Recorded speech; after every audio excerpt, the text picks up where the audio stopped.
Please open the commission. Royal Commission now in session. Please be seated. Yes, Ms Bergen. May it please the Commission, there are two preliminary matters, one of which arises from yesterday. We seek a non-publication direction be made over yesterday's transcript. Yes, well, I understand that those instructing you are in the process of preparing that direction, and it will be signed in the course of the morning. Thank you, Commissioner. And now, the second matter before I call my first witnesses is the matter of an appearance on behalf of Carers Victoria.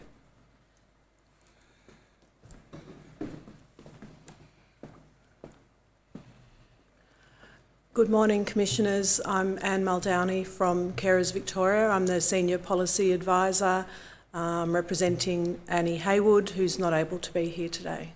Very well. Thank you for announcing your appearance. Thank you. I call Donald Jeffrey Laity and Bonnie Heather Dietrich.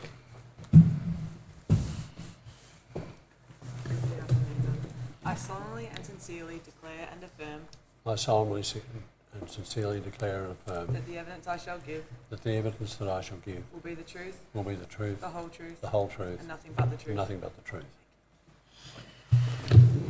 I solemnly and sincerely declare and affirm I solemnly and sincerely declare and affirm that the evidence I shall give that the evidence I shall give will be the truth, will be the truth, the whole truth, the whole truth, and nothing but the truth. and nothing but the truth.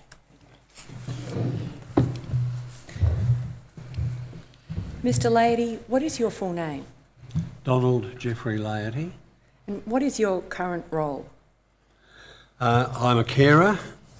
I'm a member of the steering group for the Mildura Carer Blueprint and Treasurer of the Sunraiser Carers Support Group.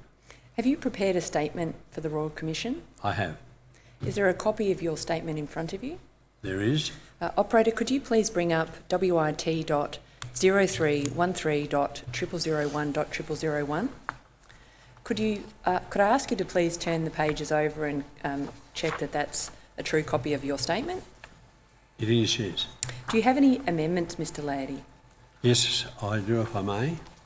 Certainly.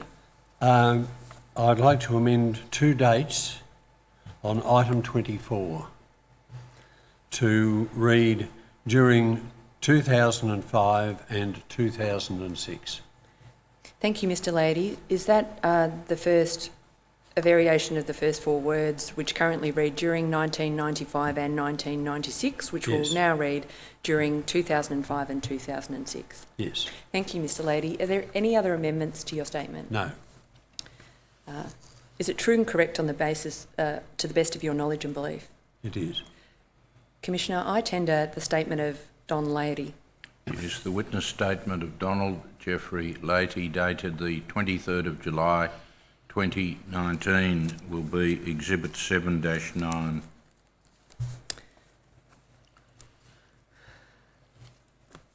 Ms Dietrich, what is your full name? Bonnie Heather Dietrich. What is your current role? My current role is that I'm employed as the coordinator of the Mildura Carer Blueprint. Have you prepared a statement for the Royal Commission? I have. Is there a copy of your statement in front of you? It is, and I think it is all correct and there's no amendments. Thank you, Ms Laity. Operator, could you please bring up document wit.0314.0001.001? I understand it's true and correct on the basis of your knowledge and belief? Yes. I tender the statement of Bonnie Heather Dietrich dated the 25th of July 2019. Yes, the witness statement of Bonnie Heather Dietrich dated the 25th of July 2019 will be Exhibit 7-10.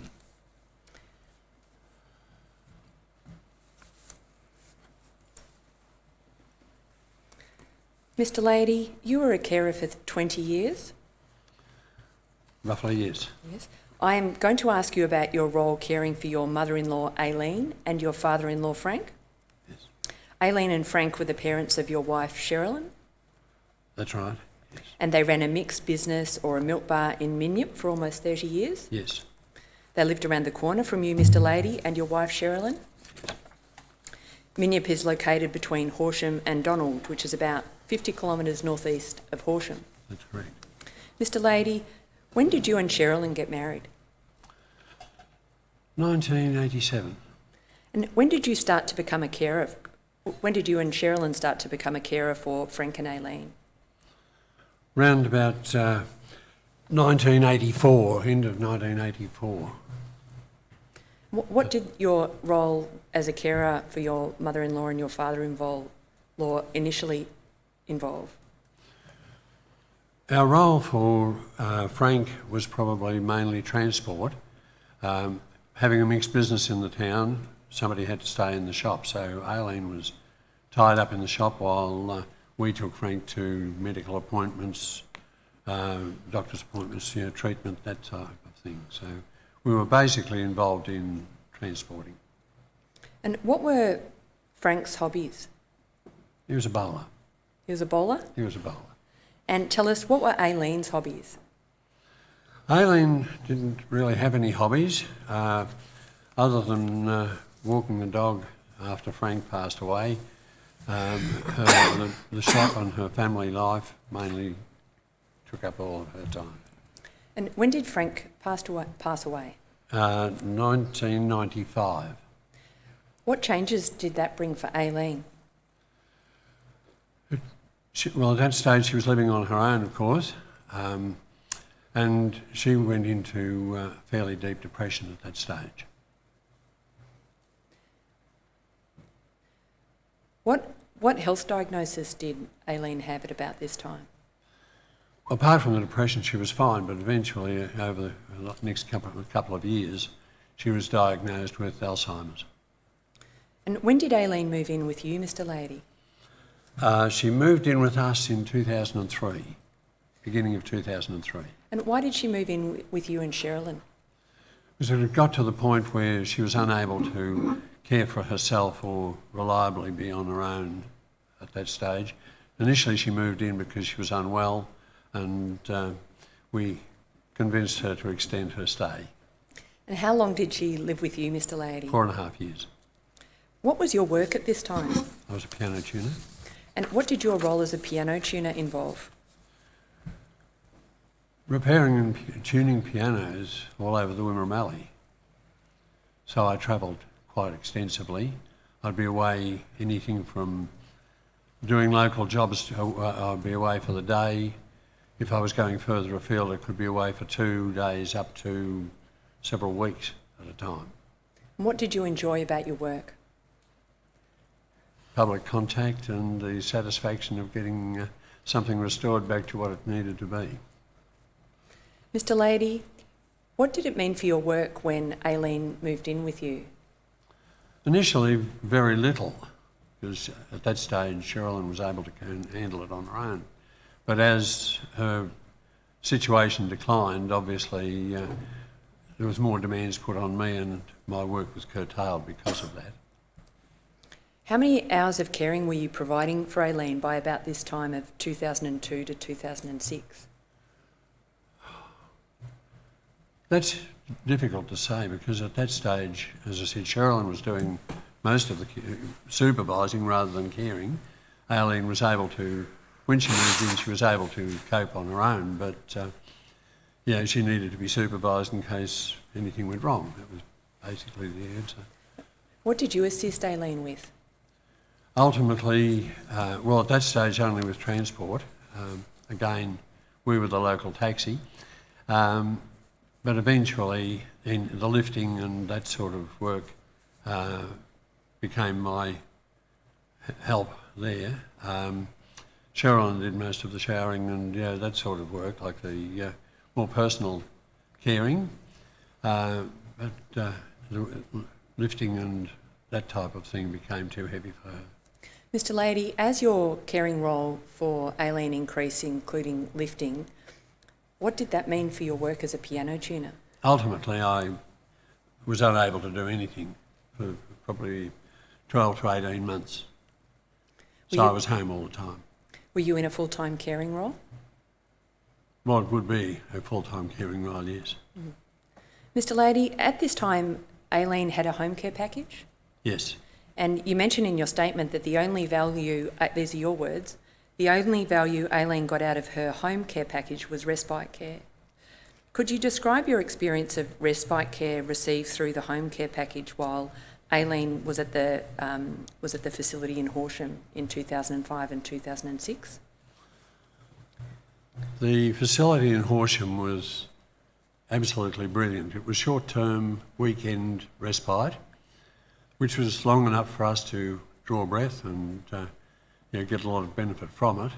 It was also where Aileen was totally comfortable, so that we could enjoy our time off because we knew that she was well cared for and that she was happy in the surroundings that she was in. They cared for her over there. They'd take her out on trips.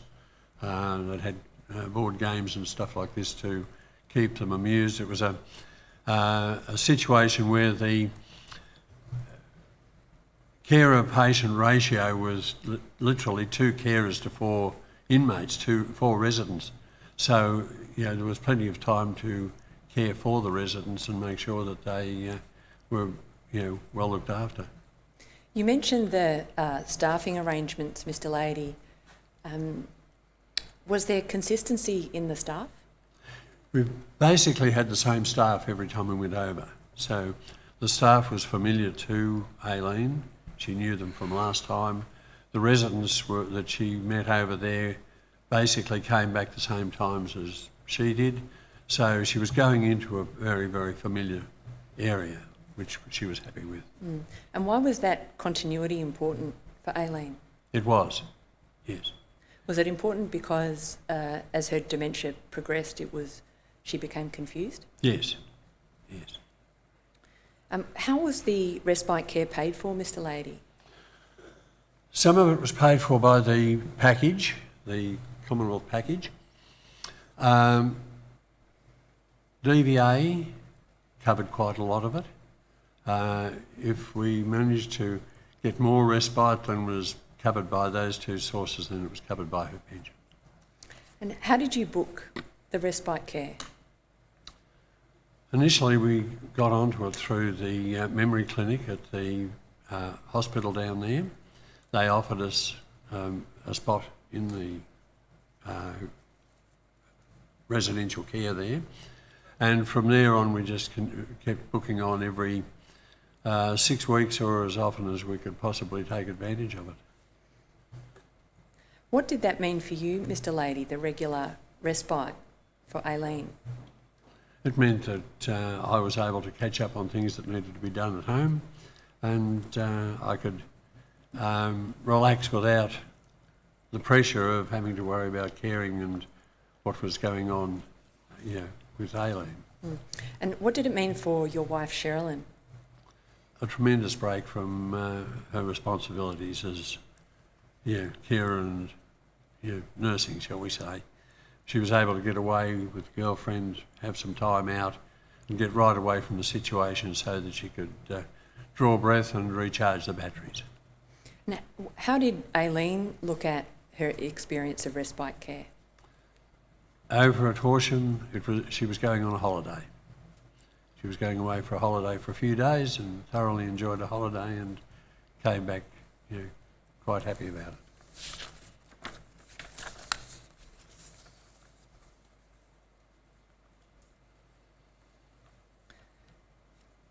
How long did you and Sherilyn continue caring for Aileen, Mr. Lady? We were caring for her for about 4.5 years after she moved in, until eventually she went into hospital for care there for a short time and moved on to a nursing home from that. And how long was she in a nursing home for? About 4 months. Was it her preference to stay at home with you and Sherilyn? Oh yes, yes, very much so. Was the respite care an important element of that arrangement? It was to us. It was definitely important to us. How would you have managed, or would you have been able to manage, caring for Aileen without respite? We probably would have managed. It would have been extremely difficult and extremely trying. But by virtue of the fact that we wanted to keep Aileen in a family situation for as long as possible, we certainly would have done it, yes. You note in your statement, Mr. Lady, that and you said just a moment ago that about the final 4 months of Aileen's life was spent in an aged care facility. After Aileen passed away in 2007, after such a long period, 4.5 years for you and your wife of caring for her, how did you and Sherilyn recover? Probably very slowly. It probably took me the best part of 12 months to get back to speed again. Sherilyn would have taken much longer than that. I would say that it would have taken between 18 months and 2 years for her to build up again after the long period of caring. It has a fair toll on the carer, and 12 years, it's now 12 years since Aileen passed away. Sherilyn's sleep patterns still haven't returned to normal, at this stage. So the effect is long term. Mr. Lady, what supports would assist you and Sherilyn during this recovery period? Probably time and support, well, shall we say carer support, continuing after the death of the person involved. Continuing to mix with people who have common interests and understand what you're going through or what you've been through. Thank you, Mr. Lady. Ms. Dietrich, you are also a carer. Yes. You care for your mum, Beryl. Yes. She lives in Mildura. Mm-hmm. You live not too far away from her in Irimple. It's about 15 minutes away, yeah. And you visit her about every day around your work commitments, is that right? That's right. What does caring for your mum involve? It's that checking up, making sure that she's okay. And I think I've thought a lot more about it since with the Royal Commission. A lot of it is to do with how I feel about mum and what I would like for me, but it is about making sure she has no other siblings around here, or no other siblings anyway. And as she gets older, a lot less friends, so you need to have that connection to just life in general. How do you support your mum? Company, shopping. Every weekend we have a Sunday where you go in and you do all the basic housework, change the sheets, put the bin out and all those sorts of things. Take just for a coffee, do things that mum wants to do, a lot like that. Doctor's appointments are really important because she forgets things, so you try and put those around different where my work commitments are, so to make sure that just general, I think, yeah. Ms. Dietrich, you said that it's about making sure she, because she has no other siblings around here, as she gets older, she has less friends, and you need to have that social connection. Yep. Is isolation an issue? Isolation, I'm actually probably pretty lucky because we've got some friends for mum and that's the informal supports that actually help mum to get to different things. But it is a real issue for a lot of carers, yes. Mm. Perhaps we'll come back to that topic while I'm asking you about your role as the Carers Hub. Okay. Mildura is a regional area. You mentioned that your mum has informal support from the community. How does that work? And that's being in the country. I think it's knowing your neighbours. Mum goes over to the corner store every day to get the paper and things like that. So she's got a connection now with the woman who works there. She will ring her most nights to check that she's okay. But that also relates to the person that lived in the unit next to mum died without anybody knowing for a while. So it's that checking, and the neighbours at the front will come and do things if I've got to go away for a weekend or something, yeah. Ms. Dietrich, you also have a daughter, Erin. Yes. What are your feelings about your daughter becoming a carer in the future? I don't want it to happen. I suppose because Mum looked after Nan before she died. Nan lived with Mum for about 12 years, and I did a lot of the respite for her so Mum could go away and do things. Mum was an only child. And I think maybe now that's why I get tired, and I don't want Erin to have to do that. What's it like when you feel tired? You want to cry? There is days when you just feel so tired. It's not that you don't, and I know that when Mum does die, I will be devastated. But there's some days where you just go, I don't want to do this anymore. I just want to stay home. And even when you stay home, you're still connected to the buzzer and everything. So you go away at work. I've always got Mum's pager and things like that. So sometimes it is just really hard. Ms Dietrich, how does the pager work?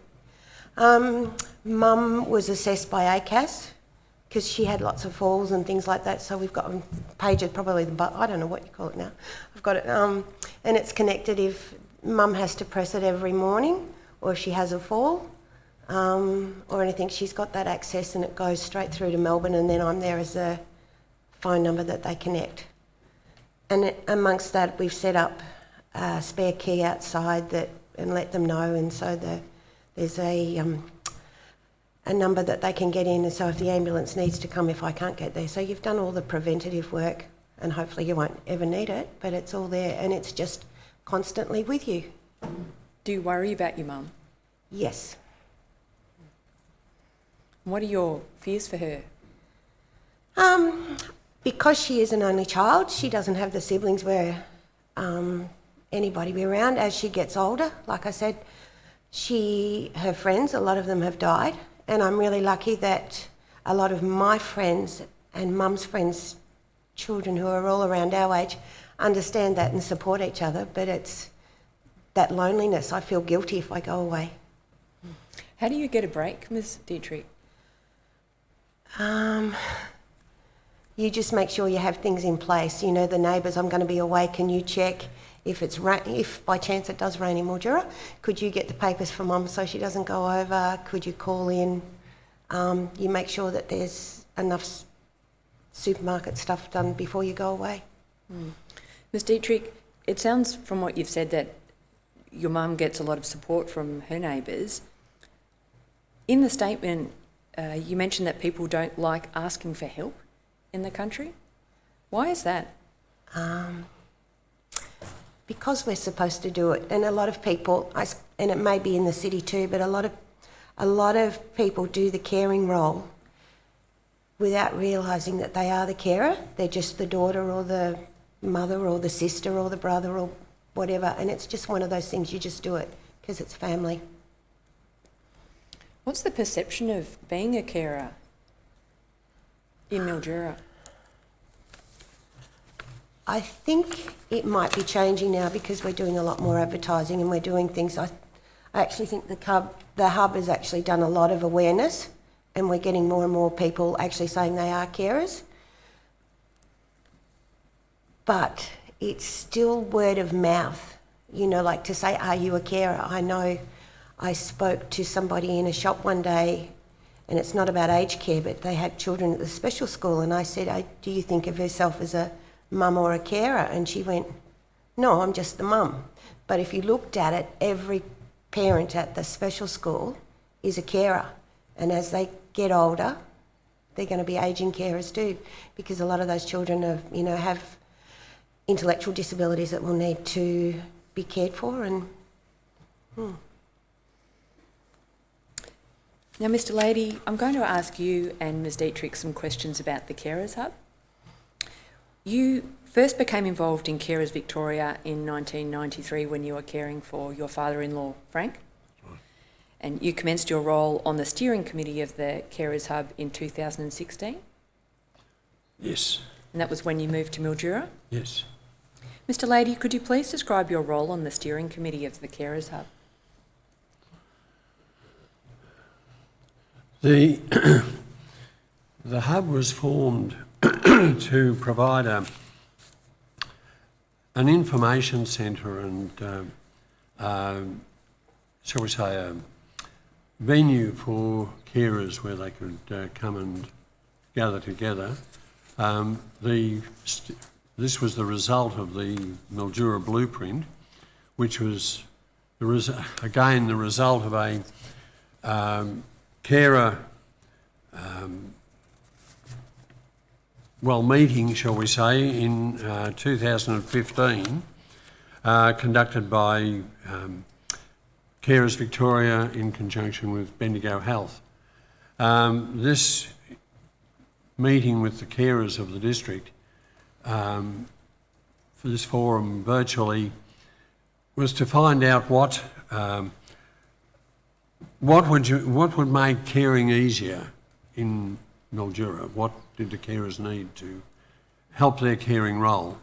And from that forum, a committee was formed to draw up a blueprint and try and find some way of easing the work and the lack of communication, shall we say, between carers and the facilitators up here.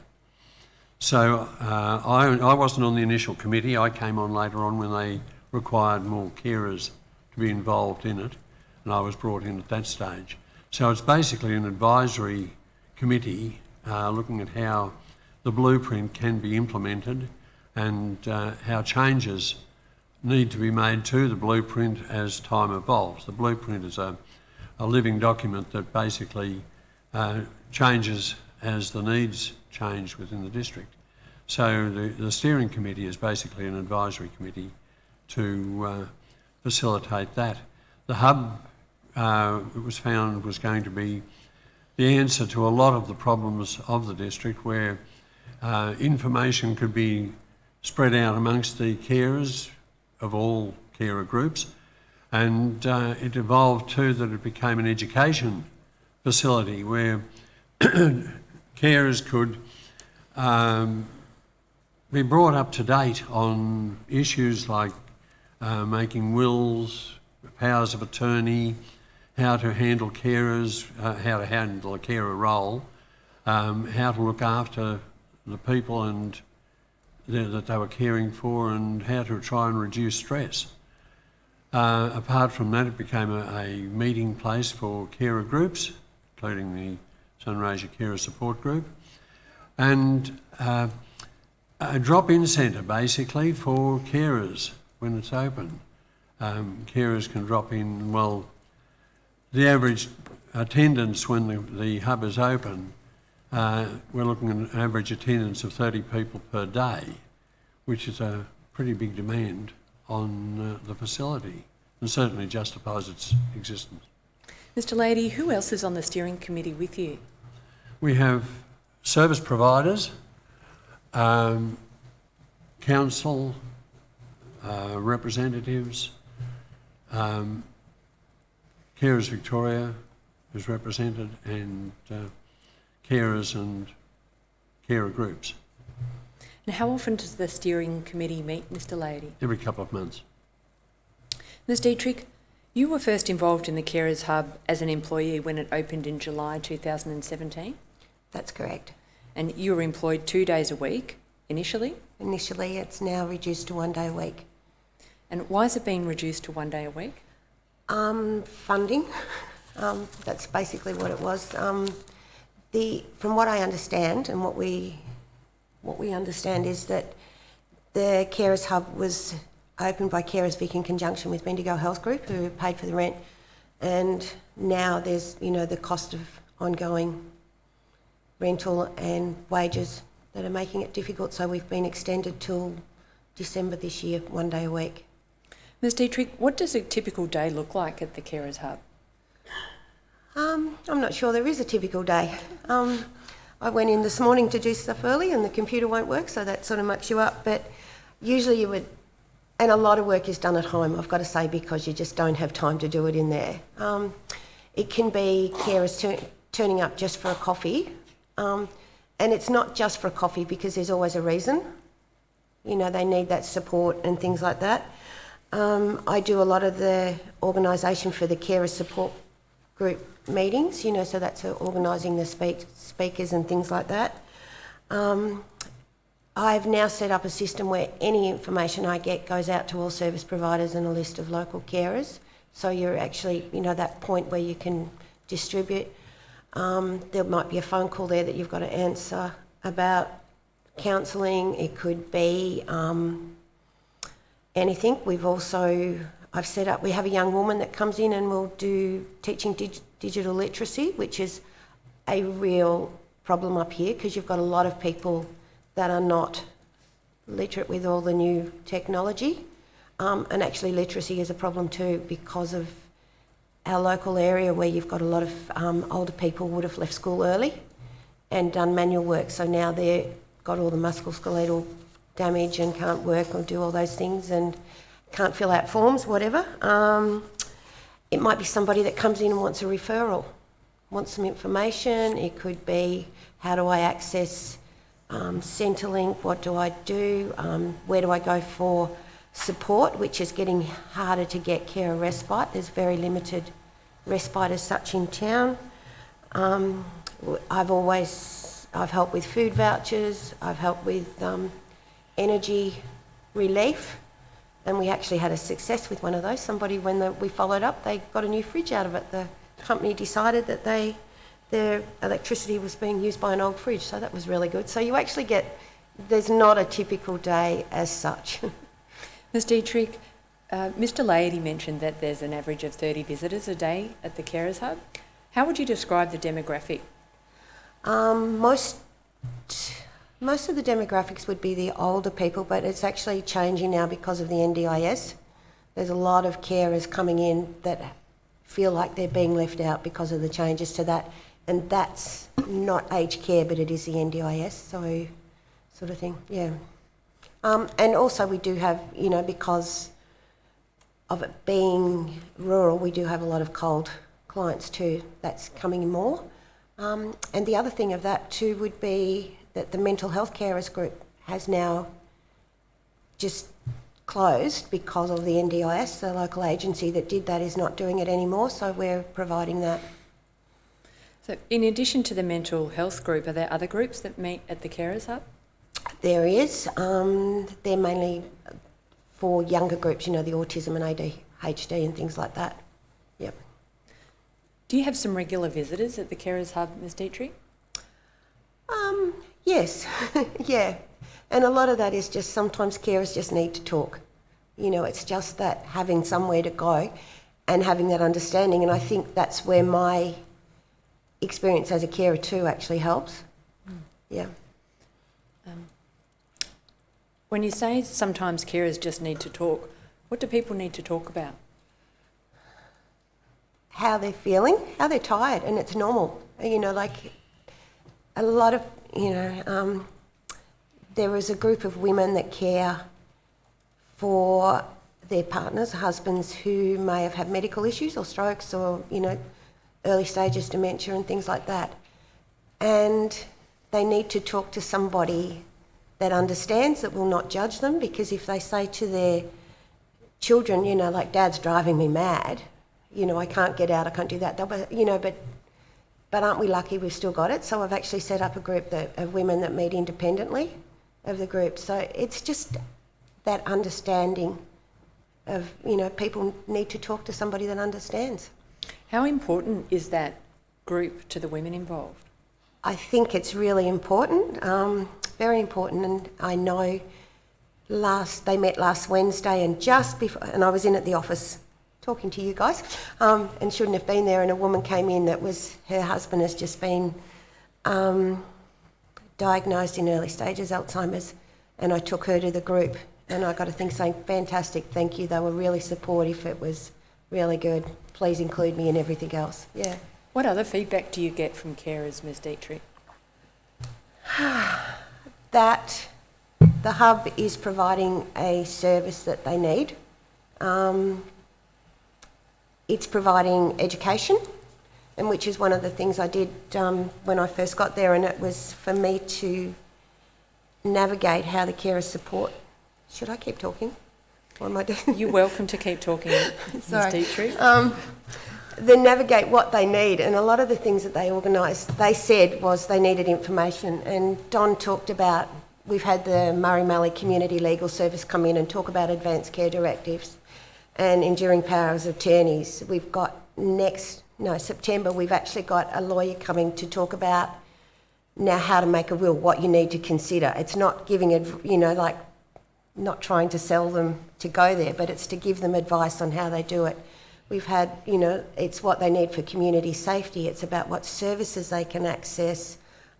We've run mindfulness for relaxation and things like that when I've been successful with getting local grants and things like that. Mr Lady, how is the Carers Hub funded? Initially, it was the Bendigo Health initially paid the rent for the first 2 years. Remembering this was initially a 2-year project. It was a project to see if it was going to work, see how it was going to fire.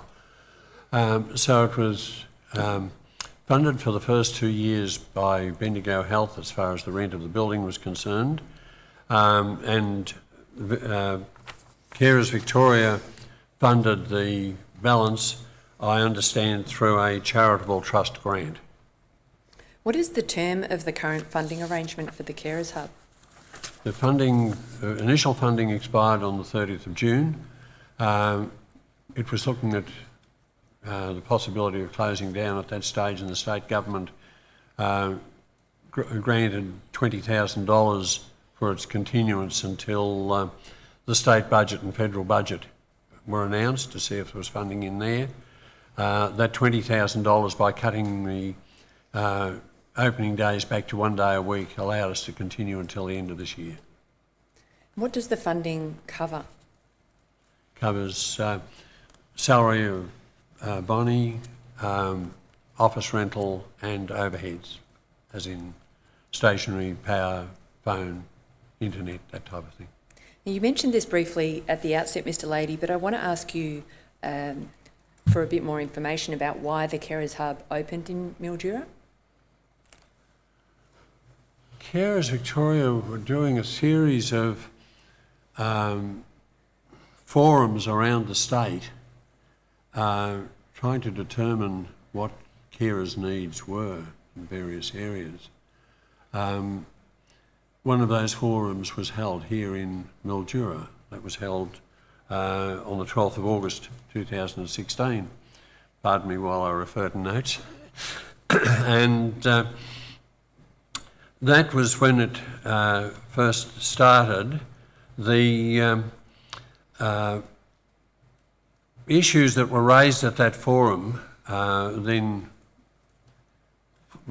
formed the basis of the blueprint, which continued on from there, and the hub was a part of the solution to the problems that were seen by carers in this area. A number of the problems were probably lack of communication and connection between service providers, professionals, that type of thing. So people weren't referred easily to where they could find assistance and support. Was there a lack of information in the community at that time about aged care services, Mr Lady? About all services, yes. And what did that mean for the community? Well, it made it very difficult for people to find where they could source help, and anybody moving into the district, of course, was really struggling because it was a matter of finding out where to go to get the medical supports that they needed. Was it sometimes the case that supports were available but the community wasn't aware that the supports were available? Yes. Yes, quite a lot of, just as I said, lack of information. What's your view about whether carers hubs are useful in Mildura? How useful is the Carers Hub in Mildura, noting those problems? To people who are in a caring role, incredibly useful.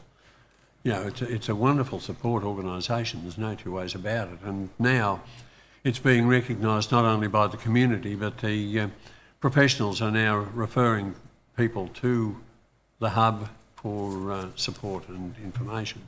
So it's now being recognised. In the country areas, you really have to learn to earn your stripes, and that takes time. But now the confidence is there in the organisation that the professionals are referring people to the hub. What's your view about whether carers hubs in other regional or rural towns would be useful? I think it would be very, very useful. I think it's something that could be used certainly in rural and remote areas. It gives them a contact point that is often lacking. It's something that I would like to see spread right across the state in the major towns. Operator, could you please bring up tab 1 in the general tender bundle?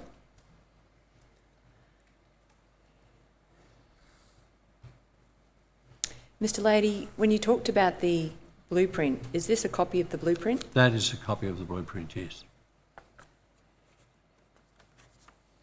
Operator, could you please bring up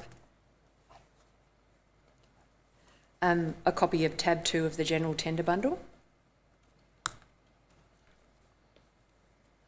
Mr. Lady, could you talk us through the evaluation that was done of the Carers Hub and the blueprint? February this year, we had a professional consultant come in and do an evaluation, independent evaluation of the hub and the progress that had been achieved. That is a summary of the evaluation there on the screen at the moment. And yeah, we were very, very happy with the positive outcome that we'd found in the evaluation, that the work that had been put in had obviously been effective and had been recognised by the people who were involved in the evaluation. Ms. Dietrich, why has the Carers Hub been successful in attracting carers to attend when it's open? I don't know. Fair question. Probably because we provide a service or what they want. You know, it's being able to be there. I'm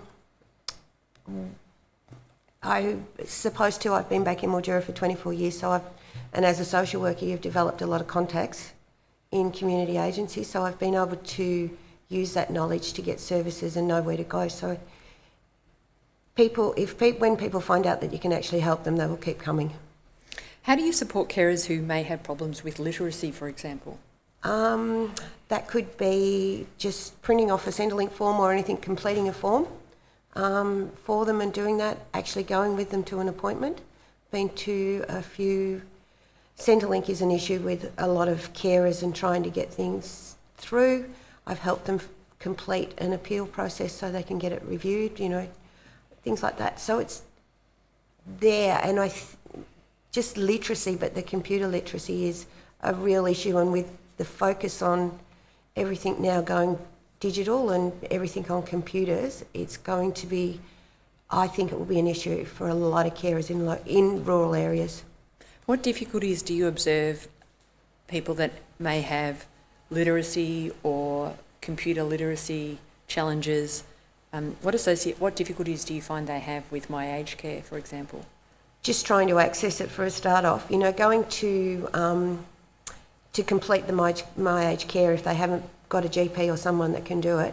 The ACAS service in Mildura does the assessments and personal knowledge of their assessments and things like that. They were really good. So there is help that way as well too, that ACAS will help. You mentioned at the start that you were having some problems with your computer today. How do you go about, is that the only computer in the office? Yes. So how do you go about getting information about My Aged Care for a carer if the computer's not working? Sorry, I should have said that. No, we do. We have got a couple of second-hand computers from Carers Vic that are there for carers to use. Mine, and I can use that, but the connection somewhere has just changed between my laptop and Melbourne. I'll sort it out when I get back. I think we're all familiar with those sorts of computer problems, Ms. Dietrich. What's your view about whether carers hubs in other regional or rural towns would be useful? I think a carers hub as such would be really good. And if I know that the cost, of keeping them running and operating is things, and I think there needs to be a lot more consideration on whether they could work in conjunction with another agency, like and co-locate. In Mildura, you've got the Cancer Resource Centre, you've got the CERS information. There's a lot of people around that would be competing for funding, and I think maybe they could look at doing that a lot better. But definitely the Carers Hub they need an information session where carers can go. Yeah. Mr. Lady, how does the Carers Hub work with Carers Victoria? Works very well with Carers Victoria. The Carers Victoria obviously funded and manage basically the policy of the Carers Hub. So there's no problem there. We work very well with Carers Victoria, and certainly are grateful to Carers Victoria for the support that we've had over the last 2 years. Is there a Carers Victoria representative on the steering committee? Yes. And does a staff member attend the bi-monthly meetings that you mentioned? Well, yes, Bonnie attends the meetings, and the meeting is frequently chaired by Annie Hayward from Carers Victoria, who comes up for the meetings. I just want to ask you both about some of the issues that you've mentioned that carers commonly experience.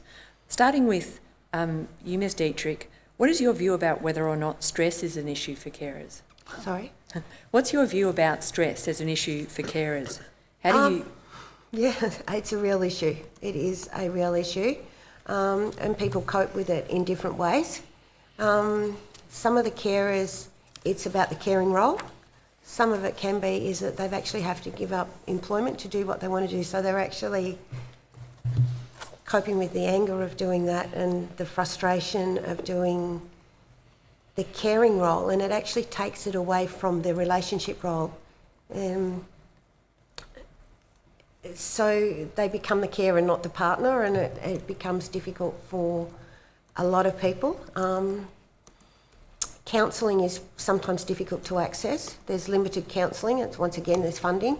So you're trying to find out where you can go to get support for the carers, which I think, once again, is important for people to be able to come in and talk to someone. As a social worker, I know I've got the skills to do it, but it's actually not part of the blueprint, but it's a very important part of it that gets overlooked a lot of the time. Mr. Lady, what's your view about stress as an issue for carers? Stress has a huge emotional cost to the carer. It builds up and very quietly drags the carer down. It becomes, they go through a sense of grief, sense of loss, frustration, and even failure at recognising their inability to achieve anything for the person that they're caring for, that they can't cure or restore the health or the normality of the person for whom they are caring. And this in itself is a huge frustration and a huge source of stress for the carer when they see so much work being put in and so little frequently achieved as a result of that work. Ms. Dietrich, what's your view about the issue of isolation for carers in Mildura? There would be a few aspects of that. Isolation is from services as well. They often get isolated from family and friends because if they can't get the respite for the person they care for, that means they're not able to get it, to go out and socialise and do things like that. And then that's going to lead to depression and lots more issues, health issues for the carer. Mr. Lady, what are your observations about isolation as an issue for carers in Mildura? Well, isolation is part of the deal, I guess, by virtue of the fact that when you're caring for somebody 24/7, you don't have time to socialise, you have time for work, and that's it. You are totally tied up in your caring role, and even when you're out, you're still conscious of what's going on at home, and it's a matter of do what you need to do, like shopping or whatever, and get back to the person that you're caring for. Mr. Lady, how can distance be a particular issue for carers in Victoria, in Mildura? Well, we're a self-sufficient little cell in this area. To travel anywhere is a huge commitment.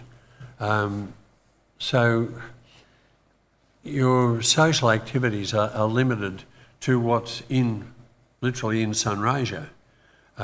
If you want to go anywhere, you've got at least 100 kilometres travelling to the nearest significant town. And that significant town is probably fairly small too.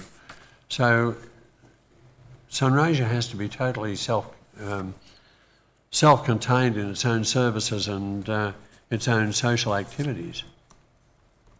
Mr. Lady, you mentioned in your statement about your experience with Frank when you received a call at midday one day from a hospital in Melbourne.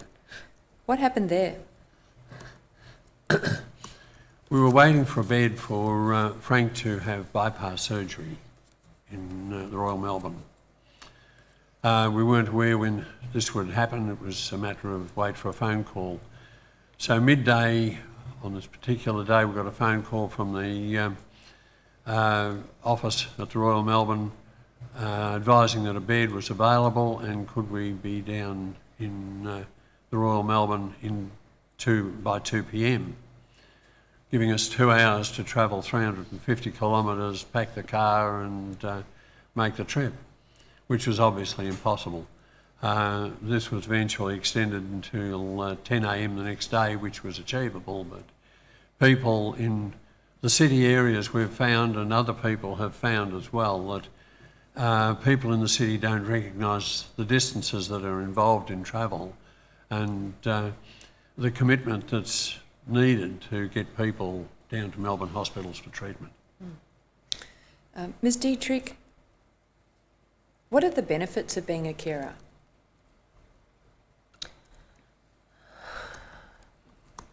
Okay, the benefits of being the carer is that you actually are doing something that for the person that you love and care about. It gives you know, like, that's a trick question.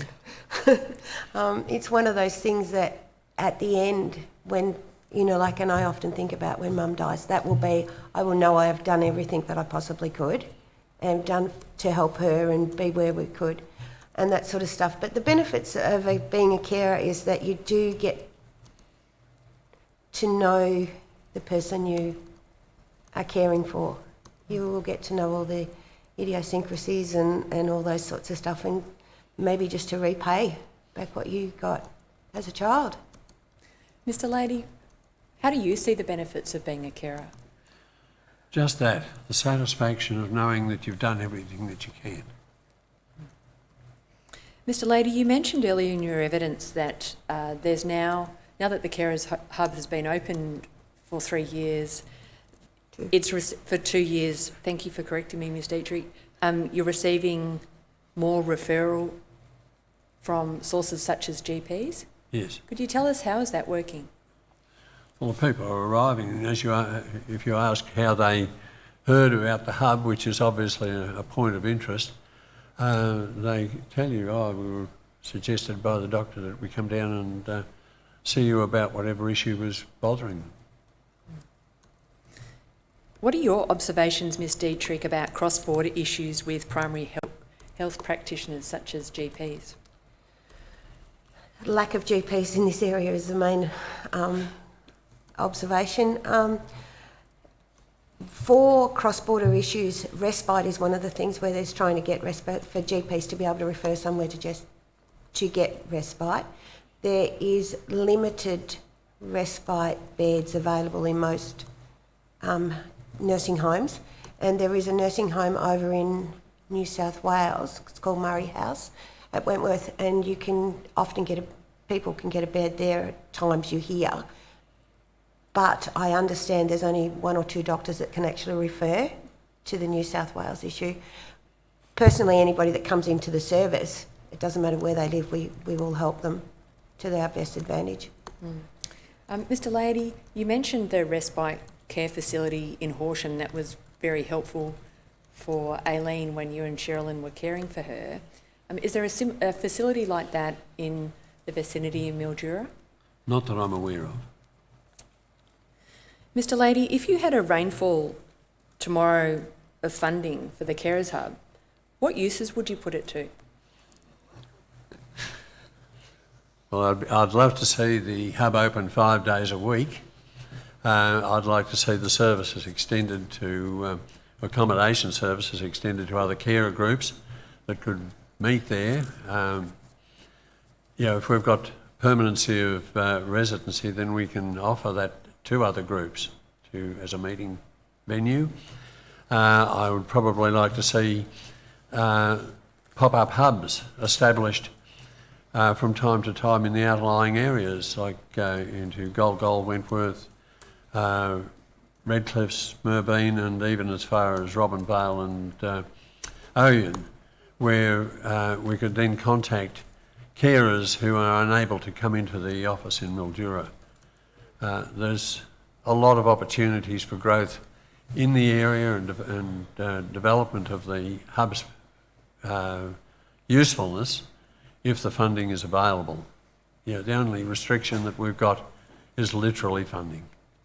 Mr Lady, what would a pop-up hub look like? Accessing a vacant shop for the day, advertising that we were going to be there. It would obviously necessitate the employment of a full-time staff member that they could get out and do these things. You're not going to do it when Bonnie, for example, is employed 1 day a week, but it would mean that the staff member could travel out to other areas and provide a service from a rental shop for the day, and this could be done on an ongoing basis. For example, once every 3 months, a pop-up hub could be established down there to continue the service to that area.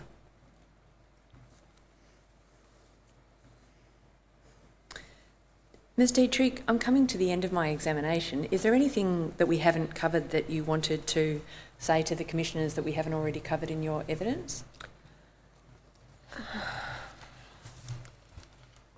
Probably when I think about it later on. At the moment, it would be just the importance of a carers hub for people, for carers, whether it's me, someone else or whatever, or in whatever area. It is really important for carers to be able to know that there is somebody or some place that they can go to where they can get information, education, support, whatever it is they need, because every carer is going to be different.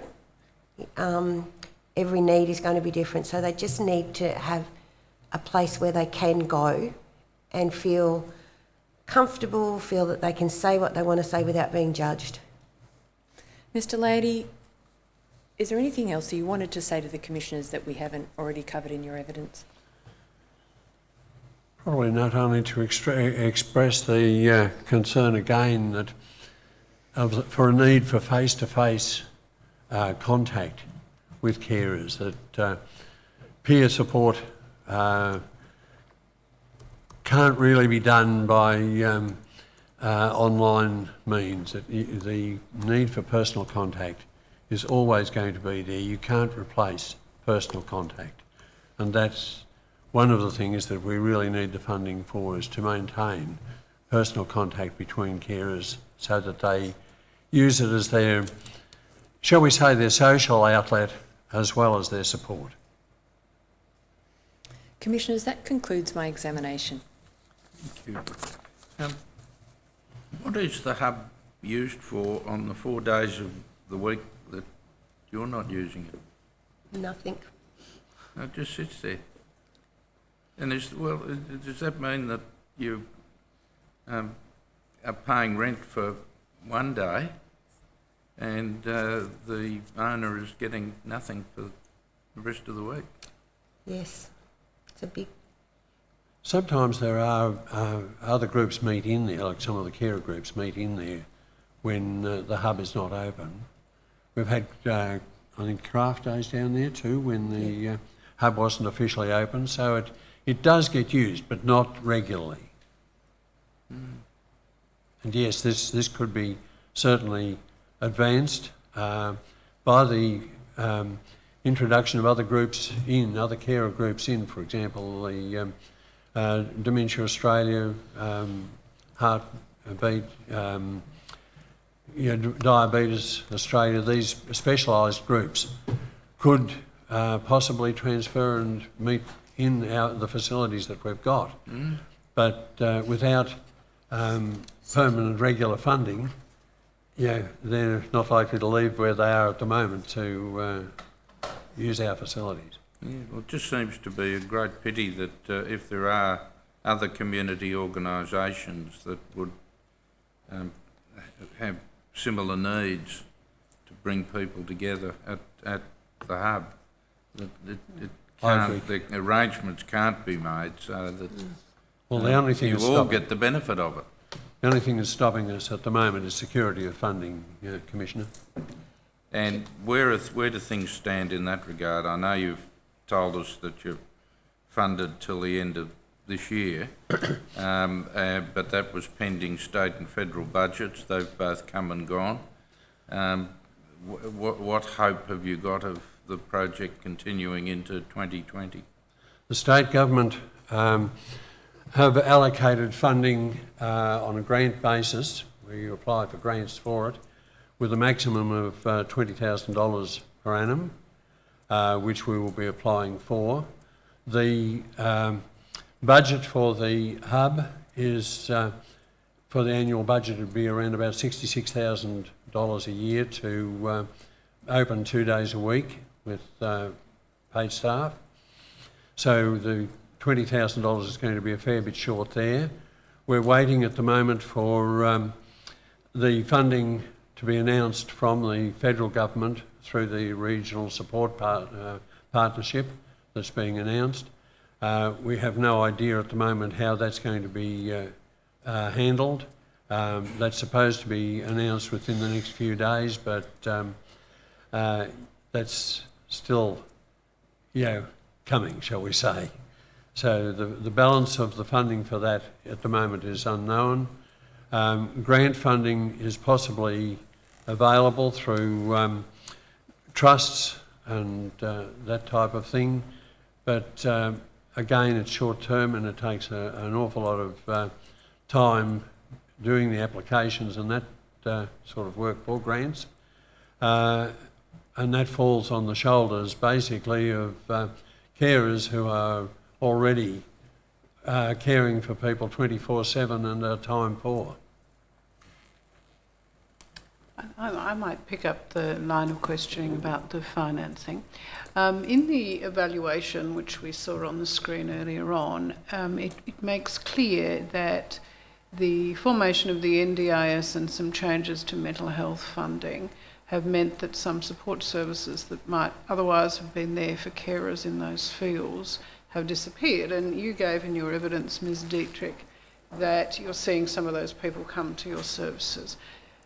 Is it that consumer-directed care means that supports that might otherwise be available in the community for carer groups are no longer available? Is that your evidence? That would be what we're finding out. The NDIS is all about the person with the disability, and it's very hard for the carers to actually get any support in that. So, yeah. Okay. So the government, through the Department of Social Services, has introduced, I think, the Carer Gateway and is introducing this thing called the, let me get the word right, it's a marvellous title, something like the Integrated Carers Support Scheme or something of that nature. Is that made up of officials or does it involve support for community groups such as your own? No, the Carer Gateway and things like that are directly on computer.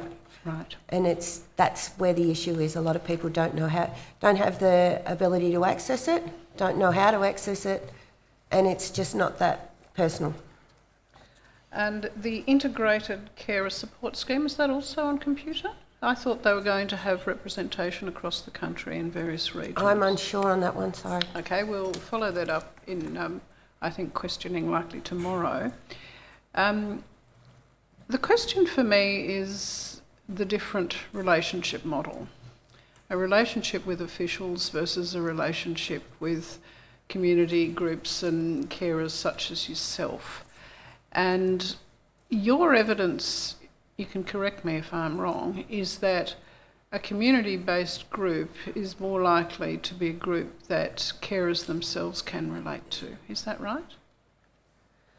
You want to... you have the carer support group that actually provides the peer support, which is really good.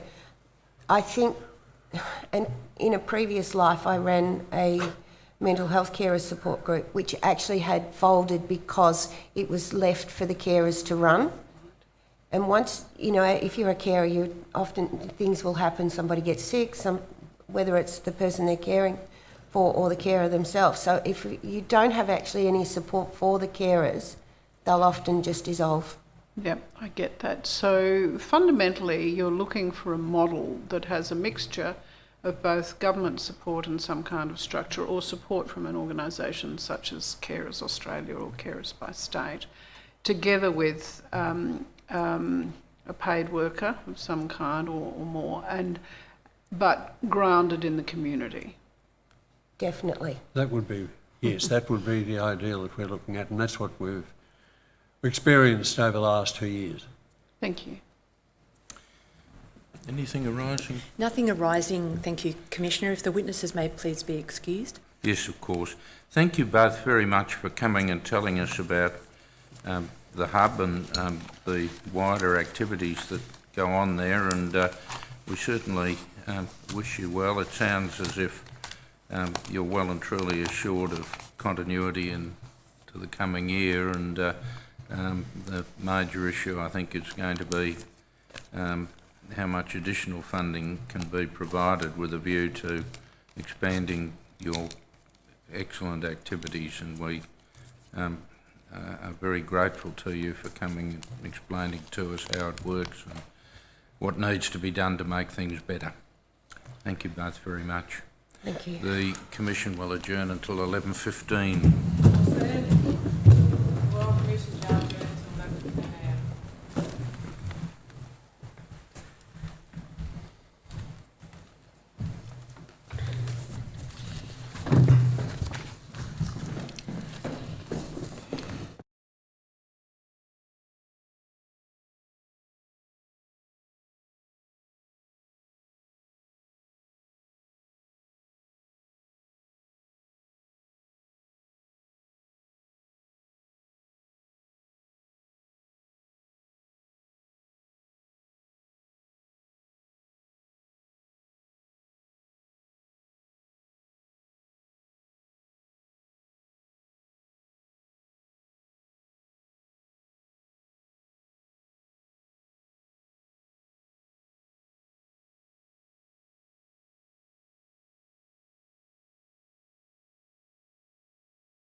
I call Nicole Louise Dunn.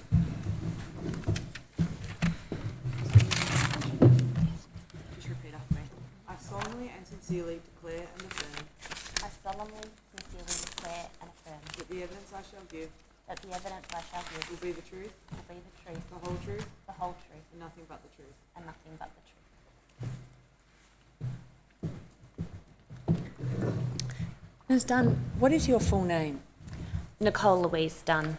Have you prepared a statement for the Royal Commission? Yes, I have. Is there a copy of your statement there in front of you on the table? Yes, there is. Could you just confirm by turning the pages that it is your complete statement?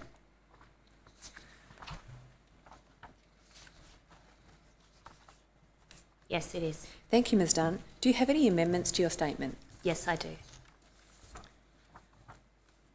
To insert after paragraph 4, I work in the emergency department of a hospital in Melbourne as a physiotherapist and care coordinator. Since the passing of my nana, I also work privately in aged care consulting. Do you have any other amendments, Ms Dunn? No, I don't. Is this statement true and correct on the basis of your knowledge and belief? Yes, it is. I tender the statement of Nicole Louise Dunn, dated 19 July 2019, subject to one amendment. Yes, the amended statement of Nicole Louise Dunn dated the 19th of July 2019 will be Exhibit 7-11. Ms Dunn, you became a carer for your nana Roma Dunn in 2015, Yes, that's correct. and at this time you were 32 That's correct. and Roma was 83. Yes, She was living in the Macedon Ranges. she was, yes. You were living in Melbourne. Yes, You moved in with Nana in the Macedon Ranges in 2015. she actually moved to Melbourne. Our family home is in Melbourne, and I moved into her Melbourne home. You cared for her for 2.5 years until she passed away on the 6th of April 2017. Approximately 2 years, yes. Operator, could you please bring up the photograph at rcd.999.0122.0002?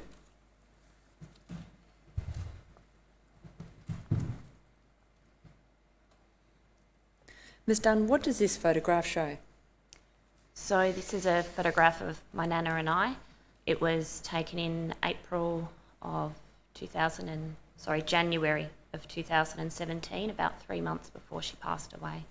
It's taken in the front yard of our family home in Melbourne, which is where I cared for her, and it's probably my favourite photograph because it wasn't until I saw this that I realised how similar we were, the family resemblance, and we have the same smile. Operator, could you please leave the photograph on the screen while Ms Dunn gives her evidence? Ms Dunn, have you brought another symbol of your grandmother with you today? Yes, I have. What's that? I've brought a bracelet of hers that's been given to me, and I always wear it if I just want extra support and for anything important. So it's important to have today. Thank you, Ms Dunn. Ms Dunn, why did you decide to become your grandmother's carer? I guess I never consciously made a choice to be a carer. It was more something that came about. She was diagnosed with pancreatic cancer in April of 2015, and it seemed like the natural thing to do would be to look after her. She had a terminal diagnosis, and I knew she would decline quite quickly and need a live-in carer. At this time, just prior to 2015, could you tell us about your grandmother and her independent life? Yes, I guess my grandmother was what you could only describe as being fiercely independent. So she was managing 2 properties, one in semi-rural Mount Macedon in Victoria and one in Melbourne. She was doing absolutely everything for herself, driving. She was driving her friends around. She was managing quite a large property, tending to the gardens, catching up with her friends. There was nothing she couldn't do. Tell us about the health event that increased your nana's health needs. It was very unexpected. She had 2 weeks of abnormal bowel movements, went to a doctor, went to an emergency department, and was effectively diagnosed with pancreatic cancer. it was a terminal diagnosis and she was given a prognosis of 1 year to live, and she could only have treatment which was palliative chemotherapy. So the cancer itself and also the treatment led to her health declining. So at about this time, how often did you visit your grandma? Prior to her being diagnosed? Yes. We would kind of catch up every couple of weeks or so. We'd always have family events, and so there'd always be something on that amongst the family we would all catch up as a family, as well as with my grandmother. Who were the other members of your family?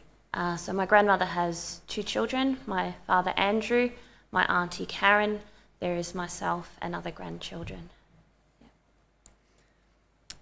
After It's quite a small family. Ms Dunn, what were her care needs after the diagnosis? So initially, the care needs were more around arranging her treatment. So we were needing to decide where she would have chemotherapy because she had been living in Mount Macedon, 45 minutes out of Melbourne. So we were needing to relocate her to Melbourne, and I was needing to relocate to her home. And then we were trying to coordinate where she would have chemotherapy, who her new GP would be, trying to set up those appointments, blood tests, and then after that it was trying to work out, well, what help and support would we need. Initially, she was managing reasonably well in a physical sense after the diagnosis. When did you move in with your nana? Immediately. So she spent 2 weeks in hospital after she presented to an emergency department, and I spoke with her while she was in hospital, and I recognised with my health background she would need someone to live with her. I made the suggestion that I would like to do it, and I moved in almost immediately after she came home. How did you assist your grandmother with navigating the aged care system? I pretty much did it all. So I guess having a background in healthcare, I was very fortunate in that I knew the avenues of support for her. That was not something my grandmother was aware of. So I actually arranged it all for her. I completed the referrals myself, completed the paperwork myself. I spoke to all the service providers, doctors, nurses, and took her to all of the appointments. When you first moved in with your grandmother, what did you notice about how she might have changed? I guess the first subtle signs was that she was probably more fatigued than what she normally would have been. So this is a woman who was chopping wood on her property, the week she was diagnosed. And then I guess starting chemotherapy, you can be really quite fatigued after treatment such as that, and also with the cancer. So that was quite unusual for her, that she'd need to rest during the day, or that I might have been doing some of the other things around the house that normally she would have done without even thinking about. So were you working full-time at the time when you moved in with your grandmother, Ms Dunn? Yes, I was full-time. And how many hours of caring were you doing for your grandmother at the same time? I would estimate between 25 to 30 hours a week. There were certainly periods of time where that certainly escalated. I guess in the beginning, where you're needing to initially establish a new healthcare support service for her and aged care, and then at times of deterioration that would also decrease. How did you go about setting up the home? We arranged some rails. So I arranged for an occupational therapy home visit through our GP. So we set up a care plan, and we arranged for a private occupational therapist to come to the home because we needed to get rails installed on the stairs at the front door and also in the shower. How was this funded, Ms Dunn? We funded this privately. And you mentioned that at this time you were working full-time and also caring for your grandmother up to 25 hours or more a week. What was the impact on your work? I guess there's quite a lot of stress that can be associated with bringing a carer, and then I guess you may be coming to work not completely your fresh self. I think there can be a lot of carer fatigue, and working in healthcare, I've then got to be in a work situation where I keep needing to give more of myself to the patients that I also treat. So there's a lot of, I guess, fatigue in that regard. I was also being contacted a lot at work by service providers, so they tend to ring during business hours, and when I had breaks at work, they weren't really breaks because I'd be needing to call them back. Inevitably, you miss a call, you've then got to call them back. You might not get onto the person you need.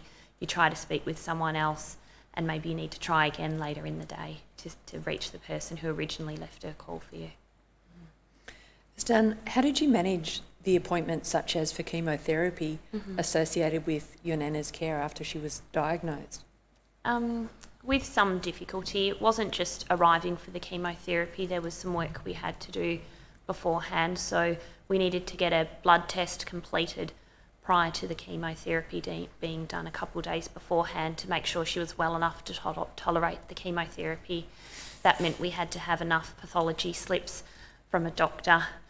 It needed to be worked out who could get her there. I couldn't do it every single time with work, so I did have family assisting me if I couldn't take her, and my auntie in particular provided a lot of assistance. It would then be about half a day to get her into the hospital. We were taking her into a hospital in the city, and by the time you take someone into the city who might have mobility problems, or you're trying to get parking and then you're trying to get someone in, they need to be monitored before and after. It's easily half a day just for the chemotherapy itself.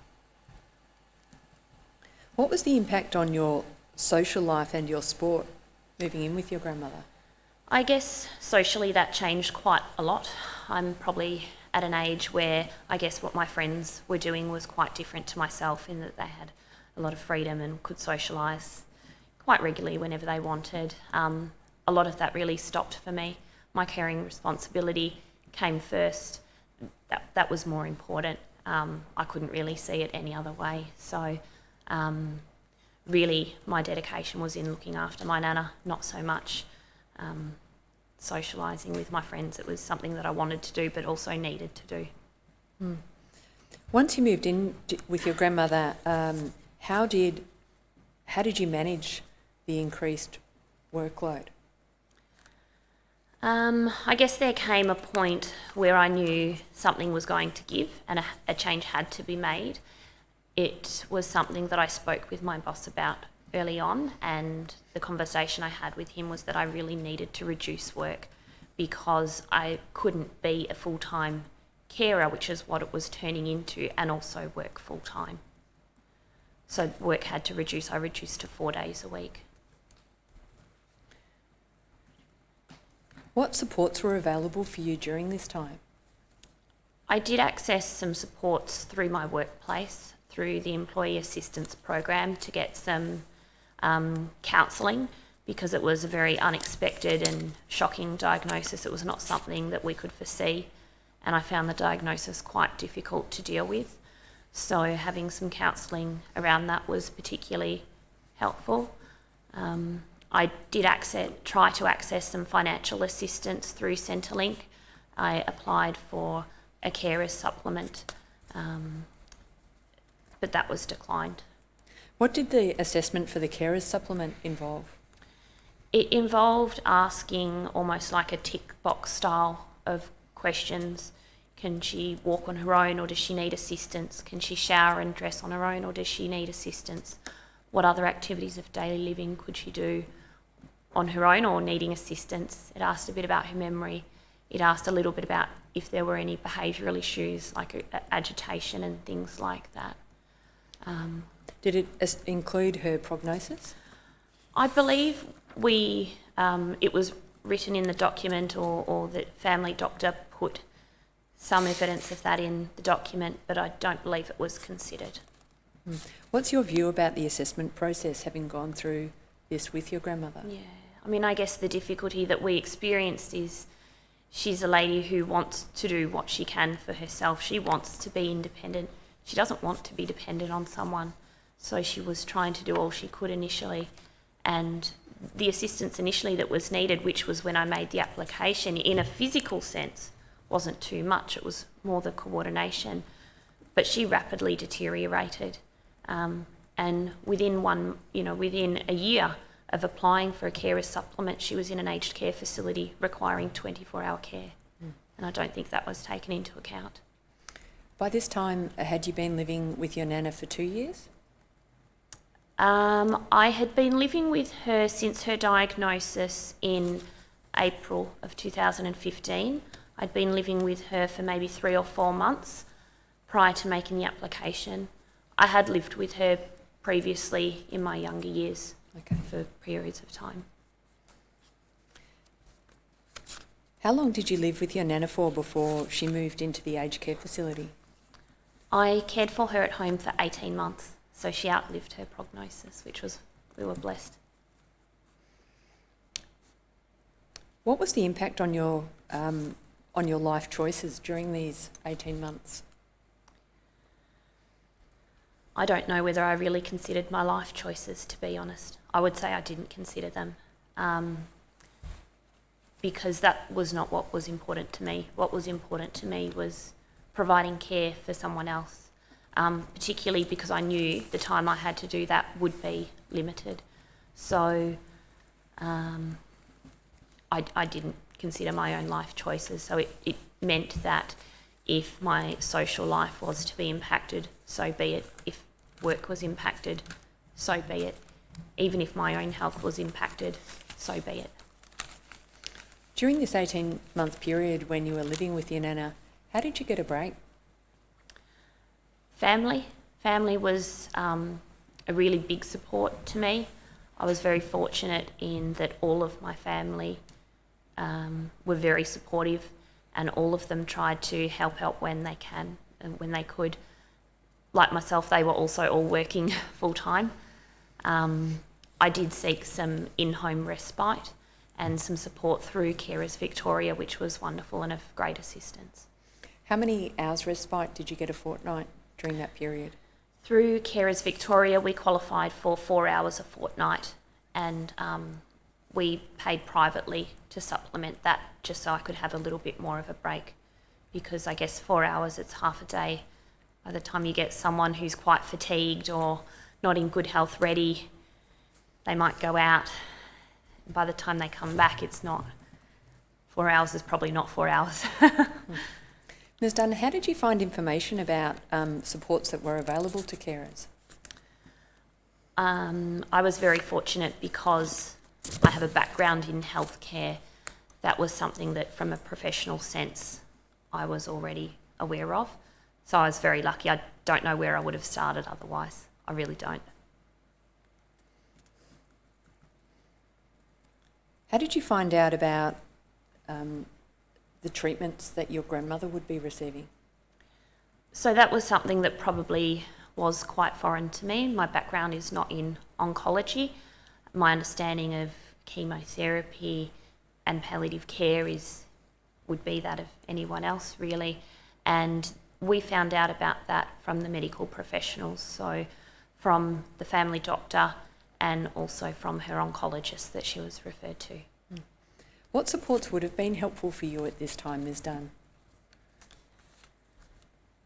I guess perhaps being offered some pre-counselling around chemotherapy, around palliative care before those services are needed would have been really helpful. I think just if you can have some idea of what might happen or what might you expect and how that might impact you, that would have made it so much easier. It's really shocking when a doctor says to you, we think we should get the palliative team to come and speak to your nana at home. And that was really the first I'd ever had any contact with that on a personal level. And I think some pre-counselling would have been helpful. How did you feel moving in with your grandmother and caring for her? It was probably a bit mixed. On one hand, we've always just been so close and always got along so well, so it was great to be living with her again. But on the other hand, there was another reason for doing that. It wasn't planned. It wasn't something by choice. And I was moving in with her because she had a terminal diagnosis, and that was incredibly devastating. How did you feel then when she moved into the aged care facility after you'd been living with her for 18 months? I think that was probably another point in time in which I grieved. I probably grieved as much at that point in time as when she passed away. I was just so used to having her there every day. I was so used to doing everything for her. And then it was just so quiet. Yeah. What are your favourite memories about when you lived with your Nana? Her cheekiness. You wouldn't think a woman of 83 could be so cheeky, but I tell you what, she can. She just, wonderful positive outlook on life. Just so giving, so loving. Yeah. Full of fun.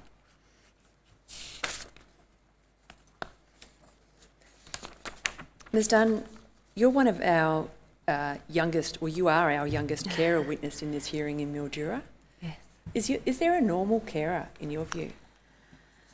No. I was quite shocked to hear that I would be the youngest person speaking. I couldn't understand that. I know other people my age who are carers, and I really couldn't understand that at all. It's been a comment that has been said to me before, oh, but you're not a normal carer, or you're not a typical carer, and I couldn't understand what people meant by that. Am I meant to be caring for a parent rather than a grandparent?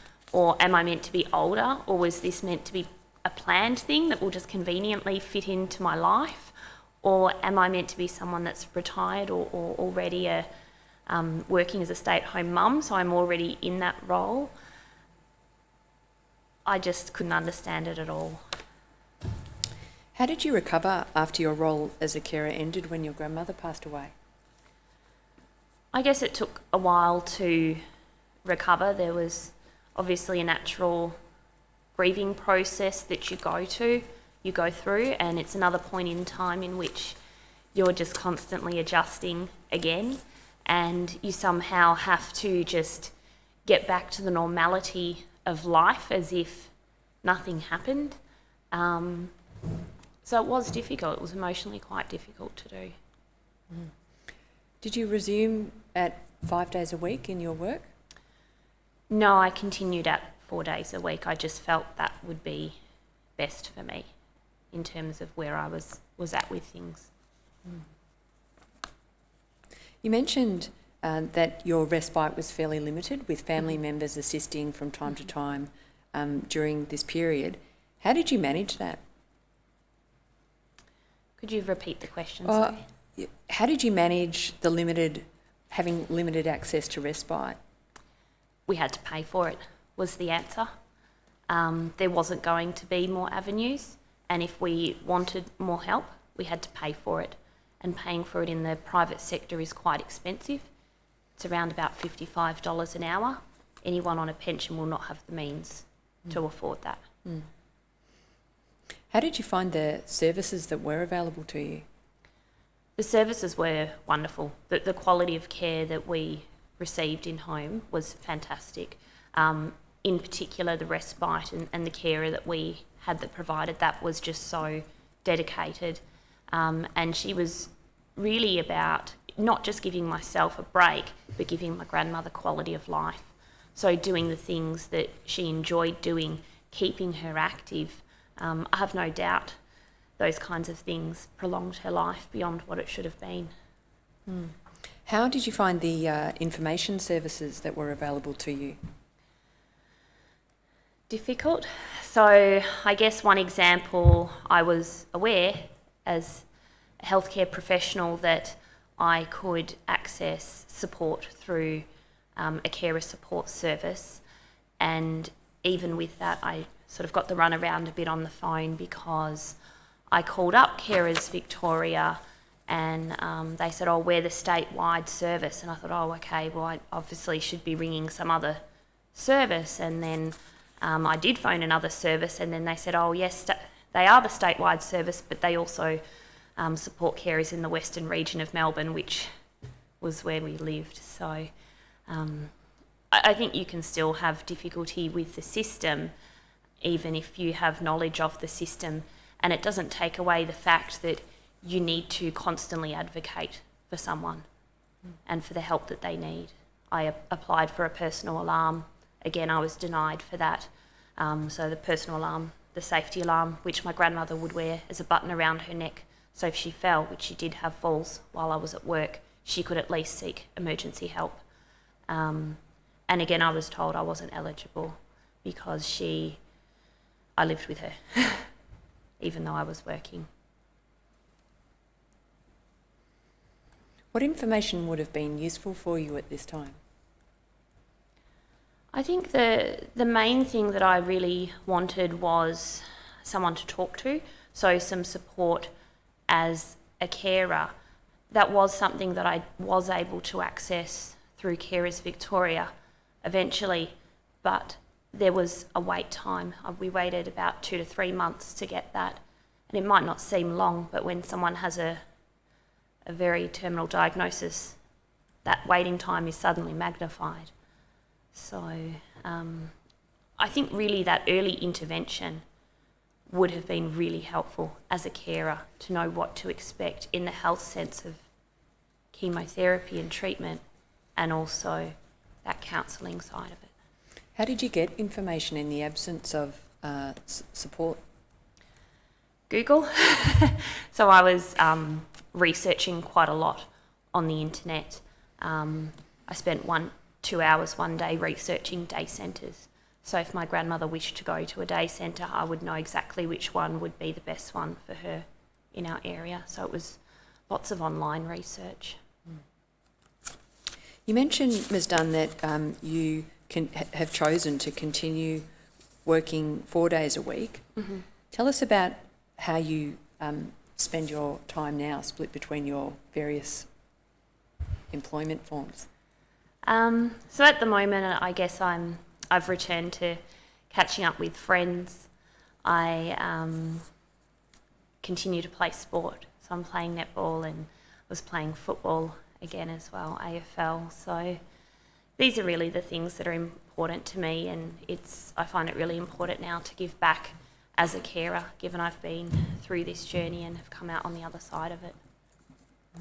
And how is your work going now, Ms Dunn? It's busy, as emergency departments are, but work is going really good, and it's nice to feel comfortable working back in that space again. What benefits came from being a carer? There were a lot of benefits that I got.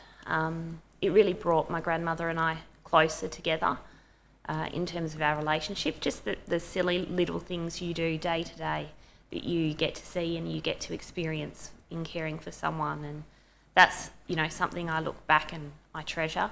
I'm really proud of being a carer for her, and it's given me a different outlook on life. So I really appreciate the little things in life, and I'm very lucky that at my age I can really realise what's truly important, and it's not the materialistic things, it's the time that you have with people. How's your experience as a carer affected your choices about your work?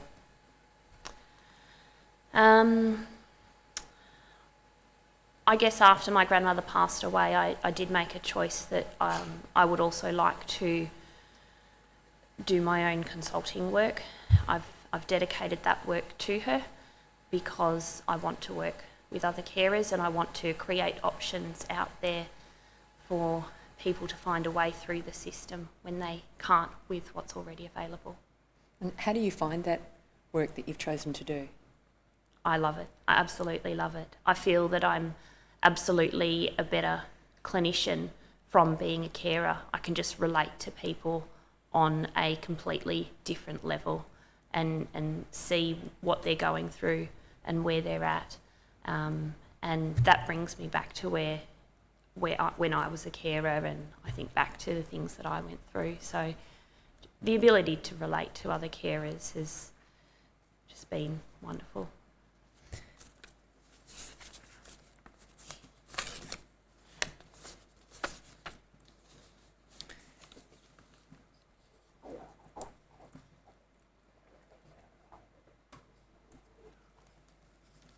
Ms Dunn, that comes to the conclusion of my examination. Is there anything that you wanted to share with the commissioners about your experiences as a carer? Yeah.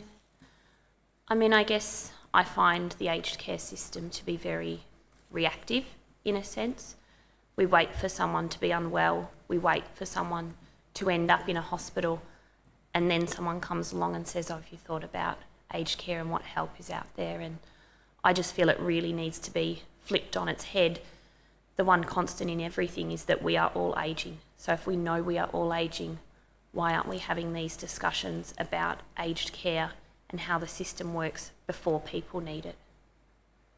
I think we need to be more proactive in the way we respond to aged care.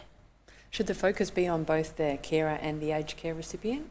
Absolutely. I think if the recipients were more informed of how aged care services worked and what is available prior to needing them, it would take a lot of the carer burden off, because from my experience, I spent so much time speaking to services and arranging services. And that was because my grandmother was not aware of how to do that or what was available. Thank you, Ms Dunn. That concludes my examination, Commissioners. Thank you. Ms Dunn, can I take you away from caring for a minute? Did I rightly understand that you have also got experience in the aged care sector as a physiotherapist? Yes, I've worked in the aged care sector as a physiotherapist and also a care coordinator. That entails myself sorting out social problems for people, both predominantly recently in the emergency department setting. So that's within hospitals, not in aged care residential facilities? Not in aged care residential facilities, no. It's been more home-based outreach support, so supporting older people at home or in an emergency department. Yes. And could you tell us how that linkage is forged? Do I take it that an aged person presents at an emergency department with perhaps a broken limb or something of that kind, and after discharge there needs to be follow-up, and that's organised through the hospital? Yes, very much so. So the common presentations would be a fall resulting in an injury or a fracture, and then there is a need for help that perhaps wasn't there, and an individual needs assistance to arrange such help. Where I also see more and more presentations where people have just gradually declined at home, where there hasn't been an incident, and someone has continued to decline at home to the point of needing to come into an emergency department, which could have been avoided purely because they've not known how to get help or that's not been offered. And your home visits are sponsored by the health service, not as part of an aged care package? Part of a hospital. It's hospital funded. Yes. And is that a common practice in major hospitals to have this outreach service? In metropolitan hospitals it is. It's predominantly an emergency department based service. The hospital I works for has a continuing link to the community. In other hospitals they may run as separate services, the emergency and community support. And I take it that the alternative to you looking after somebody at home following an accident would be that they would have to be in either still in hospital or in a rehabilitation facility. Correct. Or sometimes emergency respite or an aged care facility is arranged, yes.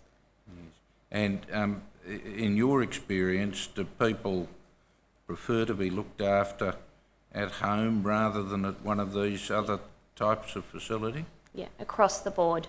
Older people want to be at home. They don't want to be somewhere else. They want to be where it's familiar to them and they're comfortable. Yeah, it's just a short question that follows on from your witness statement, Ms. Dunn. And you talk there about the problems with having to go through the same information with assessment services and so on time and time again. And we've heard that in other evidence before this Royal Commission. My question is a general one, and I'm not sure I can put it properly, but I'll have a go. If there were a universal tick box that said, I'm the carer for this person, I have authority to take decisions with for this person, and that was to be shared around both the government and the supportive care services, do you think that would be attractive to people, or would that be an infringement of their privacy? I can only speak for myself, but that would have been wonderful to have had. It would have saved a lot of duplication, yeah. Thank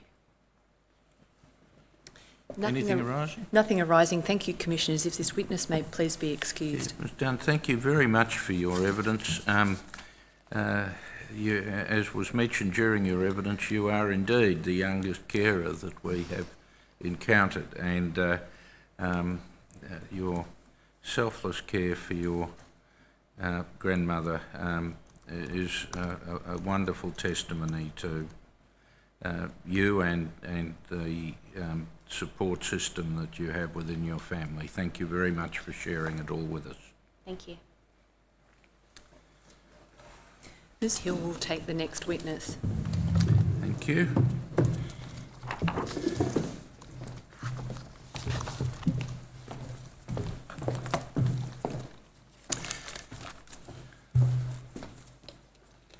Yes, Ms Hill. If the Commission pleases, I call Catherine Thompson.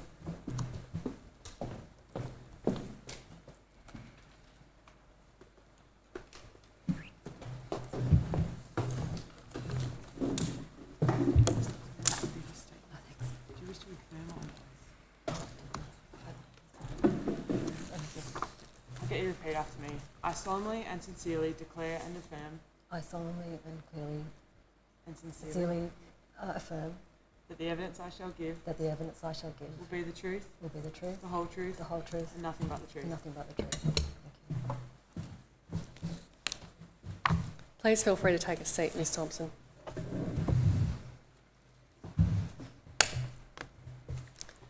Ms Thompson, may I ask you to state your full name? My name is Catherine Mary Thompson. And what is your role, Ms Thompson? I'm a research fellow at the Social Policy Research Centre at the University of New South Wales, Sydney. And accordingly, you're based in Sydney? Yes. And you've just finished your PhD? Yes, I've just received my marks and I'm very happy. What was your thesis on? My thesis was on the direct costs of care for Australian carers. And with your work at the Social Policy Research Centre at the University of New South Wales, you work alongside others? Yes, I work in a team with Dr. Trish Hill and Dr. Myra Hamilton, but the centre also has a broader perspective where we look at issues around welfare and evaluation of government programs. And we do look at things such as care and disability, family and communities, poverty, policy design and evaluation. Together with Dr Hill and Dr Hamilton, the three of you prepared a joint paper for the Aged Care Royal Commission? Yes, we do. And that paper, the joint paper, has in fact been prepared for the purpose of this hearing in Mildura? Yes, it has. Operator, could I ask you to please display document ID WIT stop 0286 stop 0001 stop 0001. Ms Thompson, is that the joint paper that you've prepared together with Dr Hill and Dr Hamilton displayed on the monitor in front of you? Yes, it is. Commissioners, I tender the joint paper of Dr Hill, Dr Hamilton and Ms Thompson. Yes, the joint paper Doctors Thompson, Hill and Hamilton dated the 22nd of July 2019 will be Exhibit 7-12. As the Commission pleases.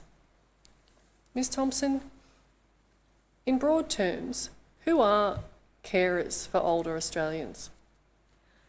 So in broad terms, carers are people who provide unpaid support to people with disabilities who have chronic illnesses and who are frail due to ageing. There's other more specific definitions from the Australian Bureau of Statistics where it encompasses that, but there is a definition of primary carers, who are the carers who provide the main sources of support to those people. How do people become carers? There's a range of ways people become carers, but it's usually, it can be a slow process as somebody gradually ages. It can be the onset of a traumatic event such as a brain injury. It can also be as a result of a stroke or a chronic illness. And usually carers, most often they're already in a pre-existing relationship. So sometimes it can be difficult to define when they become a carer.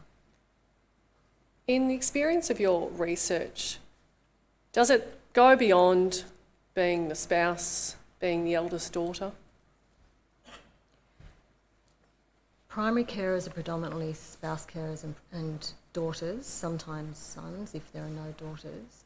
But there are a range of secondary carers, and they might be other children, other siblings, or they can be brothers or sisters of the person with a disability or who's ageing. And sometimes it's friends, close friends, and also can be a neighbour. Why do people end up as carers? There are a range of reasons why people take on a caring role. Sometimes often it's to do with a pre-existing relationship and it's out of love and they want to take care of the person, their family member. Sometimes it can also be about there's no alternative to them taking on the caring role. There aren't other relatives or supports around, informal supports around that they trust. They can be a lack of services. And also sometimes it's about family obligations and gendered ideas about who should take on a caring role. The Commissioners have heard evidence in Mildura from people who are caring for their loved ones who describe that it's almost as though they're caring for a child when they're caring for their older spouse or older partner. Is caring for an older person different to caring for a child or caring for someone who has a disability? There are some similarities in terms of you have to look after somebody and provide them with, sometimes you have to cook for them, clean for them, you have to bathe them. But the difference between caring for a child and caring for somebody with a disability or who's ageing is that caring for a child usually follows a natural progression and they will, in the end, become more independent and go on and have their own lives. And it's mostly a positive experience, whereas caring for somebody who's declining in their cognitive ability or who's becoming more frail, not that it's not always happy, but the nature of the relationship changes. And so there's this like a decline, and so that's not really associated with, people aren't generally happy about that. But also the needs of those people and the support that you give is often unpredictable. So you can't know exactly what's going to happen in terms of the types of support you're going to provide, unlike with a child as they develop. Ms Thompson, can I ask you just to keep your voice up slightly? Thank you. Could I ask you to draw out what the positive impacts are for those that are carers? Carers often gain a lot of benefits from caring. So they can gain skills in terms of managing very complex relationships and service systems. They also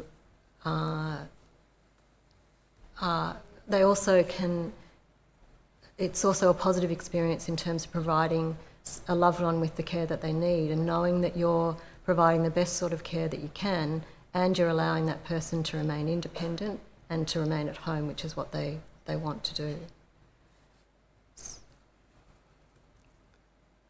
What is the impact of employment for carers?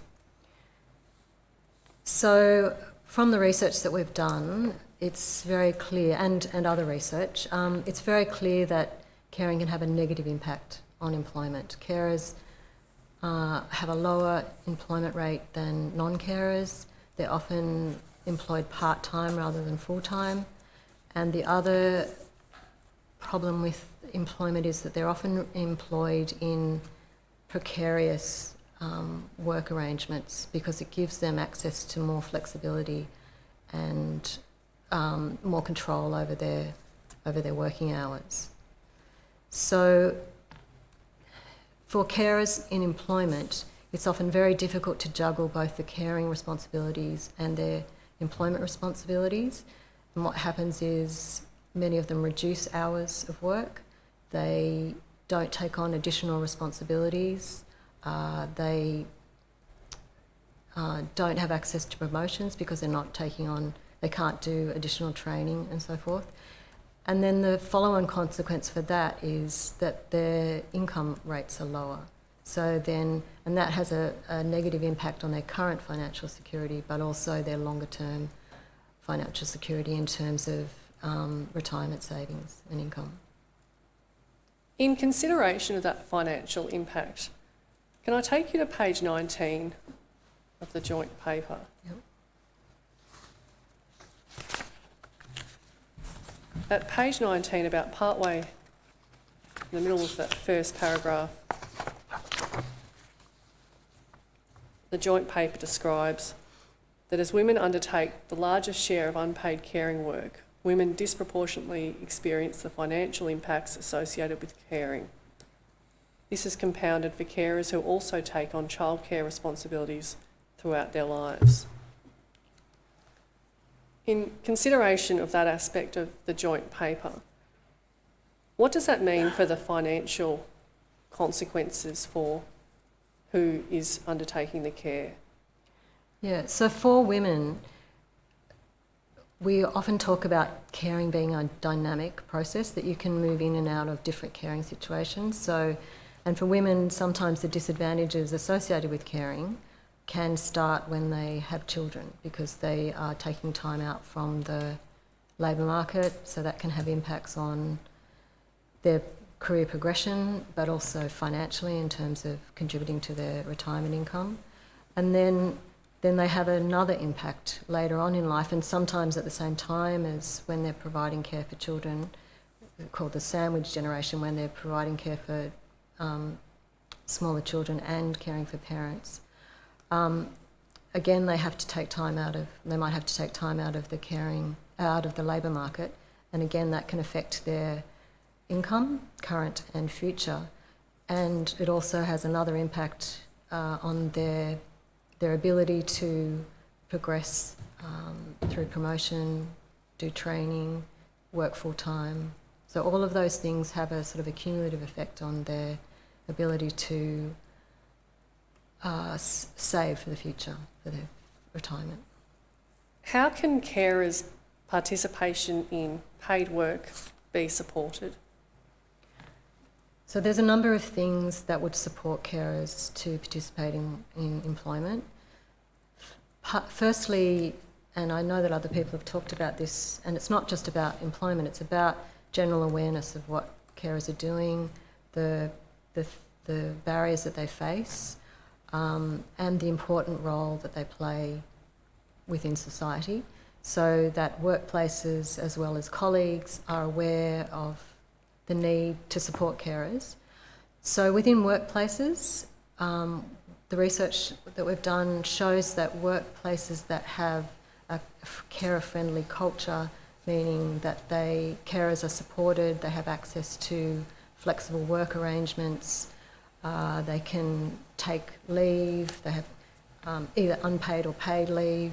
They have a supportive management that facilitates carers participating in employment. And also access to services has been shown to support carers' employment. But currently, with the changes in the way the service systems, both the aged care and the carer support system is heading, the changes, the way that the systems are heading, it's very difficult for services to support carers to work.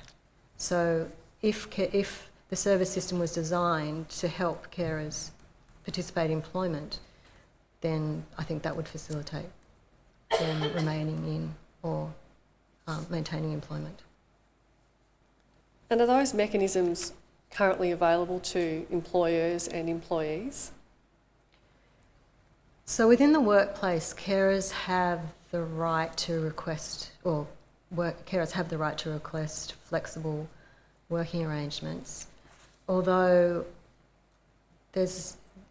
employers don't have to do that if they can give reasonable grounds for them, if they can argue a case as to why that shouldn't be, why the carers shouldn't access that. So it's there, but it can be denied. At pages 6 through to 9 of the joint paper, there's a reference to a bundle of legislation in respect of carers. What role does legislation have in supporting carers? I think legislation is important. The Carers Act is an important piece of legislation in terms of raising awareness of carers, and however, it doesn't have legally enforceable mechanisms to allow carers to have access to an assessment or services, which is different to other countries, for example, in England. But I don't think that legislation is the only thing. I think legislation should be there, but it also has to do with a cultural change within society about acknowledging and recognising the value of carers. Do you consider that the recognition of carers in Australia has faced challenges? I think that it hasn't gone far enough. So, as I said, the Carers Act doesn't have any legally enforceable rights to an assessment or to services. So, in terms of strengthening the legislation, I think that would be a good thing. But I don't know whether there's enough support yet for such a change. So that's what I think it's important to have a cultural change within society. And people have talked about here about raising awareness of carers and what they do and the important role that they play within society. In your research, have you found whether the shift to consumer-directed care has seen a change in the role of the informal carer? So the shift to consumer-directed care in itself, I think, is a positive thing, so that care receivers or older people have more control over the sorts of services and the types of services and the way they're provided. I think that's a positive thing. But what has happened is that the focus on the older person has meant that there's less of a focus on the carer. And I think both a focus on the carer and the older person is important, because they both have needs and one shouldn't be prioritised over the other. So, and what's happened with carers and respite is that it's assumed that the person accessing support through the consumer-directed, through the package, those services will give the carer a break, but that isn't necessarily the way that carers need or want to have a break from their caring role. sort of indirectly through the services that are received by the older person or the person with disability. What is the role of respite in caring for the elderly? So currently the respite is designed to give carers a break from their caring role, and that's really important that they receive a break. Caring can be quite stressful, it can have health impacts. We know that carers have lower levels of social and emotional well-being. They often prioritise the health needs of the person receiving support than their own needs. So giving a break from your caring role and the stresses associated with caring is very important. And carers can access different types of respite, which is useful, but many carers can't access the type of respite. They might need a longer break. Say that the respite that they get at the moment is often short breaks, and that doesn't necessarily give them a long enough break. And also respite, as it currently stands, can't assist carers to participate in employment because it's not a long enough period of time. Ms Thompson, in your research you've described the paradox of respite. Could I ask you to explain that to the Commissioners? So that reference is a report by Hill and Brodie, and it was looking at the social and emotional needs of carers.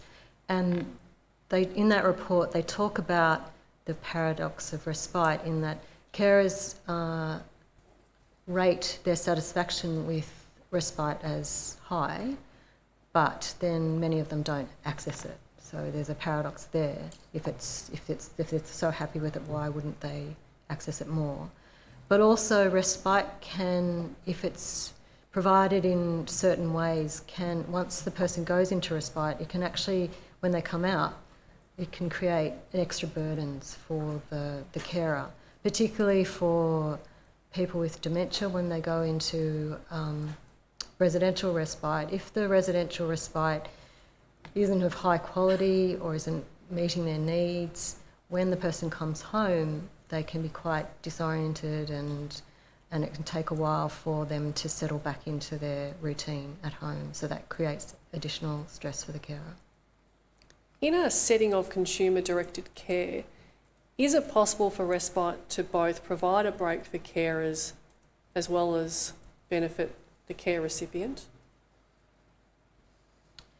It can, if the carer is involved in the planning of the needs of the person with the older person. So if the carer needs are taken into account in that assessment, it can do that.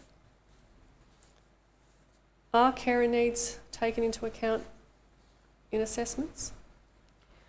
Well, evidence from the Carers New South Wales survey, they do a survey of their members, and it's not a representative sample by any means, but what the results from that survey indicate is that carers' opinions are taken account of in that assessment, but their needs aren't. So their opinions about what the care recipient needs are taken into consideration, but the carer's own needs aren't taken into consideration. How can the carer's needs be taken into consideration? Within that system, within that assessment process, carers could be asked what sort of break they need, so that then perhaps the services that are supporting the care receiver can be designed so that they both meet the needs of the carer and the care recipient. So, for example, perhaps the carer needs more than 2 hours off, because what can you do in 2 hours if you don't live close to anything?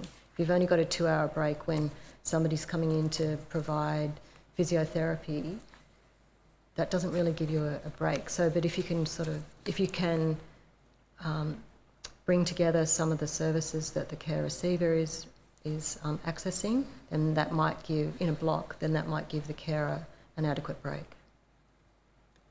You're aware of the carer gateway that's being introduced. What do you understand the role of the carer gateway to be?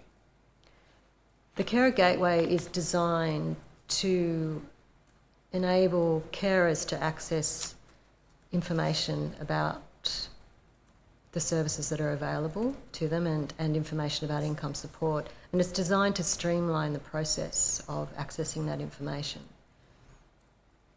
And do you consider that a gateway such as that will support carers in receiving the assistance that they need? The Carer Gateway has the potential to support some carers with accessing information, carers who are very familiar with online, accessing information online, but not all carers can do that, and some of them might find it quite challenging going through that interface. And I think it's important that access to information isn't just through one mechanism, because carers have different needs. There are carers from different cultural backgrounds who might not respond well to accessing information over the internet. They might want a more personalised approach. So I think it's important to, and also people who, where English isn't their first language, might also find that quite challenging. So I think it's important to recognise that carers have different needs, and therefore access to information and services is better provided by a variety of ways. Are you able to give some examples of what those ways could be?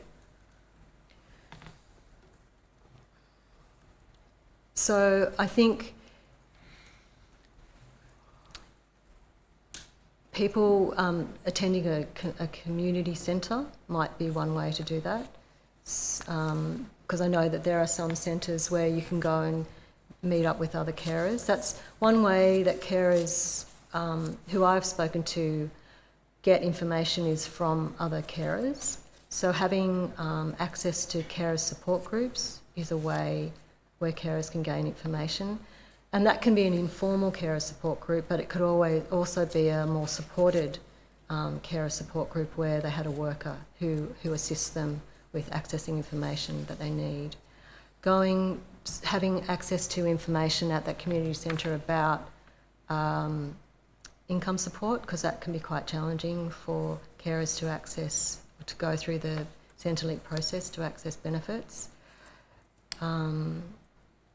But I think the more personalised approach and meeting other carers and also having access to workers that they can speak to face to face. What is the impact on carers on their social and emotional well-being? The research shows that although carers can gain some benefits from providing care, and the research shows that carers have much lower social and emotional well-being compared to non-carers. They're have one of the lowest levels of social and emotional. That can be due to isolation. So for some carers, their social activities constrict, and their access to friends also is affected. So, and if they leave work, that can also be another point where their social activities are constricted. And isolation often can lead to depression, and also they tend to not consider their own health because they're prioritising the health of the older person, or they don't have time to attend to their own health needs. What does the role of community support services for carers have in those circumstances? Well, community support services can give carers access to social activities. So there are services that provide both carers and the older person with social activities. So that can be, and carers have talked about in the research that we've done, have talked about they don't want just time away from the older person or the person that they're caring for. They want to do activities with them. So there have been some services where they organise holidays for both the care receiver and the caregiver, and workers go along with those. They can do outings and things like that. But also carers want access to high quality services that they can trust, so that then they can have a break and not worry about the person while they're away, which is important, so that they can actually really have a proper break from the caring role. The Social Policy Research Centre has done some work on social inclusion. Mm-hmm. Could I ask you to explain to the Commissioners what is meant by social inclusion? Social inclusion is about giving people the ability to participate in a range of activities. So things like employment, social participation, also having a voice. And there are policies, there are groups of people that find it difficult to participate in certain areas of life. So social inclusion is about designing services that support people's inclusion, no matter what their background. What is known about when carers access support for themselves? Sorry, could you explain that a bit more? What is known about when carers will draw upon the services, support services within the community? Carers often access services at a point when they've been caring for a long time. And that relates to what I was speaking to about before, that caring can often occur the taking on the caring role can occur quite slowly, and it can be a result of somebody who is slowly declining, either physically or cognitively. So sometimes it's difficult to carers to recognise that they actually are a carer. And if they don't see themselves as a carer, then they don't think to access services that are for carers. But once something happens, either their health becomes too much for them to provide care, or something happens to the older person, they might go to hospital and they become introduced to a system where at discharge, there are things put in place to help them support the person who is coming home, or themselves when they go home. And once they're identified as a carer, they're more likely to access those services. What's known about those carers who aren't accessing services? That's a difficult question because sometimes they're hidden. And what do you mean by hidden?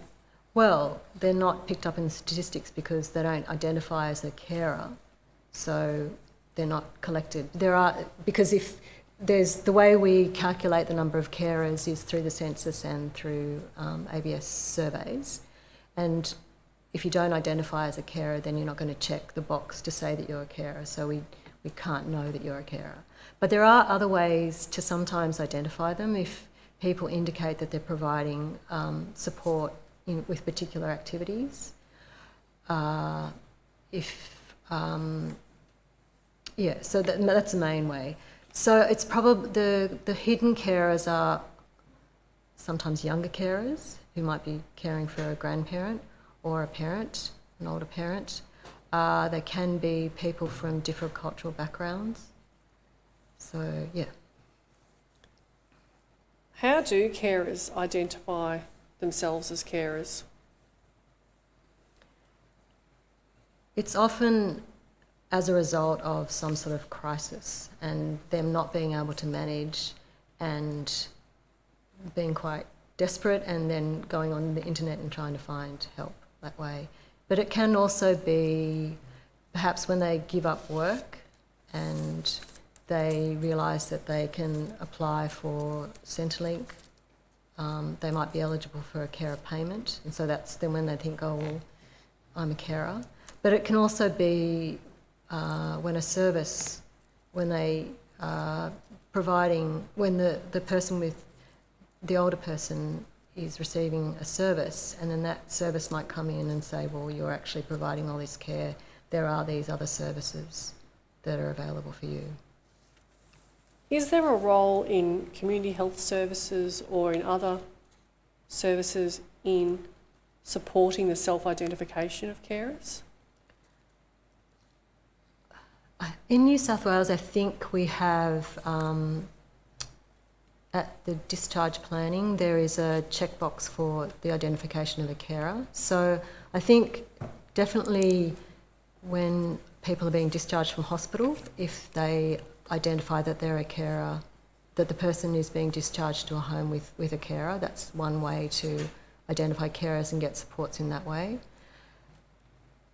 Training for allied health professionals about the caring role and the support of carers might be another way to identify carers, and also GPs. GPs are a key way for carers to be identified if the GP knows about carers.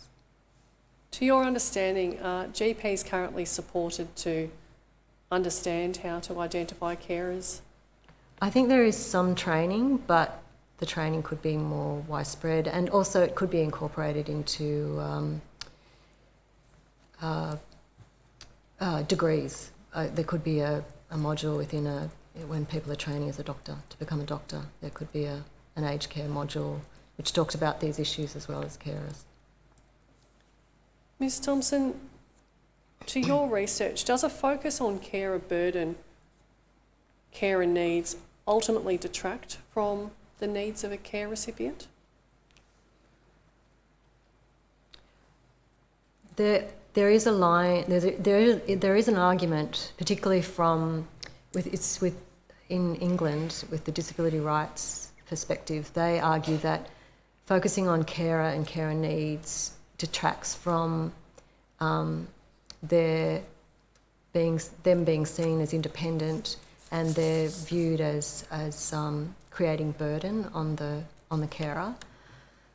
My opinion is that can be true, but I also think that there are people who want to be cared for and who want to provide care, and caring occurs within relationships, and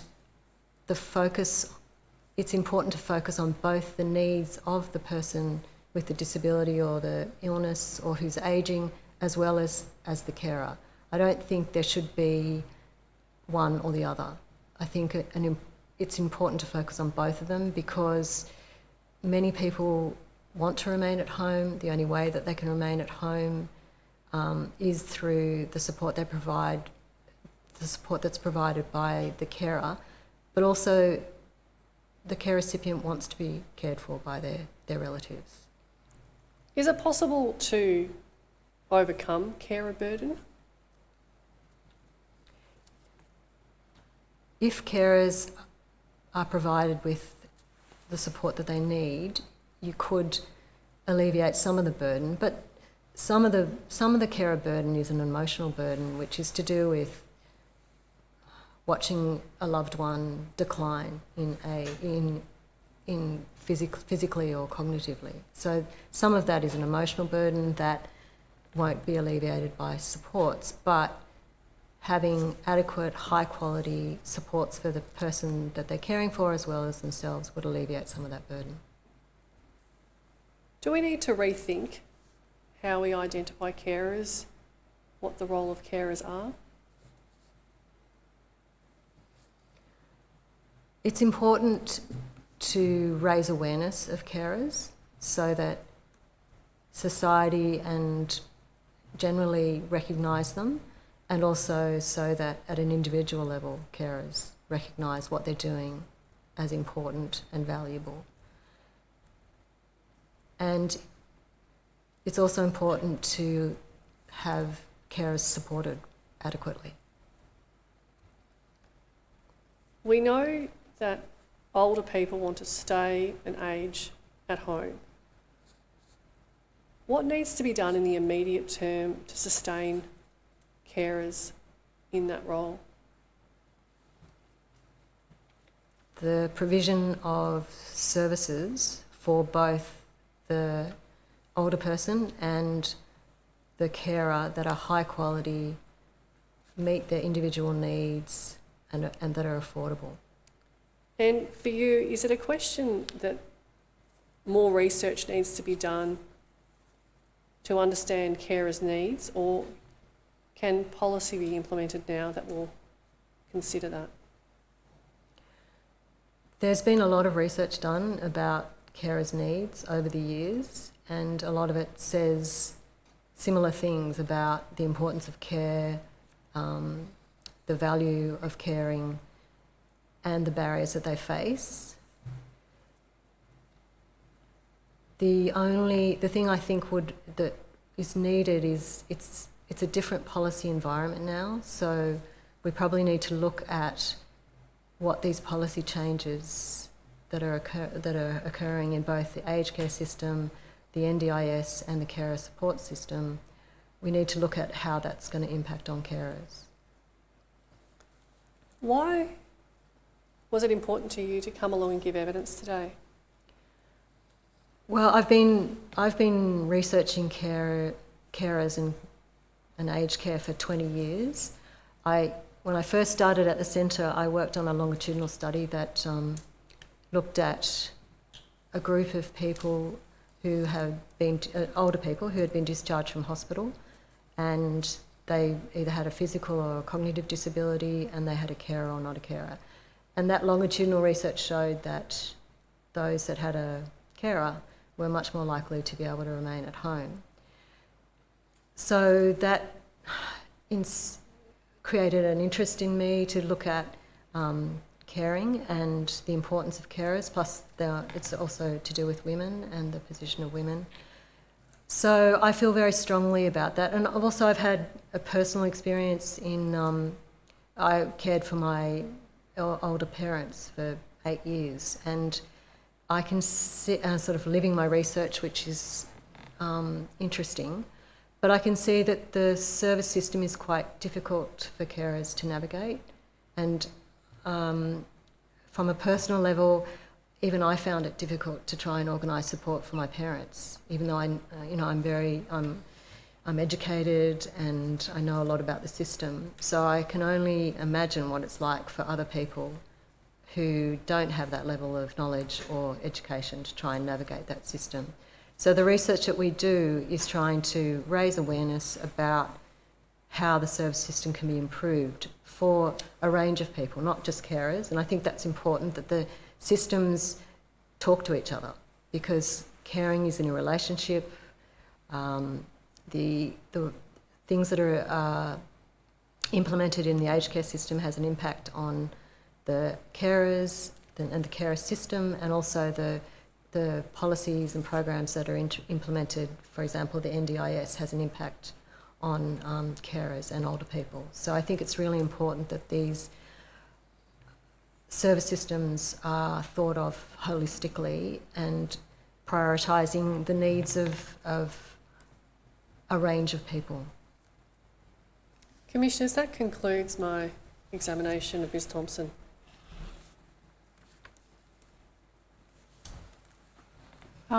I think it's nearly Dr. Thompson, I think, by now. Almost. You've given some very interesting and important evidence indeed through the joint witness statement as well. I want to turn, I think, to your issue of very difficult to navigate the system, even for somebody who's well informed, and we heard earlier evidence from Ms Dunn on a similar thing. Is it because so many parts of this system are fragmented?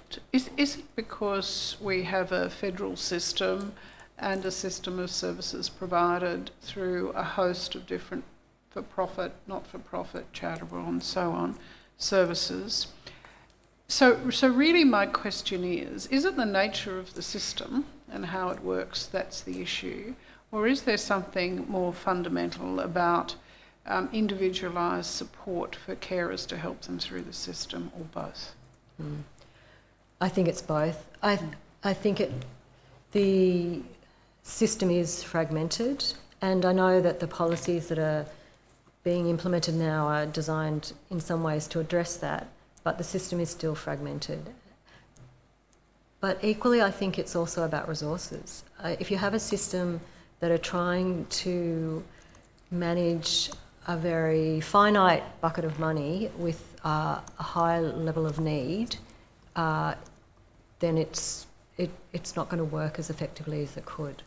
So I think I was saying before that the system going through the gateway will suit some people, and they'll be able to navigate that gateway quite effectively because they're used to doing that. But for some older people and maybe some young people, they don't have the confidence or the ability to read all the information.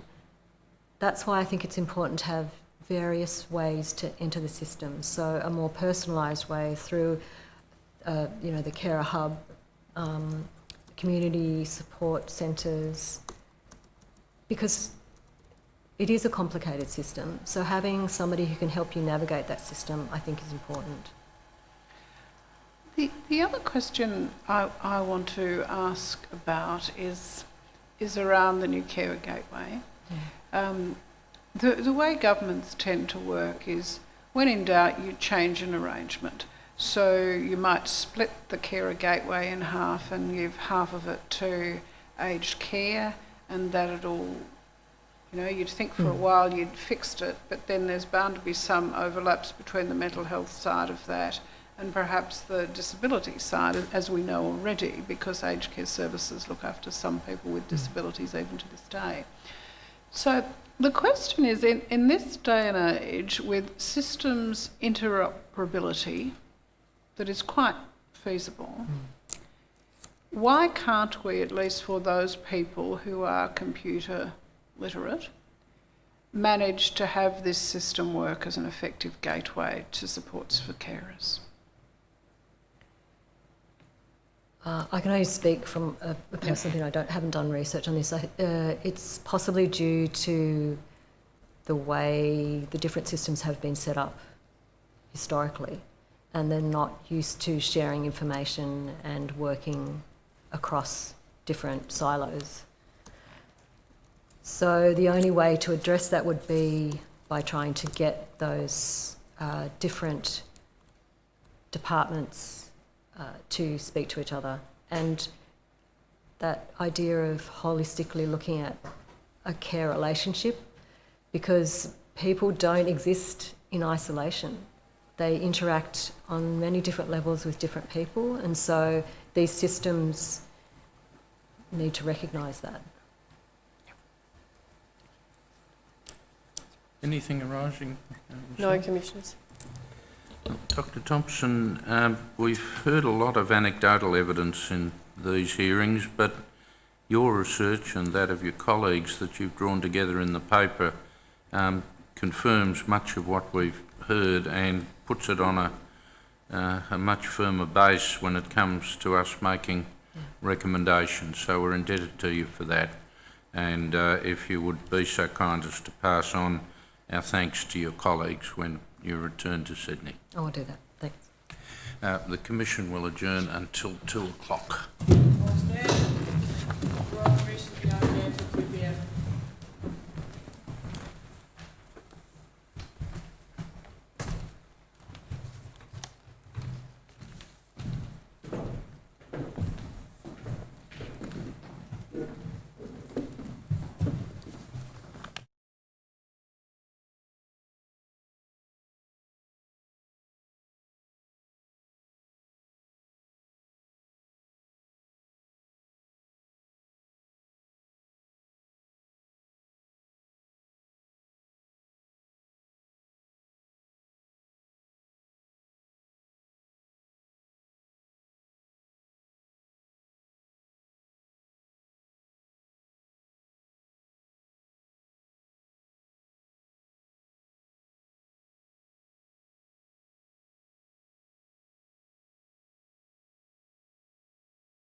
seated. Yes, Mr Gray. Thank you, Commissioner. Commissioners, our next witnesses are a panel of experts. I call Dr Meredith Gresham, Dr Lynn Phillipson and Associate Professor Suzanne Hodgkin. Please repeat after me. I solemnly and sincerely I solemnly and sincerely declare and affirm declare and affirm that the evidence I shall give that the evidence I shall give will be the truth, will be the truth, the whole truth, the whole truth, and nothing but the truth. and nothing but the truth. I solemnly and sincerely I solemnly and sincerely declare and affirm declare and that affirm the evidence I shall give that the evidence that I shall give will be the truth, will be the truth, the whole truth, the whole truth, and nothing but the truth. and nothing but the truth. And I solemnly and sincerely I solemnly and sincerely declare and affirm declare and affirm that the evidence I shall give that the evidence that I shall give will be the truth, will be the truth, the whole truth, the whole truth, and nothing but the truth. and nothing but the truth. Thank you, ladies. Members of the panel, I'll ask you to verify statements that you've made for the Royal Commission first, and we'll start with you, Dr Gresham. Operator, please bring up WIT stop 0284 stop 0001 stop 0001.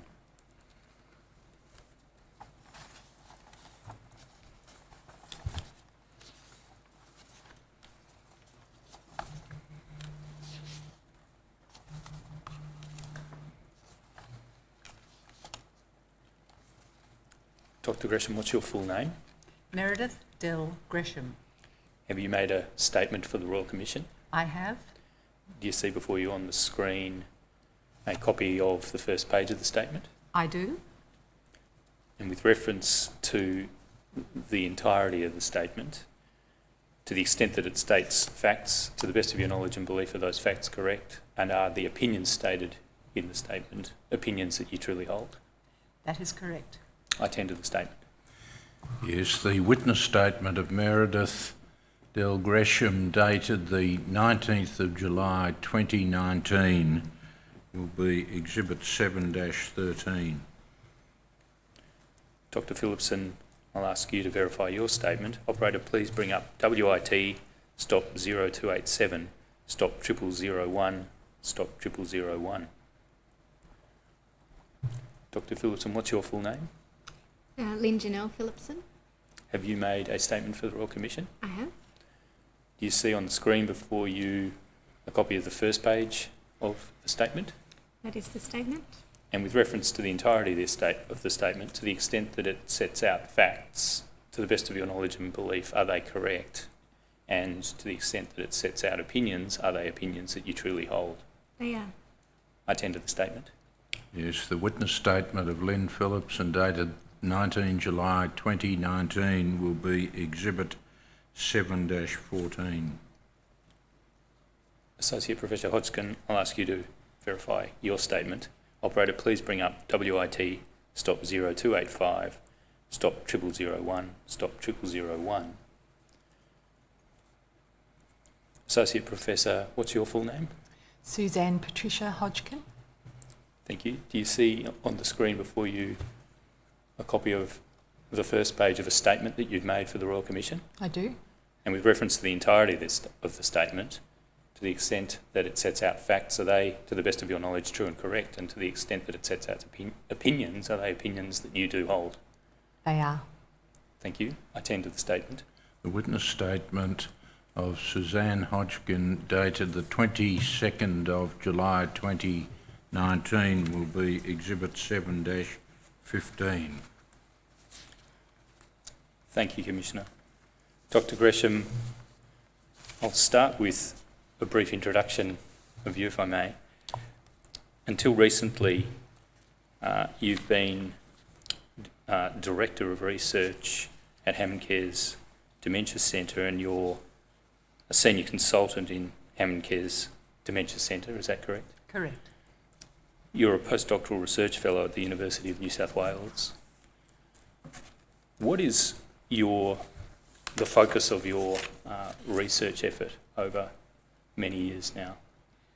Much of my research has focused on improving the life of carers and working with people living with dementia in terms of re-abling and improving their quality of life.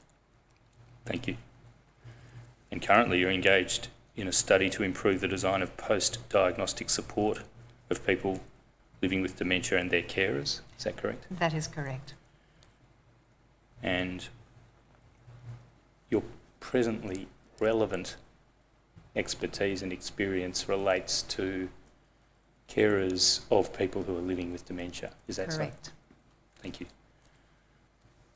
Dr. Phillipson, I'll next make a brief introduction of you, if I may. Your PhD related to factors influencing the use of respite by carers of people with dementia. Is that correct? That's correct. Since 2016, you've had a National Health and Medical Research Council, Australian Research Council Fellowship. Is that so? That's right. And what's the focus of the research called for under that fellowship? So I've been looking at the experience of consumer-directed care of people living with dementia and also of their carers' experience of that program. Yes. And is consumer-directed care the policy that's been implemented in relation to home care packages? That's right. It's been introduced into the home care packages program, but the government has signalled its intent that that model could be expanded into other programs. Thank you. And Associate Professor Hodgkin, may I make a brief introduction of your research and background? Your current role is Deputy Director of the John Richards Centre for Rural Ageing Research at La Trobe University. That's correct. Your background qualifications are in social work. Is that so? Yes, I've got a bachelor and a master's in social work. Yeah. And your research focus is in particular in rural settings, is that right? Yeah, it's in relation to mainly community care and how community dwelling people access the supports and services that they need to continue to live in rural communities. Thank you. Could you please just give the Commissioners a brief outline? We'll come to it in more detail in a minute, but some brief detail now of the Australian Research Council project Aspire and the rural and the scope of that study, the rural areas that it covered. Yeah, so that study set out to look at how rural people, how services and supports combine to make rural people's living experience better. And we did some mapping in relation to carers in that project and in relation to, who was doing what for who. So we'll talk about that later, but that was the main focus of the project.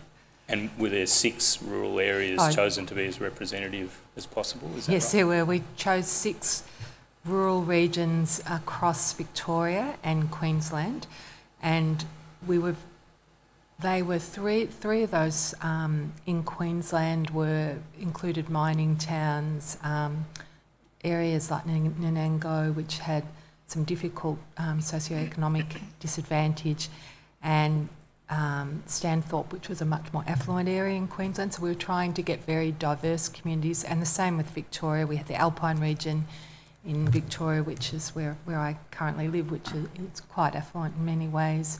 We had Yarriambak, which is around this area, and we had Yarram. So very different communities, rural communities. Thank you. Commissioners, the format this session will adopt is that I will pose questions for the panel and the panel will address that question. There'll be a brief discussion about the various responses that have been provided to the question, and then we'll move to the following question. If you at any point wish to ask questions, please do so as we move through the topics. The first topic is, who is the carer? Members of the panel, in considering this question, I ask you to consider both the conceptual framing to the question and any practical issues that arise with respect to recognition of carers, both in terms of their self-recognition and social recognition. If we could start with you, Dr. Gresham, who is the carer? First, I think it is really important that we recognise that each and every carer in Australia is unique. They are living and caring in unique circumstances within diverse service landscapes, if we want to call it that. Every carer brings a unique set of strengths and limitations to that caring relationship, and we will be discussing that, I think, as the panel goes on.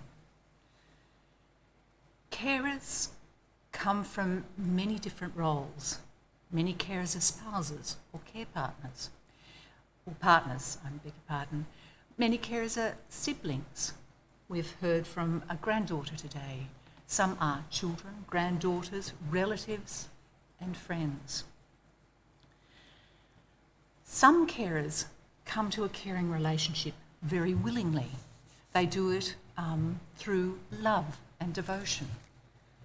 Other carers will come to a care relationship and have it thrust upon them when there is no alternative. There are carers who will recognise themselves as carers as such, but there are many people who will actually also be what we call hidden carers. And these are people who either don't recognise themselves as carers or are in some way hidden to the system. These might include people who are geographically isolated, people of specific sexual orientations whose relationships may not be recognised. Some people might be not recognised because of cultural or gender expectations or stereotyping.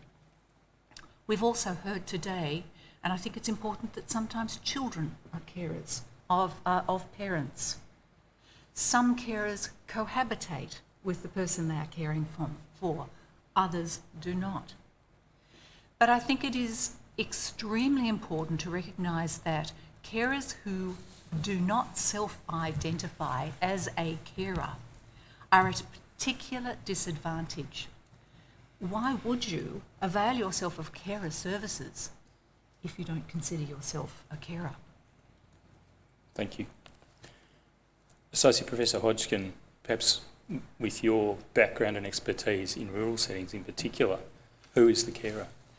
When we were doing what we call the Aspire study, which was funded by the Australian Research Council, we actually asked a series of questions. There was 265 older people who we did a telephone interview with, and we asked them a series of questions about, we asked them first off to name the closest 15 people they could think of in their lives. So we then obtained a name from them about that person and the relationship and where they lived, how close they lived to them. And then we asked a series of questions in relation to who's doing particular tasks. So a number of tasks which included sort of your more instrumental assistance with daily living tasks, to transport tasks, to emotional care tasks like telephoning them to make sure that they were okay. So we did this kind of as a kind of neat social network analysis of those people, and what we came back to with all of that was that the first person that they named for those 15 was the most important person in their life. That was the person who did most of the tasks, and they were mainly household support tasks. So I guess the second primary carers did things like emotional assistance and helped with home maintenance and so forth. When it came back to looking at the relationship of the person who was doing that first person, it was always a person who was a family member and lived close by, and usually was a spouse or a daughter or a daughter-in-law. So we were able to track who the key people were.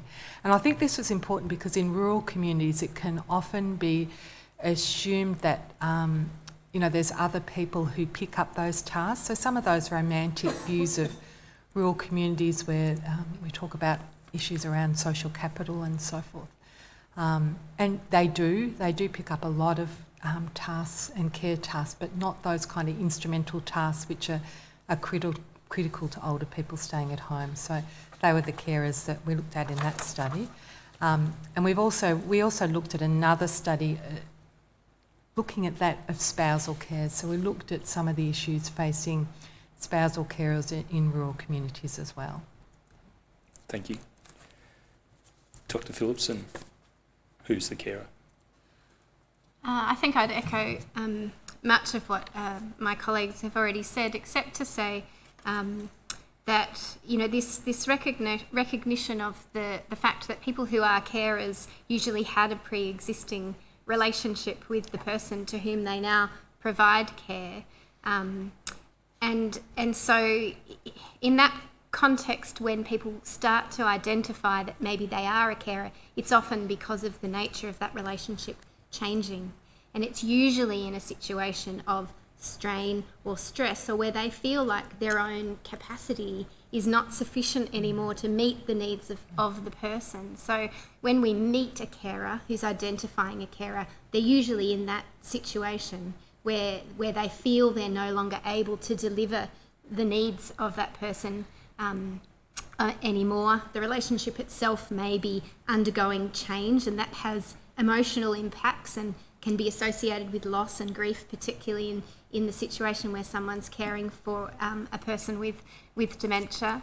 But yeah, just to consider that context of the fact that when we meet a person who's identifying as a carer, it is usually in that context of them needing some practical supports, financial supports. They're being faced with quite complex situations, legal, financial, physical, medical, where they begin to feel that the relationship is not enough to sustain the person's well-being. Thank you. We'll come to ideas about preventative interventions in due course, but are you saying, Dr. Phillipson, that there's a real issue right at the outset concerning self-recognition as a carer itself contributing to problems around getting preventative interventions in place? That's right, and often carers receive a message if they're presenting at a health service, or my experience has been particularly with carers of people with dementia, where they're actually told, well, the person has dementia, and when you're not coping anymore, come and see us because we've got supports for you when things get tough. Okay, we'll come back to preventative interventions. The next question is, how are we to understand the needs of informal carers? Now, in posing this question, I'm not for a moment limiting any of the panel members to consideration of formal assessment processes that government might have. I'm asking you to consider this question from a broad academic frame. How are we to understand the needs of informal carers, Dr. Gresham? I think if I may also expand that out from not just a broad academic frame, but to draw from my own clinical experience. We have discussed the enormous diversity of carers, and that, for me as a clinician, makes assessment of need quite hard. One framework that I have used throughout my career that I have found helpful is understanding caring style. One particular framework involves considering carers sitting somewhere on a spectrum from what we call a care provider to a care manager. I'll just ask the operator to put up your witness statement, Dr. Gresham, at paragraph 17.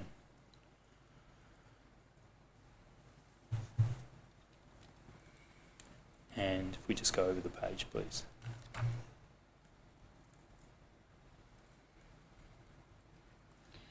Go over to the next page.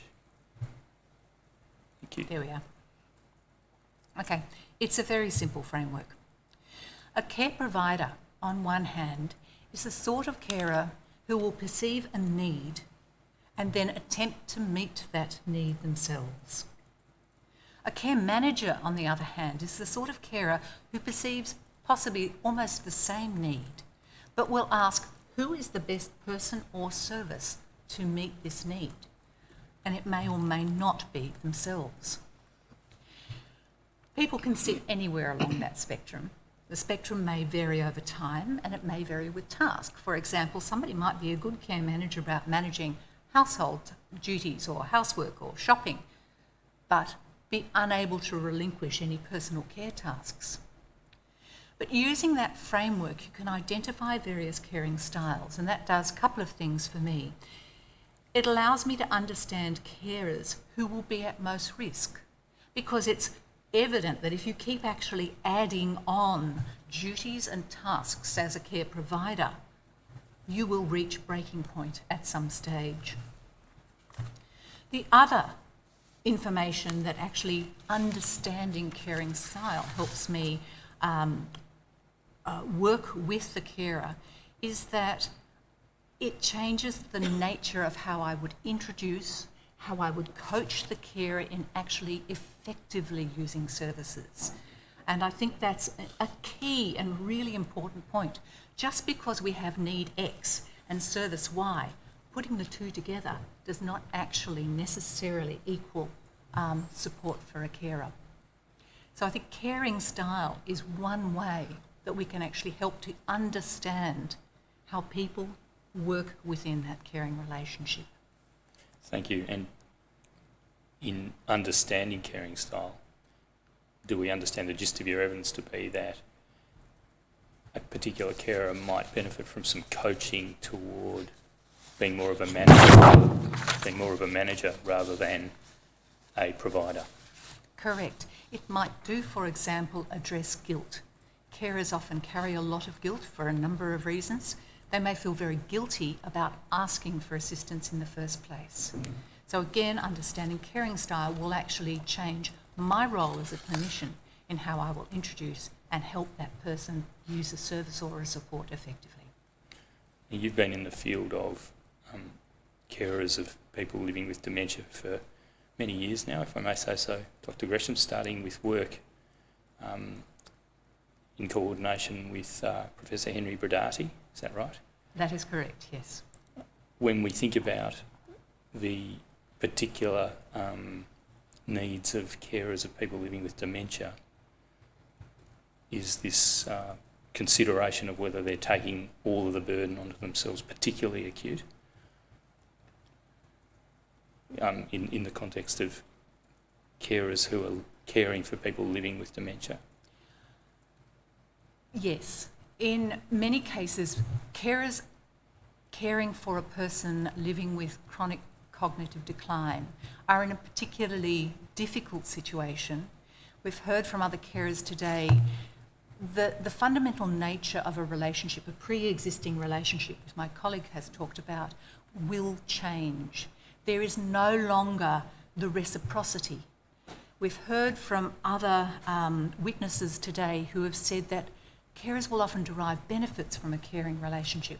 And it's often that ability, that reciprocity within a relationship that you can derive satisfaction for. A person being cared for is grateful for the assistance being received and they are able to thank a carer. Often that reciprocity completely breaks down in dementia and it can be a very lonely existence for a carer. Thank you. Dr. Phillipson, how are we to understand the needs of informal carers?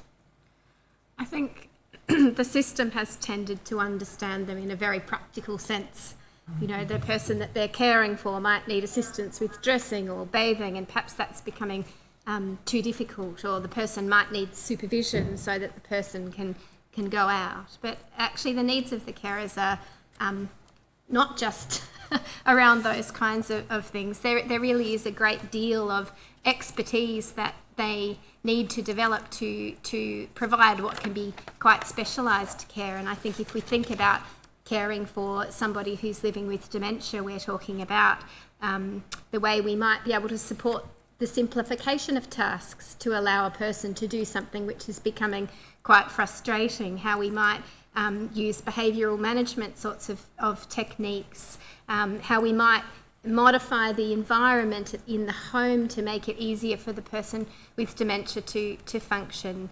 The carer often has to become a communication partner for the person, an advocate within situations like medical appointments or even during family visits where people don't understand what the person's trying to communicate or why they might be behaving in a particular kind of way.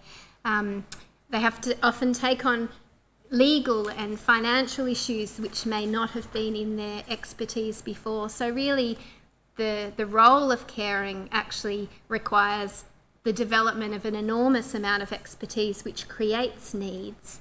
I guess on the back of that, carers have their own health and social and financial needs which existed before they took on the substantial responsibilities of providing care for another. And so in assessing a carer's needs, we must also look to their own health and financial and social and often other caring and family responsibilities that they're also trying to juggle. So we have all the needs that we all have for financial security and housing and socialisation and meaningful occupation. Then we add the specialised needs that they might need to actually provide the care. And I think particularly going back to the way we began this conversation, we also have to see the carer's needs for adjusting to the changing nature of the relationship that they have with the person for whom they're now providing substantial care. And I mentioned before loss and grief, but there are also other types of adjustments that we know carers can really benefit from, psychological therapies and supports to come to terms with, not just right at the end of the trajectory, but during that relationship as well. So they're a complex set of needs.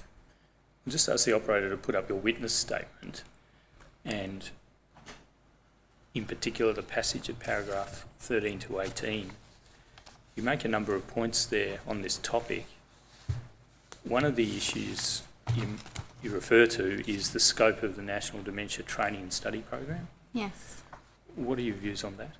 So I guess we've recognised the complexities that are associated in providing good quality care for people with dementia, and the fact that even health professionals and paid care workers really benefit from training around this this role. But the Dementia Training and Study Program does focus on paid carers and on health professionals. It doesn't include unpaid carers as one of the target audiences. There is a National Dementia Support Program which does provide very limited amounts of education around dementia for people with dementia and their carers, but they tend to be targeted towards the beginning when the person receives their their diagnosis, and don't really meet the needs as the person's with dementia's condition changes. So it's just an interesting situation that we have recognised the complexity of this care and invested a lot of money into a program that's very needed for health professionals and formal paid carers, but haven't actually developed a similar program which recognises that informal and family carers are actually providing the vast majority of care for people with dementia who are living at home.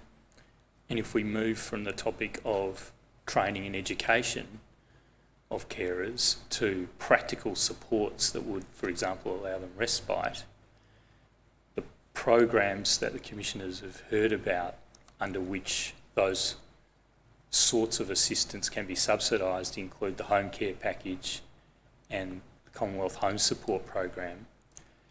Those are assessed by ACATs or regional assessment services. Do you have any views about the adequacy of the scope and character of the assessment that occurs when it comes to considering the needs of caregivers? So I think in a transition towards consumer-directed care and with an increasing focus on the older person and the person living with the disability, I think there has been some loss of the focus and the comprehensive assessment of carers' own needs in this context.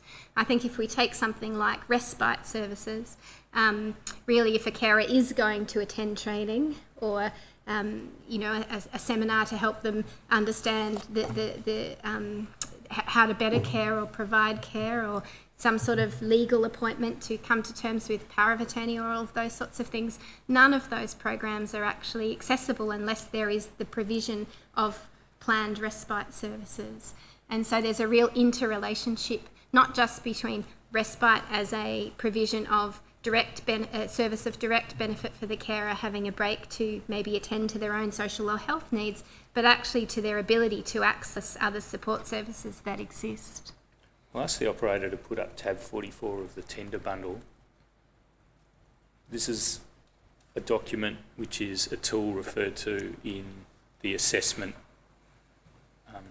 directions and guidelines for ACATs and RASs. It's called the National Screening and Assessment Form, and it does refer to carers. I'll ask the operator to go to page 4 It's 0003, native page 4.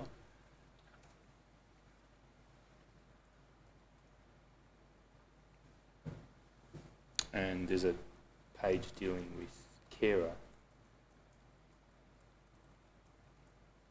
Do you have any comments on that page? It's I suppose it does encompass the carer. So that particular page that's up is just the identification of whether there is a carer. Yep. Is that the page you're wanting me to comment on?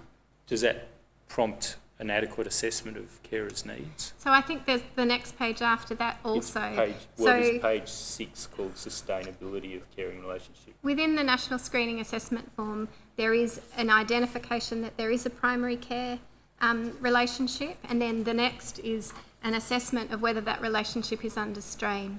So that's page 0005, native page 6. We'll go to that page, please, operator.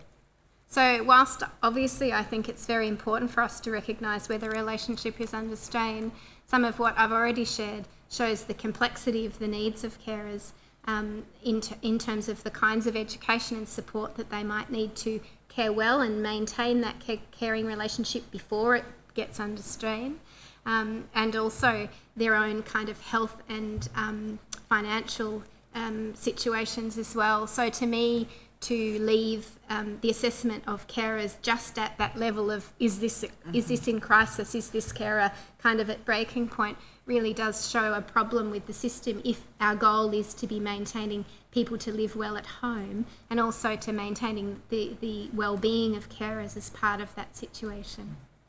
Thank you. Any other comments from the panel? Any questions from the commissioners? I'll go to the next topic.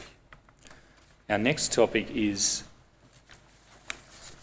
in a way, an addition to that topic that we've already raised about assessing needs. The next topic is, what are the ameliorating and aggravating factors which affect the well-being of the carer, the sustainability of the caring relationship.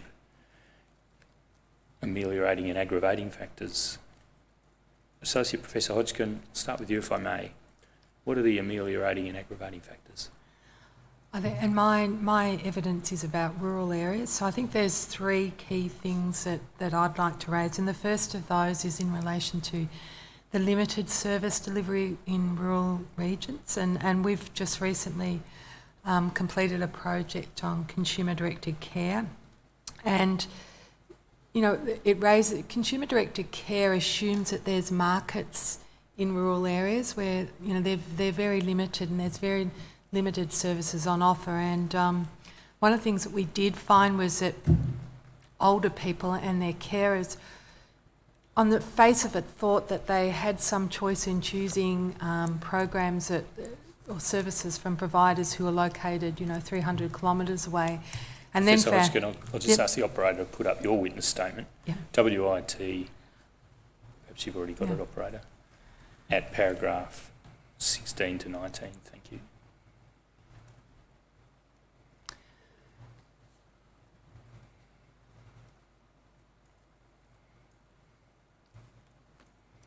Pardon me, Professor, please go on. Yeah. So there's this assumption that there are markets, so we're choosing sometimes providers who are 300 kilometres away and then only seeing their case manager, you know, once for a 12-month period. And when we questioned older people and their carers, they had, most of them had drifted back to a rural and regional provider because they acknowledged at some point that even though the services were maybe more limited, that at least they were getting comprehensive care and that it was kind of more integrated care that they were getting from their existing providers. And that there's, in rural areas, you know, there is that sense that older people do get looked after in particular areas because the service system knows them so well. So while there's limitations in services, there's some trade-off for for rural people as well in having that limitation in some ways. I think the second major issue is in relation to rural isolation and travel. So across all of our studies, this has come up consistently time and time again, that tyranny of distance and people having to travel. First off, say for instance a carer and the person they care for might live in, say, Mount Beauty, which is one of our alpine areas. There's first that trip just to the service centre, which might be in Myrtleford, which is a trip across the mountains, so to speak. You know, it's not an easy trip. So there's always difficult geographies in rural areas to get by, and that's just to get to their local service.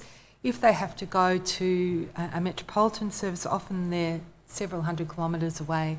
So there's all that transition, the cost, the fatigue cost in having to navigate all of this, having somewhere to stay when they're down in metropolitan areas is, quite difficult for a lot of people.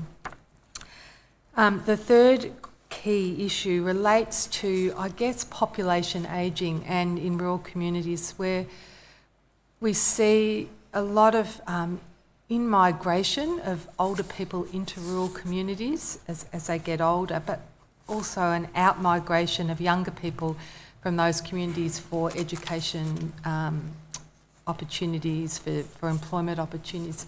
And what this means is that an older person is left with limited care options in that sense. So unless you've got a spouse living with you or a daughter or a son who lives close by, you can be quite isolated. And our Aspire study did pick this up, that those people who really, so men, older men living in rural communities whose spouse may have passed away, didn't have children, were really the people most at risk of not getting any services. They didn't have any carer. So then their relationship to formal services, but that there's that reliance then on what is technically a limited sort of service system. So they're the three key things that I'd Thank you. like to raise.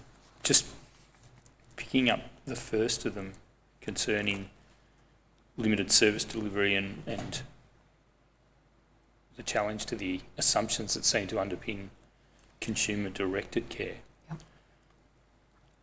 You talked about the trade-off being that the rural communities might be, my words, closer-knit communities, Yep. and there might be some benefits from that. How do you see that playing out in terms of the appropriate model for a rural community? Is it a competition-based model, or is it more of an integrated model for the particular community? I really don't believe that competition-based models work in rural communities. What we see, and we work with a number of providers in our areas, is that they have to work together to offer the gamut of services that older people need. So they are constantly brokering services off each other. It's a sort of a furphy, I think, that competition adds to better service delivery for rural people. It doesn't. And they really, my experience of all the rural providers that we've dealt with, they really do go to extraordinary lengths to look after the older people who they take on as their clients. So. Thank you. And on your third point, just ask the operator to move to paragraph 29 of your statement. You bring out a telling point in your statement concerning the migration point that you've made. Yep. And the conundrum or the dilemma that arises from the fact that, I think according to your Aspire study, you're really looking at family members being primary carers. Yes. And yet they're the younger generation of family members are the ones who are likely to be moving out. Yeah. And the study I referred to earlier, the spousal care study, which has been conducted by a PhD student of mine, she found that of all the spousal carers and their partners, there were no adult children available to provide any care. So there was enormous pressure on those spouses to do it alone. I think that's one of the key issues in rural communities, is that there's not often other people around and not other services around to sometimes pick up that slack. So, and then there's older people out there who are not getting much of anything, so which is a bit of a concern. Not carer support nor family support. So, are you now adverting to the problem of getting information and finding your way around the system as an older person if you're left to fend for yourself? Yeah, no, and that's. I was thinking. My father-in-law recently said to me, he's got a friend called Brenny who had a stroke, and he said to me, "Can you get that service that I've got for Brenny?" So I said, "Oh, it just doesn't work like that. Just, you know, that he'd have to sort of get onto my aged care, and I'm happy to help him out with that." But these are, and he's an older man living in a rural community with very limited family supports, and you know that requires someone who's just had a major stroke, who's having trouble with speech, to be able to, you know, even think of accessing a computer to get onto my aged care and do that is quite, you know, baffling. So, yes, you know, there are a number of people who the navigation of the system and relying on people who are able to help them in some ways, and usually a carer. That we did find that carers were the ones who, in the consumer-directed care study, were the ones who are navigating the system, not the older person themselves. Thank you. Dr. Gresham, ameliorating and aggravating factors? Certainly.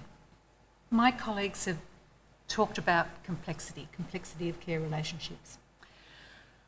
Dr. Phillipson has actually talked about how services and supports tend to get deployed when there are evident needs, and those services and supports are often around practical things. It's about practical things like transport, practical things like showering, and so on. I'd actually like to unpick a little bit more about carer stress and strain and put a different complexion on it. I actually believe that with the services and supports we offered, we are reactive. And I think the model at figure 2, paragraph 26 of my statement is a good illustration if we Operator, that's on page 5. Thank you. Page 5. This particular model, I found it was devised looking at what ameliorates or helps things get better, or what exacerbates or aggravates carer stress within dementia. But I also believe the model is transportable to other chronic disease states. I draw the attention of the Commission to firstly the middle box. The situation is we have a person with dementia. As dementia progresses, the person becomes more dependent upon a carer. The person may also develop, and this is rather old language now because it is an old model, challenging behaviours or changed behaviours or behaviours, psychological symptoms of dementia. This places burden on the carer. And in this model, burden actually means the number of duties or tasks or the amount of time a carer actually spends supporting the person with dementia. Burden is manifested in carers in a whole range of different ways. We call this caregiver strain. And it might manifest in psychological ways. For example, we know that carers are far more at risk of becoming depressed than other aged matched people. It might manifest in physical ways. Often caring involves helping people physically, moving around, getting up and down from chairs, on and off the toilet, in and out of the shower. It may manifest in financial ways. And we've heard that working carers often need to give up work, go to part-time, and this may actually cause financial strain. We've also heard about social strain, where family or friends may actually fall away because they don't know how to react to the person with dementia, or the carer might self-limit getting people out because they're fearful of how their person with dementia will act or react, or they might be embarrassed about what they do, or the carer just might be too tired to keep up their social relationships. The left-hand box are just examples of factors that might exacerbate or make that carer strain a lot worse. I've already mentioned social isolation. But if a carer has lack of knowledge, for example, and they don't understand why a person is doing what they're doing, a common example is I will hear from carers telling me, he's driving me mad, he's asked the same question 65 times in the last hour. They think that the person is being deliberately aggravating, when of course they're not. Carer health too is not particularly on this list, but carer health, depending on the carer's health and wellbeing, may actually make the caring situation a lot worse. Poor marital relationships. If you have lived with a very poor marriage, you've even been in an abusive situation, and then your partner develops dementia and you, as I said before, are thrust into that particular caring relationship, it can be absolutely devastating. On the other side of this particular model, we know from research and clinical experience that there are practical protective factors. The first one, practical support, is the one that we tend to concentrate on when we are thinking about providing services. Practical support, as I said, with showering, with personal care, with transport, with etc. But also education is protective. For carers to understand what's going on, understanding their reactions, understanding that they aren't alone, is very protective against carer strain. Good social support, good education about how I maintain my own social network, education about how do I go about solving problems as they arise, where do I go, how do I actually work out, how do I start thinking about solving these particular problems. There are other protective factors that aren't so evident in there. In the middle box again, if we can reduce dependency in the person with dementia, that will also again reduce burden and reduce strain. A good example is that we now have good evidence that reablement for people living with dementia is as effective, if not better, than the anti-dementia drugs. If we actually look at services that will reduce that dependency, we can reduce carer burden and therefore the strain that carers are feeling. This particular model allows me to start to think more broadly about how we go about supporting carers in practical, proactive ways, rather than what I think we really have is a rather reactive service or set of services and set of ways about assessing carers from a systems perspective. I think that's the perfect point to return to Dr. Phillipson. Dr. Phillipson, is this really an illustration of a point you mentioned a short time ago in relation to the National Screening and Assessment Form? Do you care to comment? It is, and I'm happy if you leave the model up because it helps us to keep speaking the same language. I think we really do need to address the exacerbating factors that we can, which is around people's lack of knowledge and skills, and some of the psychological interventions that we know can improve people's ability to cope even if we don't change the practical circumstances, and think about how a system is actually also emphasising protective factors before things get to that point of stress and strain.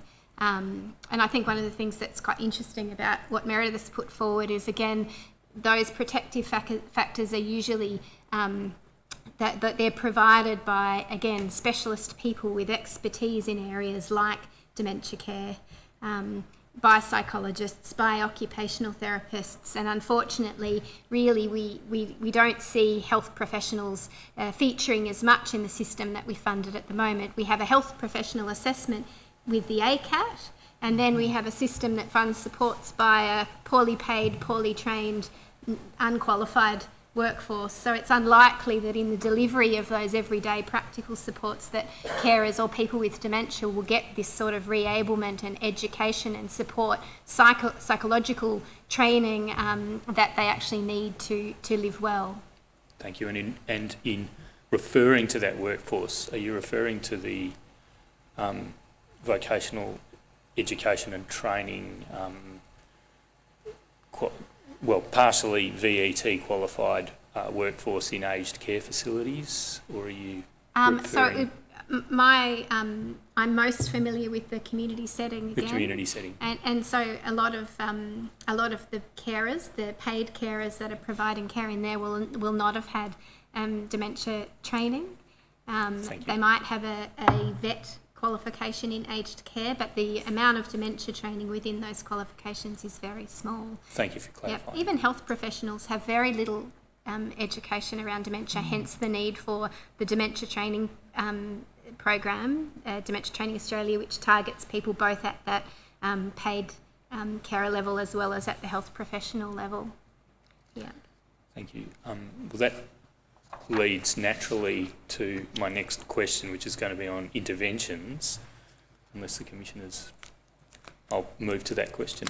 Did you also want me to talk about the exacerbating factors around the knowledge about the system as well? Does that Please do, this and then we'll go to interventions after section? that. So in Meredith's model, we can see there that having a lack of knowledge is really quite significant to being a factor that exacerbates things. And you asked me to refer to the study that we had recently done around the services and resources that we were able to identify that were available to carers and older people to support their decisions in the consumer-directed care system. Well, let's put that up now. We can also, when we come to the question about any systemic defects, we could go to it there. We can leave it till then, I don't mind. Perhaps we'll address it then. Sure. Interventions. Interventions. I'm going to ask you, Dr. Gresham, to address this first, and then Dr. Phillipson and Professor Hodgkin, perhaps if you could address it third. Not necessarily limited to those topics that the panel's already opened, but thinking as broadly as you wish. In light of the identity of the carer, the way we should think about their needs, and what are the ameliorating and aggravating factors in trying to meet those needs, what are effective interventions? Now, there might be many, but if you wish to focus on those that you regard as key interventions, please do. And we'll start with Dr. Gresham. Thank you. We have an extensive literature over about the last 4 decades on interventions for carers, for people caring for people living with dementia. One of the problems with that particular literature is it is very difficult to synthesise all of those interventions into something that resembles a silver bullet. And there was a well-publicised, I think it was a Productivity Commission report released this year, that was unable to say that there was effective interventions for carers of people living with dementia. I beg to disagree. I think what we have heard here today and on this panel, the extreme heterogeneity of carers, of the people that they are caring for, and the situations in which they are caring, there is no single intervention that will be good for everybody. We need to be flexible, we need to be individualised, and we need to be multi-component. The 2 large research projects that I have been involved in across my career were multi-component interventions, and that's where you have a whole lot of different strategies combined into the one intervention, which means that they will speak to a variety of carers. The 2 projects I have been involved in, the first one was run in the mid-1980s at Prince Henry Hospital. spearheaded by now Professor Henry Brodati. I coordinated that project. We ran a 10-day residential, comprehensive, intensive carer training program where the person who was caring and the person with dementia both came and lived in. We delivered everything that we could that would support a carer both now and in the future, from diagnosis to death and even beyond. Dr. Gresham, I'll just ask the operator to put up Dr. Gresham's statement from paragraph 39. Thank you. Please go on, Doctor. Okay. What we found in that particular project in the mid-1980s, that we improved the quality of life of the carer, we improved the health and well-being of the carer, we reduced the behavioural and psychological symptoms of the person with dementia, and we delayed significantly the time until the person was admitted to a nursing home. We looked 3 years after that program. Brodati and Peters did a cost analysis. That was an expensive program to run. It was run in an acute hospital. It would never occur nowadays. But they were able to demonstrate a saving of $8,000, this is in 1991 figures, over 3 years, even though it was a very expensive program to run. We were able to, I'll backtrack there. The actual program left such an impression on me, and I felt such an important piece of work that right throughout my career I felt we have to replicate this. In the around about 2010, I was lucky enough to be awarded an aged care service improvement and healthy ageing grant. We updated and condensed the program into a week-long program and ran it again as an intensive, comprehensive residential training program for the care couples, person with dementia and the carer, in a residential aged care setting. What we found were very similar results. We increased the amount of time that the carer was able to keep their person at home. We improved the number of needs that carers had unmet, so they improved. We decreased absolutely significantly the number of behavioural concerns that we had, and we were able to demonstrate through financial modelling done by Flinders University considerable savings. Those particular savings, which I will present, and if I may consult my notes here. Paragraph 40. Yes. I mentioned that we demonstrated in the 1980s a saving of $8,000 per couple over 3 years. We costed out the program we ran just a couple of years ago. Again, it was an expensive program to run at around about $3,700. Preliminary modelling done by Flinders University demonstrated that we were able to recoup those costs to health and aged care systems over just 5 months. Flinders also extrapolated this economic modelling over a 5-year period, and were able to come up with the results that for carers who had received comprehensive multi-component training proactively, I will emphasise that point, had a cost to system of about $121,000 compared with carers who did not receive training, and cost to system was around about $230,000. This highlights for me, and I will echo the sentiment of one of the previous witnesses who said we've really got to turn the way we think about supporting carers on its head. When you have a diagnosis of dementia, there may be years, a decade or more, before the person with dementia becomes functionally dependent enough to qualify for services. Over that period, where does a carer go? What supports do they get? My colleagues have mentioned things like coping with grief. When you are diagnosed, the carer is being told your life will never be the same ever again. You are gradually going to lose this person little by little. Where do they go to for support? There is no roadmap, there is no trajectory. And it's the luck of the draw whether you've got a darn good doctor or health professional to coach and monitor you through that journey. This sort of program, I believe, is incredibly important to actually get in earlier in the disease trajectory. As Dr. Phillipson was saying, we've got to get in and coach and help carers understand where they go to, how we support them.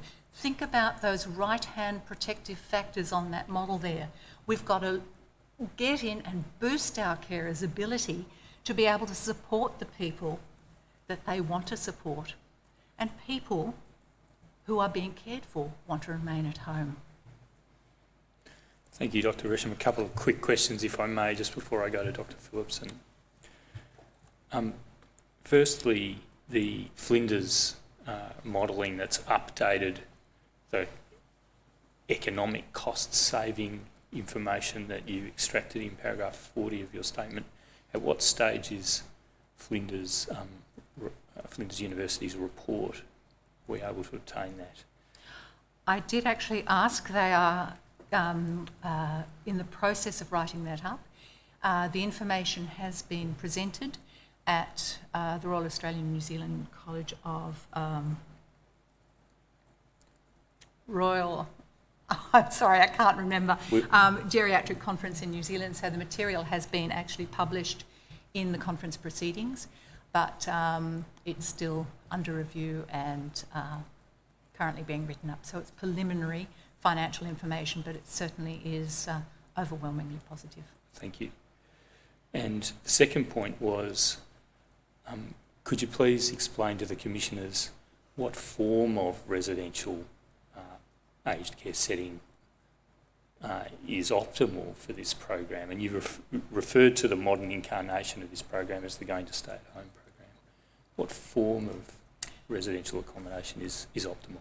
Correct. The program was actually run in a Hammond Care cottage, and this form of residential aged care service are small domestic cottages or homes that have a limited number of beds, a kitchen, laundry, all the features that you will find in an ordinary home. So I was able to actually utilise a cottage as it was built before permanent residents moved in. We had 8 bedrooms, all of that, as I said, the normal domestic services. So it was in a home-like residential atmosphere. Hammond Care has continued to run, sporadically I would say, the Going to Stay at Home project, and they have actually utilised respite cottages. Paragraph 43, please. As a small, homely, domestic environment in which the carer and the person with dementia will come in and attend that program. I also failed to say that while the carer is receiving their training program, the person with dementia also has their own program. It will vary from being an active respite type program with pleasurable activities and outings. Will also include an element of brain training, for example, for the person with dementia, or small group discussions about how dementia, memory loss, confusion has actually affected them. But each program will be tempered to cater to the particular needs of the group that has come in. Is there government subsidy for programs that have a reablement, a proactive, preventative element to them like this? Largely, I would have to say no. I would actually also defer to my colleagues with greater knowledge in that area. Again, it is that gap between diagnosis and often that assessment of functional dependency that will guide when services become available. You refer in paragraph 43 to a study currently under review for publication, noting the disproportionate use of cottage respite over residential respite, suggesting it is preferred by carers. Are you able to expand on that? Certainly.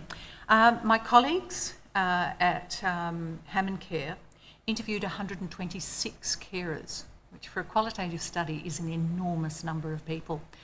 These were users of cottage respite, and a large proportion had actually used residential respite and cottage respite. And just pausing there, residential respite being in an RACF, a correct. residential aged care facility. Correct. Usually, of course, much larger than a cottage setting. Yes, cottages being a small, generally only a few people receiving respite at the same time, and in residential care, often people having to fit into an institutional routine. What we found through that study is that carers overwhelmingly preferred cottage respite. They felt that the flexibility of cottage respite allowed them, for example, to introduce respite care to their person with dementia on a gradual basis. They could go there for the day, have afternoon tea, get to know the environment, go for a night, go for a couple of nights, until the actual cottage became a known environment. What I think probably rather unscientifically, but a very interesting finding nonetheless, was as part of that interview process, the interviewers asked carers, did cottages help you keep that person at home for longer? On average, carers responded, yes, it did, and were able to even quantify that in months. And were able to tell us on average they kept their person at home for 12 months longer than they otherwise would, because they had that flexibility of having various lengths of breaks when they needed it. Key to that for me is that, again, it's proactive. It's not about having respite when you are overwhelmed and exhausted, and then somebody says, oh, we'll give you a month's respite or 2 weeks respite. When you do that, quite often the carer has been so enmeshed in their caring role, when you actually pull those people apart, both of them suffer tremendous separation anxiety. And we've heard at this commission on carers that some carers really don't cope. The anxiety can overwhelm people with dementia, can cause them to be placed on additional medications, can cause their function to actually decrease. It can be a really negative experience. But again, cottages provide that much more homely, flexible environment that can really cater for individual needs. Dr. Phillipson, in your statement, you've referred to the importance of a flexible analysis of all of the different respite options that are available for the particular caring relationship, sometimes called the dyad, I understand. Please don't limit yourself to that point, but if you could please speak to the interventions that you see as key. So I would have to say that, similar to Meredith, the actual evidence around the benefits of respite interventions when we do things like systematic reviews is inconclusive. And that's partly to do with the heterogeneous thing that we call respite. You know, respite could be for some people a stay in residential care, it could be an in-home support, it could be somebody attending a daycare program. And really, you know, an analysis of the literature, I think, would be more accurately that most of the time carers are receiving too little respite and too late. So I think really when it comes down to respite, the thing that we can consistently say in the research across the last 15 to 20 years is that it is consistently identified by carers as one of their greatest unmet needs. And that's from all the population surveys that we do and all the smaller studies that we've been able to do with research funding. So when we talk about the kinds of respite that make a difference to people, it is around that flexible system where we can actually come in and respond to the needs both of a carer and of a person themselves and their interest. So things like in-home respite being available at the time when a carer might actually have an appointment on short term, or perhaps in the evening, or perhaps overnight, things like that. So in-home respite in that context means in-home, what in practical terms? In-home respite means somebody coming in and actually having a meaningful interaction with the person who's remaining at home while the carer perhaps goes and attends to something in their own of their own needs or another responsibility that they have. So provision of care in the home. We know really across the trajectory that often when people are physically well and able, they might tend to focus on or benefit from respite services that are out of the home, when they can get out and move around in the community and things are a little bit more physically easier. And then as the person functionally deteriorates, getting out can be a burden in and of itself. So services in the home can make a big difference to a carer being able to attend to some of their own needs and to have a break, or even to attend the sorts of supports that we're talking about, their own counselling or an education session to understand more about how they can provide care.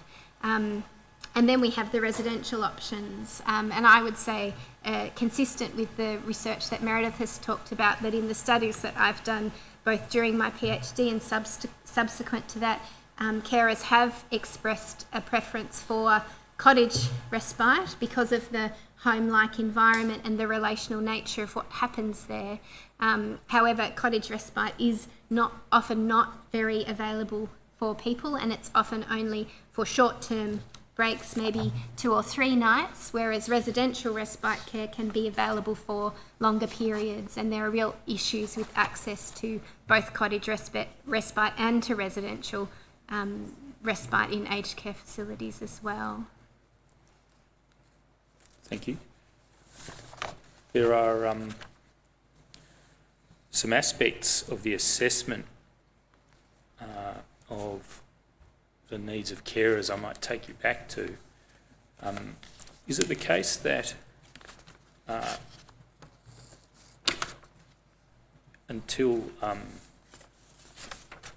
the introduction of CDC, there was under consideration a continuation of what was a specific carer-directed funding package, which was a continuation of a previous program? Is that right? So when we trialled consumer-directed care in Australia for older people with complex needs, there was a parallel trial of consumer-directed respite care packages. Is that what you're talking about? So I guess in that trial there was an acknowledgement of the fact that both people, the older person and the carer, might benefit from a budget to spend on services to meet their different needs. And the evaluation that was done by KPMG around tab 13 was attended. That trial was very positive about the benefits of consumer-directed respite care packages and giving carers access to a budget for the purchase of respite services.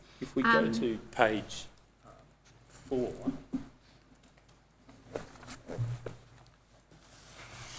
native page 4.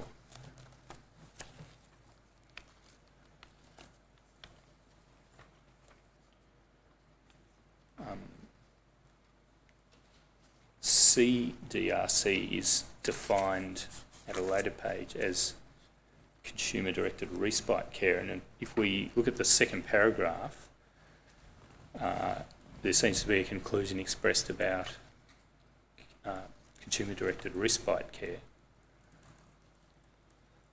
Is this the element of this study that you're referring to? So I think in my submission I raised this point because in the context of many studies that I've been involved in over the last 10 or 12 years, carers have consistently identified that they don't have the resources that they need and the access to respite services that they need. And certainly with the introduction of home care package budgets, that seems to continue to be the case.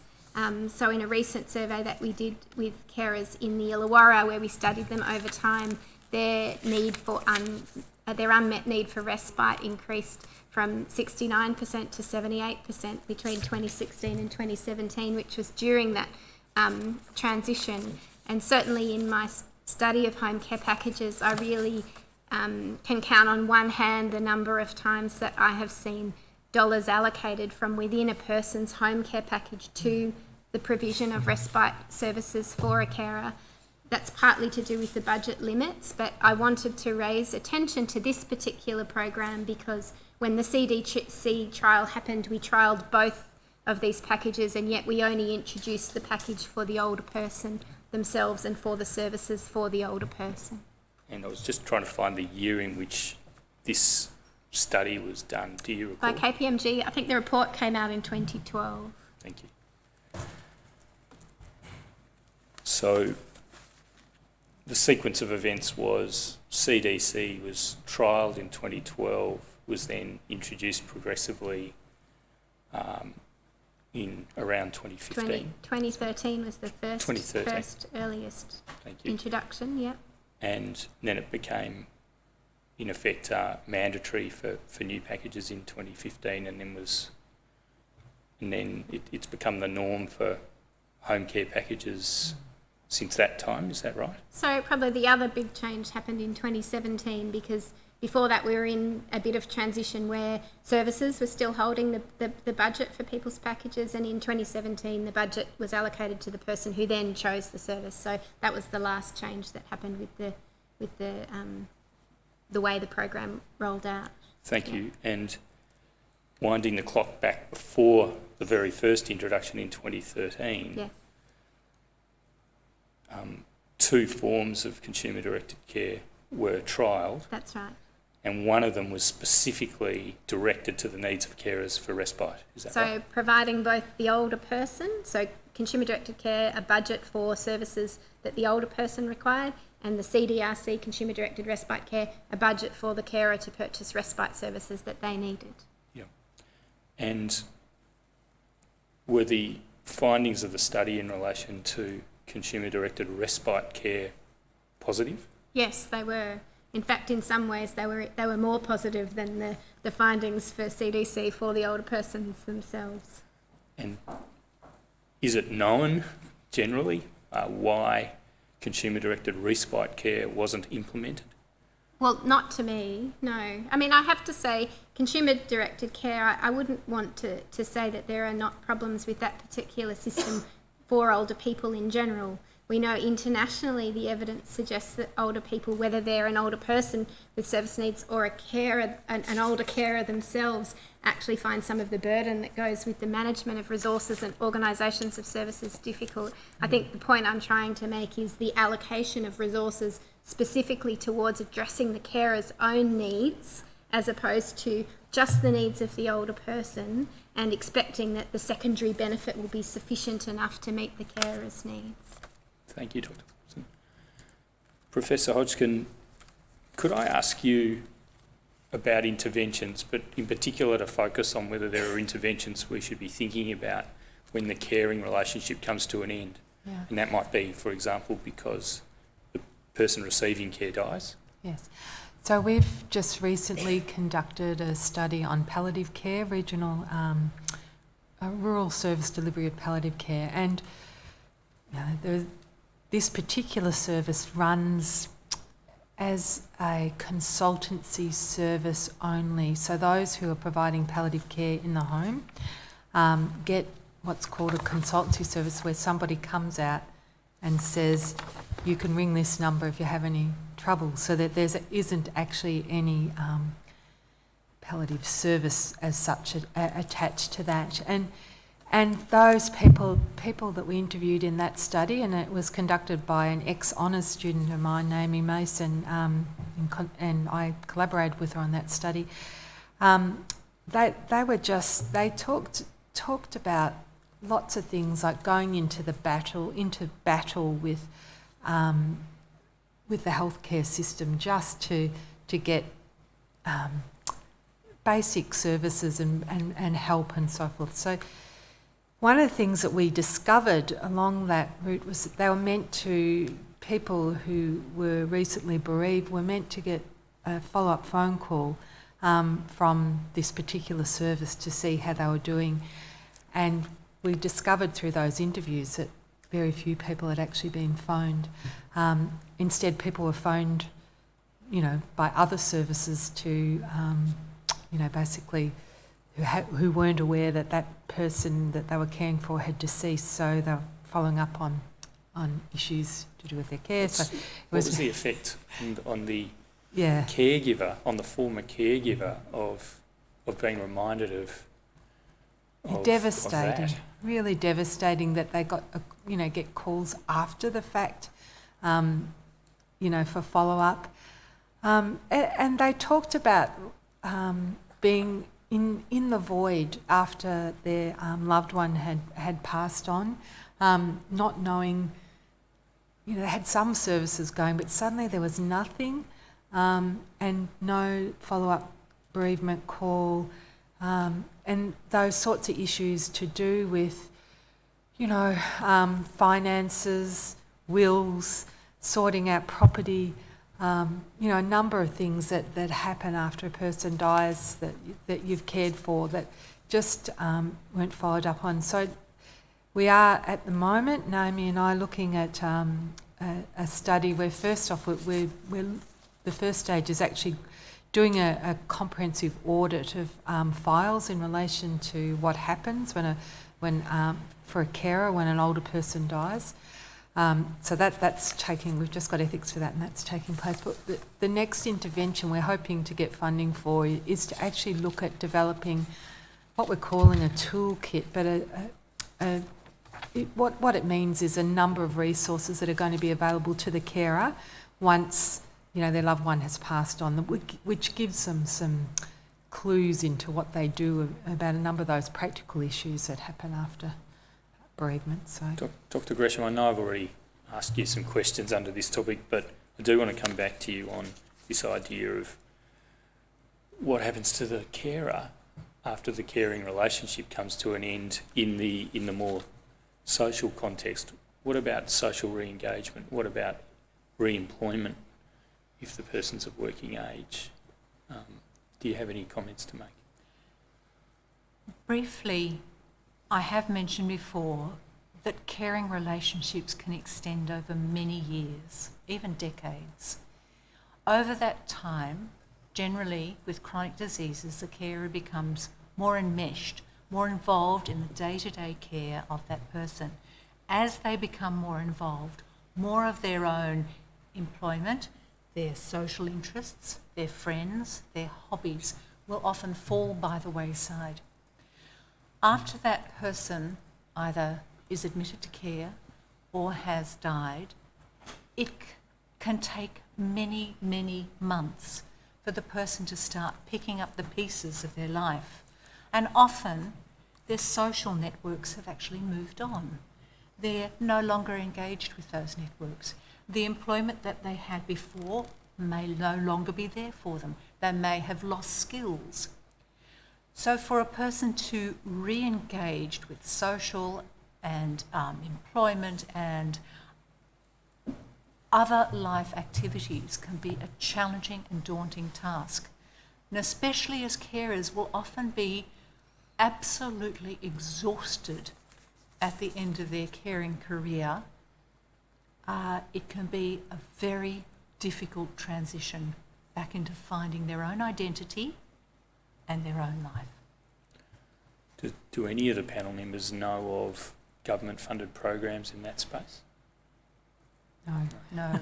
Before I leave that topic, are there any further contributions from the panel members or any questions from the commissioners?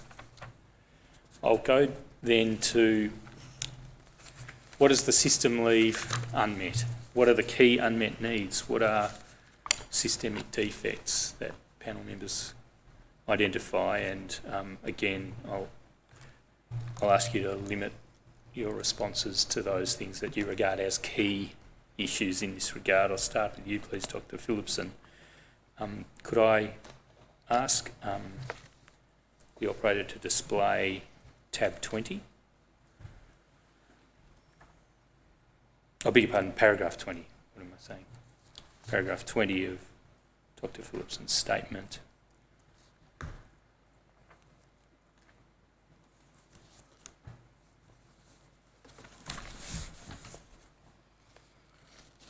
Paragraph 20 seemed a logical place to begin because without information, we've already heard some lay evidence, some direct evidence about people feeling in effect lost and alone.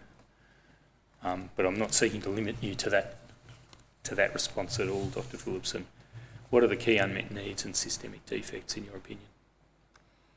So I guess going back to Meredith's model again, on that left-hand side, we talked about people, having information and ability to act on that information. And when I first started to study this new consumer-directed care home care package, I really wanted to think, well, if I was a carer or somebody trying to navigate this system, what information and supports are actually available to me out there to understand what it is that I can access. And so we did quite a systematic search. We looked at the first 100 pages that came up through Google to identify non-partisan information that was out there to inform home care package choices. Can I just ask you to pause there for just a moment? Operator, please display RCD 9999 0150 stop 0001. Thank you, Dr. Phillipson. So what we found in that study was that most of the information, the information that is available is all on the web or obtainable via a My Aged Care phone line. So that requires a certain degree or ability to communicate via a phone line. And I guess I would use a similar situation to anybody who's ever tried to call a Centrelink or a telephone company or an energy company, to what sometimes that experience can be like if you're looking for information. The printed information that we were able to locate, you required very high literacy. Mm-hmm. So, third year university level education to really understand the ramifications of what a consumer directed care package was. We found it very difficult to identify training opportunities for people who thought, this is too hard for me to understand this information. Where could I go for training or support? There were some original courses that were funded by the government right at the introduction of the system via quota, but they don't exist anymore. I guess our conclusion was that really, in terms of the accessibility of the information and the nature of the information that was available, that it wasn't really suitable for a population, if we think about the Australian population, who is multicultural and ageing with cognitive impairment. If I could ask the operator to put up page 0017 at the foot of the page under the heading Conclusion and Implications for Research and Practice. So if we go to the situation of people with dementia, where we may be looking at people that might need supported decision making to be consumers of care, or even substitute decision making, really there was very little information there to support carers that may be acting in that kind of role. So really, in introducing a consumer directed care model, our conclusion was that the government, whilst it had intended to introduce choice, hadn't really established the preconditions for what we understand people need to exercise choice, which is accessible information, and also information about the kinds of outcomes that might arise if we make different decisions that we might see in decision-making tools in other situations when people maybe are making healthcare decisions. So there really does seem to be a disjunct between the provision of choice within a system and the kind of supports that the government has made available to a very vulnerable population to actually make the most of these choices. I want to ask you about the study that you then did, taking this concept into the particular topic of accessing respite care. Yes. Operator, please display tab 29 of the General Tender Bundle. And Commissioners, the last document that I mentioned will be added to the tender bundle. I won't make a separate tender of it now. This document at tab 29, I should have said, the document that was displayed was the article Consumer-Directed Care for Older Australians, Are Resources Identified on the Web Adequate to Support Decisions about Home-Based Care Packages, 2019. The next article at tab 29 is Knowledge, Help Seeking and Efficacy to Find Respite Services, an exploratory study in help seeking carers of people with dementia in the context of aged care reforms. Dr. Phillipson, what was the approach in this study? So we looked to recruit a baseline of carers in the Illawarra-Shoalhaven region, where I've done a lot of study to try and understand what their help seeking and access to respite services was going to be like in the context of the system transition. And we were also looking to establish a baseline for an intervention that we ended up running around whether we could improve knowledge and help seeking and access to respite services for carers of people with dementia. So in the context of this study, I guess we see a case study of the situation that I was talking about before, where whilst the vast majority of carers who respond to our survey, so 86% of our carers told us that they had sought out information about respite services, the majority of those, so 73%, reported an unmet need for respite services. And they were really relying very much on their personal networks, and sometimes, they could be professional people like general practitioners or maybe other carers or other older people that they knew or family members to try and find information about the sort of care that they could get. Operator, please call out and zoom results and conclusions in the abstract. So in the context of that study, some had talked to us about their contact with My Aged Care. So often they would ring as an advocate for the person who they were caring for to say they were interested in support services and that they needed help, and that the My Aged Care helpline would say to them, well, that person has to get on the phone. It's the care is for them. And so they have to, be able to identify their needs and that they want support. And this was, in the context of this study, carers of people with dementia who often become quite confused in that situation, and really they weren't given very much help through that helpline unless they were able to establish that they had a legal guardianship or carer advocate relationship with that person. So really our carers, the carers that were successful at finding services had to find or access information through 4 or more services before or sources before they were successful in actually getting the support that they need. And I think that shows you the kind of labyrinth that sits behind even the My Aged Care Gateway if people get through that first system.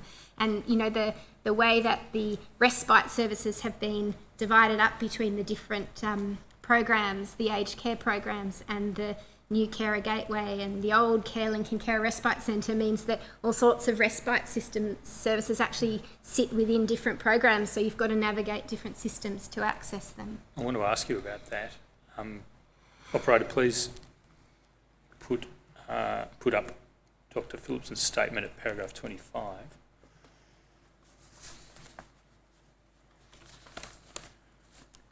Here you make the additional point you were just beginning to speak to about there being a separation between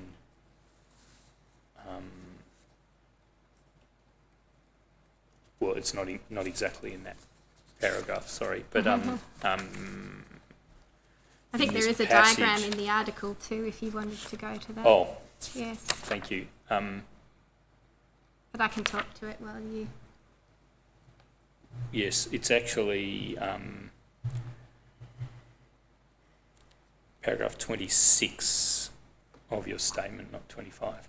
If we call out paragraph 26, and perhaps I'll take you back to the diagram in the article in just a minute. Could you please explain to the commissioners what this separation between different systems is?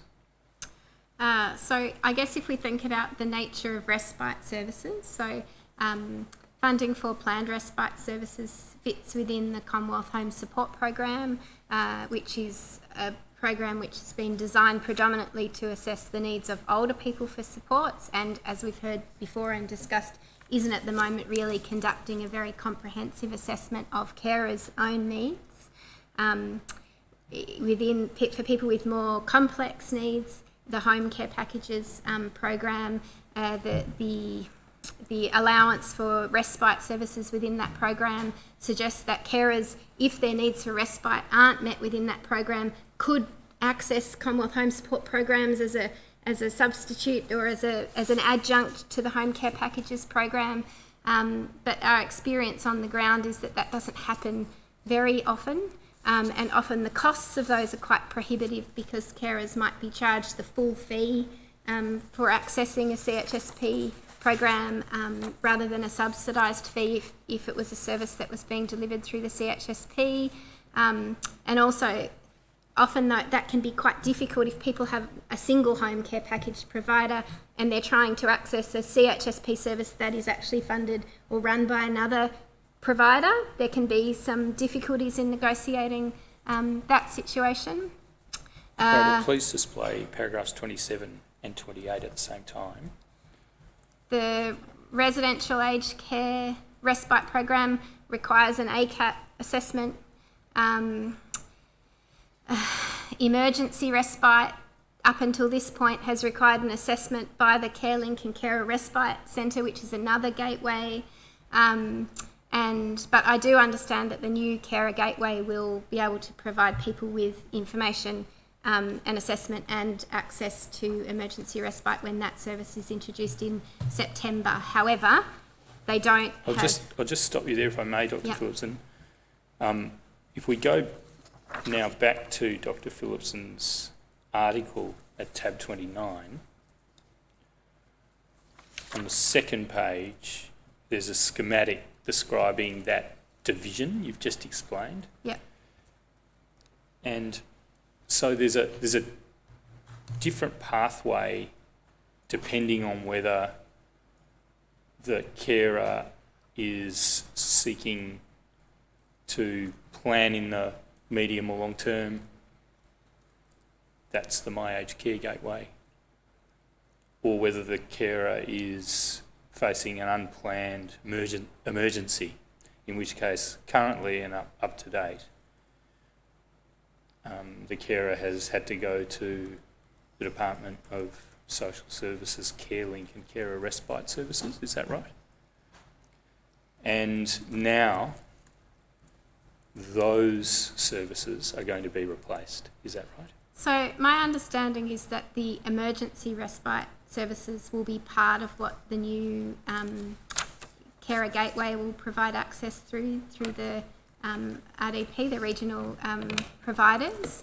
However, the Carer Gateway does not have funding for planned respite services. So if carers needed planned respite to attend psychological services or a carer education program or any of those things, the new integrated support plan for carers does not hold the funding for planned respite services. It sits back within the Commonwealth Home Support Program. So how does it work in practice if a carer needs those counselling sessions? And so it's not an emergency, but those counselling sessions are accessible through the Carer Gateway operated by Department of Social Services, is that right? Well, we're waiting for the new system to start. I guess the equivalent would be the education sessions that might be being run, have been previously run by CareLink and Carer Respite Services, or even some of the carer, state-based carer organisations.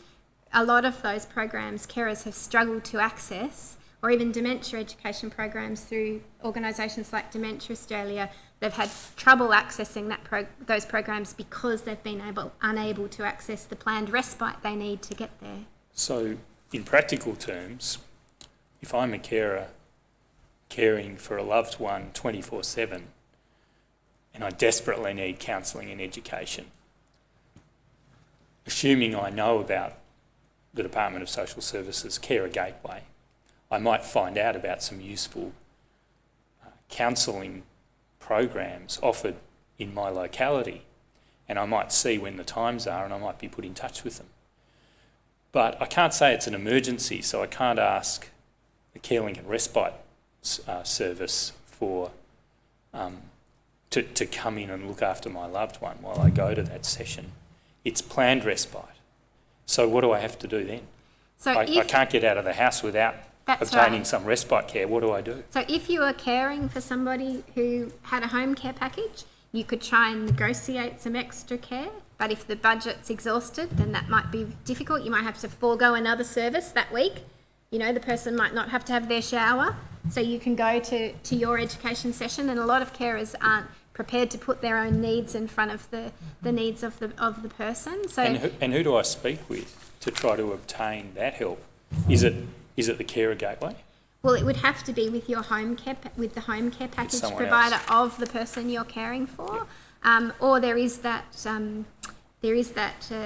allowance within the home care packages guidelines that say if a carer does have additional needs that aren't satisfied within the home care package, they can access Commonwealth Home Support Program activities in the short term to help them, which may be possible.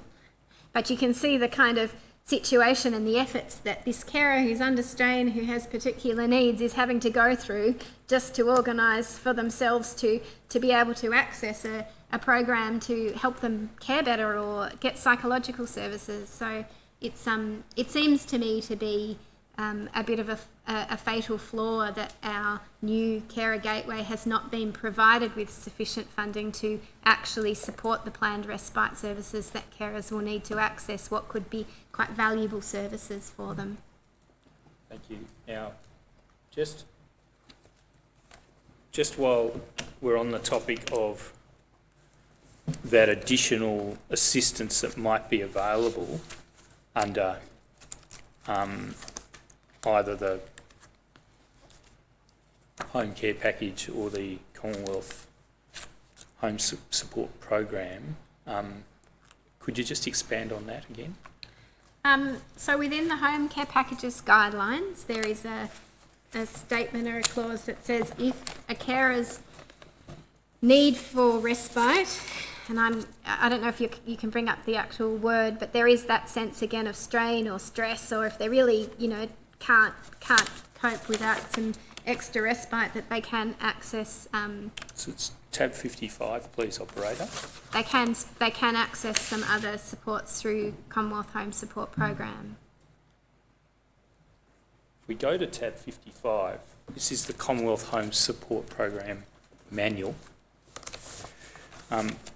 Is this the document that sets the rules for eligibility for CHSP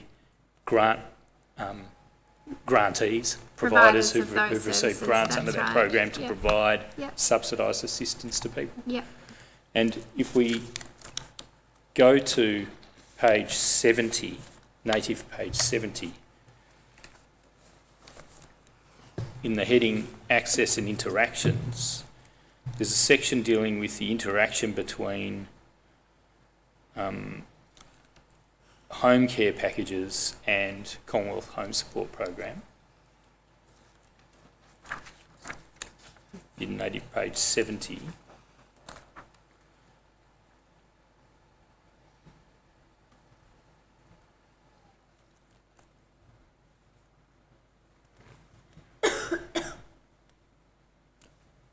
On native page 70.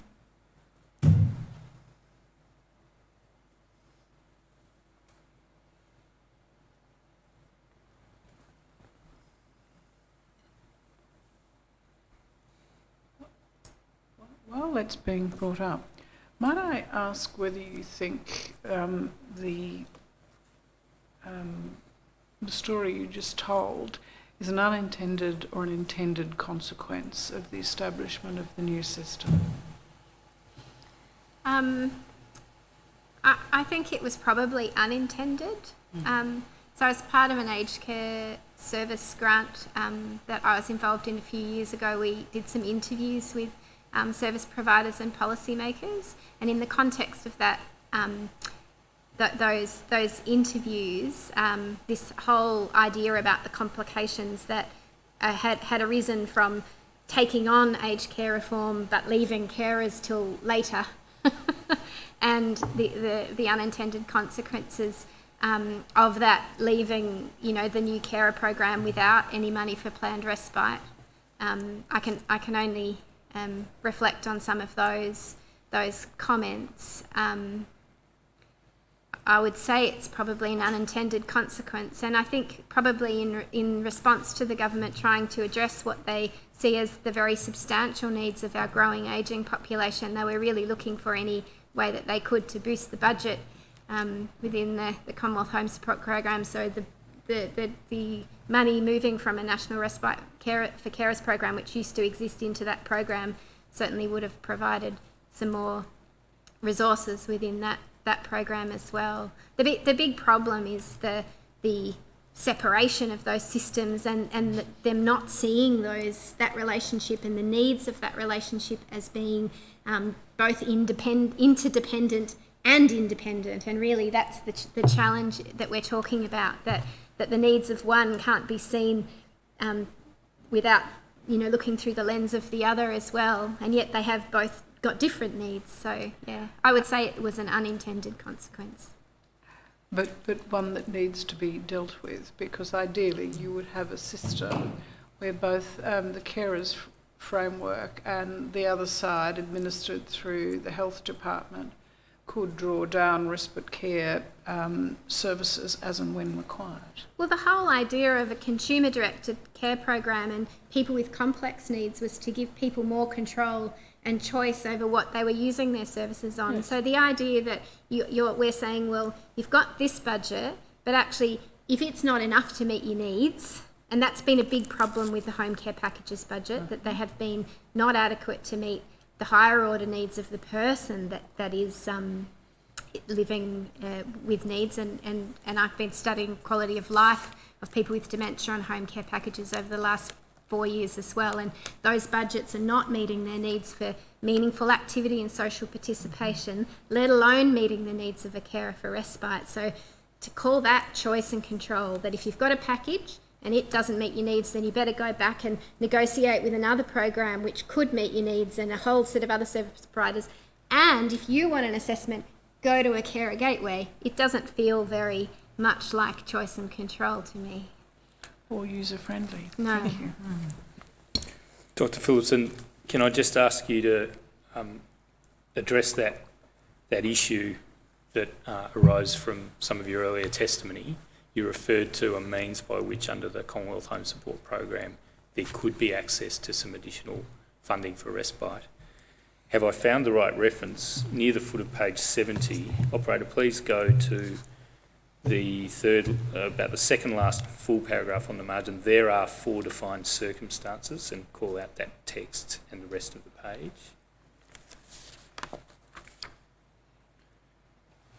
And then over the page, points 3 and 4.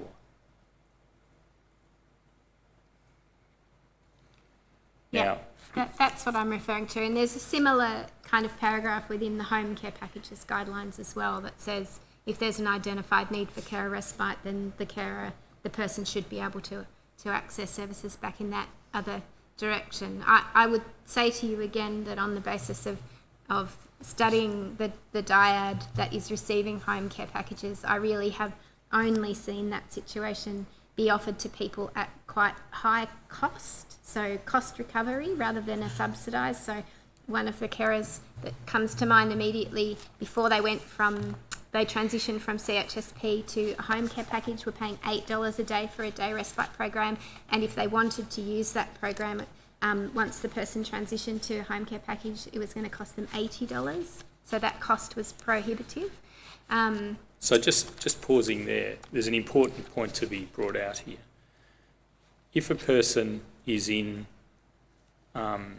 receipt of services from a provider that receives grants under the Commonwealth Home Support Program, that program is subsidised on a block-funded basis, and the particular receiver of those services, the recipient of those services, only contributes a small amount towards the services they receive. They usually pay a subsidised fee.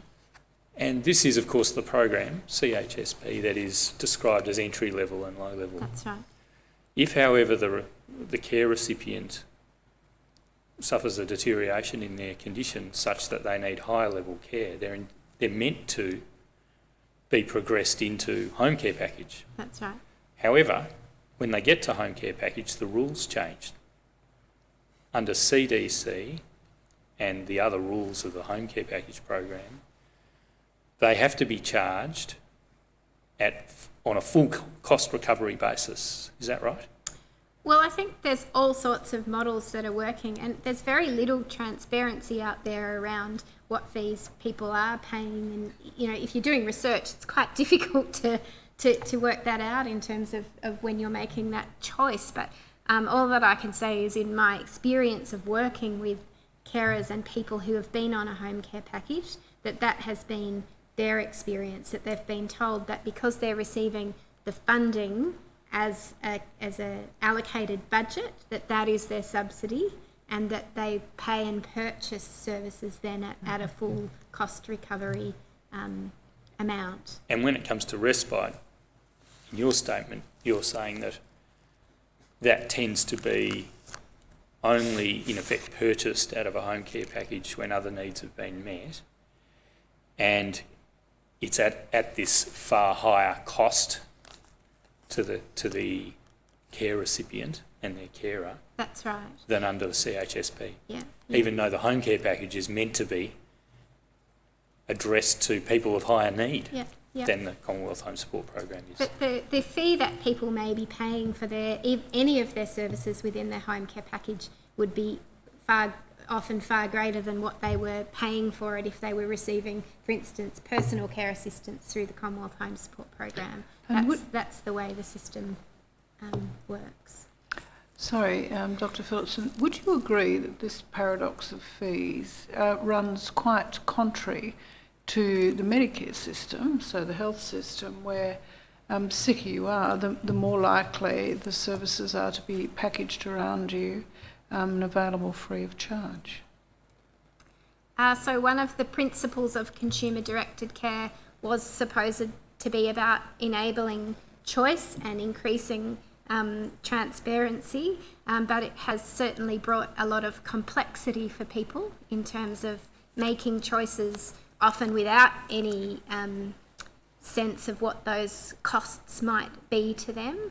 And I think for the people that I have been conducting research, it's been a great shock to them that in transitioning from the Commonwealth Home Support Program to their home care package program, they may in fact get less care and pay more for it.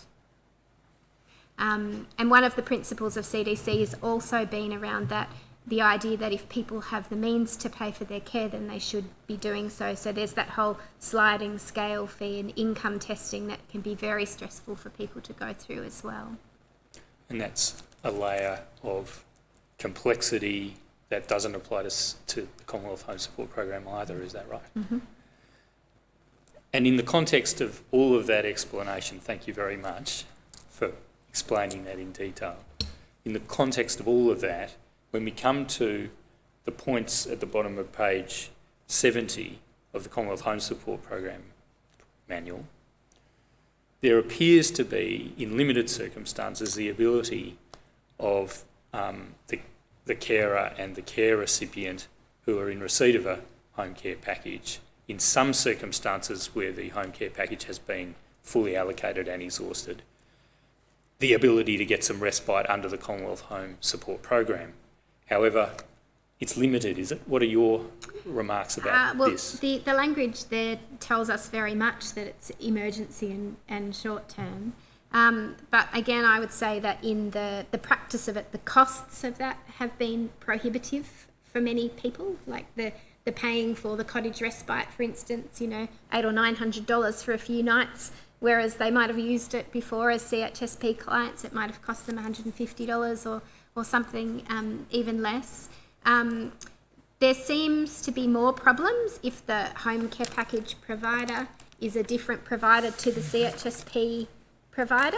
there seems to be a little bit more flexibility when the CHSP service is being delivered by the same package that the person happens to have. But that's more a matter of kind of convenient circumstances than a feature of the system working well, I think. Thank you. Could I just ask you now about one other issue that came out of your testimony, which was your reference to the Commonwealth Carelink and Respite Centres being replaced, and you said, yes, there's a plan on foot under which they'll be replaced. Could I ask the operator to bring up tab 38?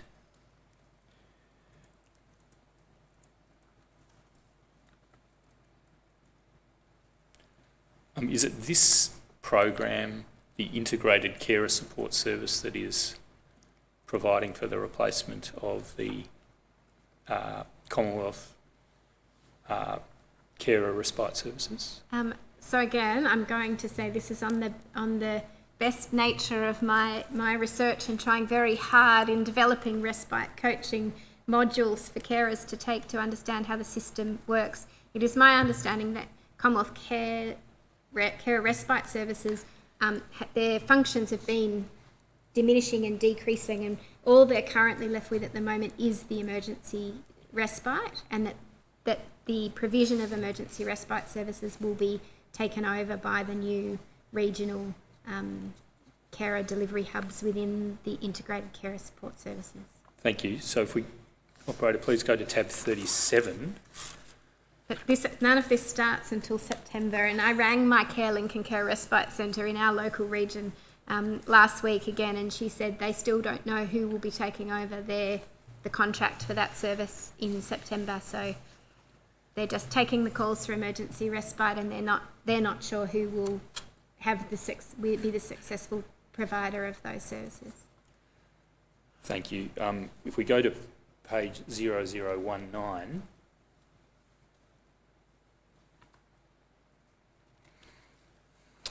Second paragraph, we call that out. It says here in this paper described as a draft on the regional delivery model that there are currently more than 100 organisations, etc., funded as Commonwealth Respite and CareLink centres. They're the centres to which you refer, which still have the emergency respite function. That's right. And in effect, they're being wound down. Is that your understanding of?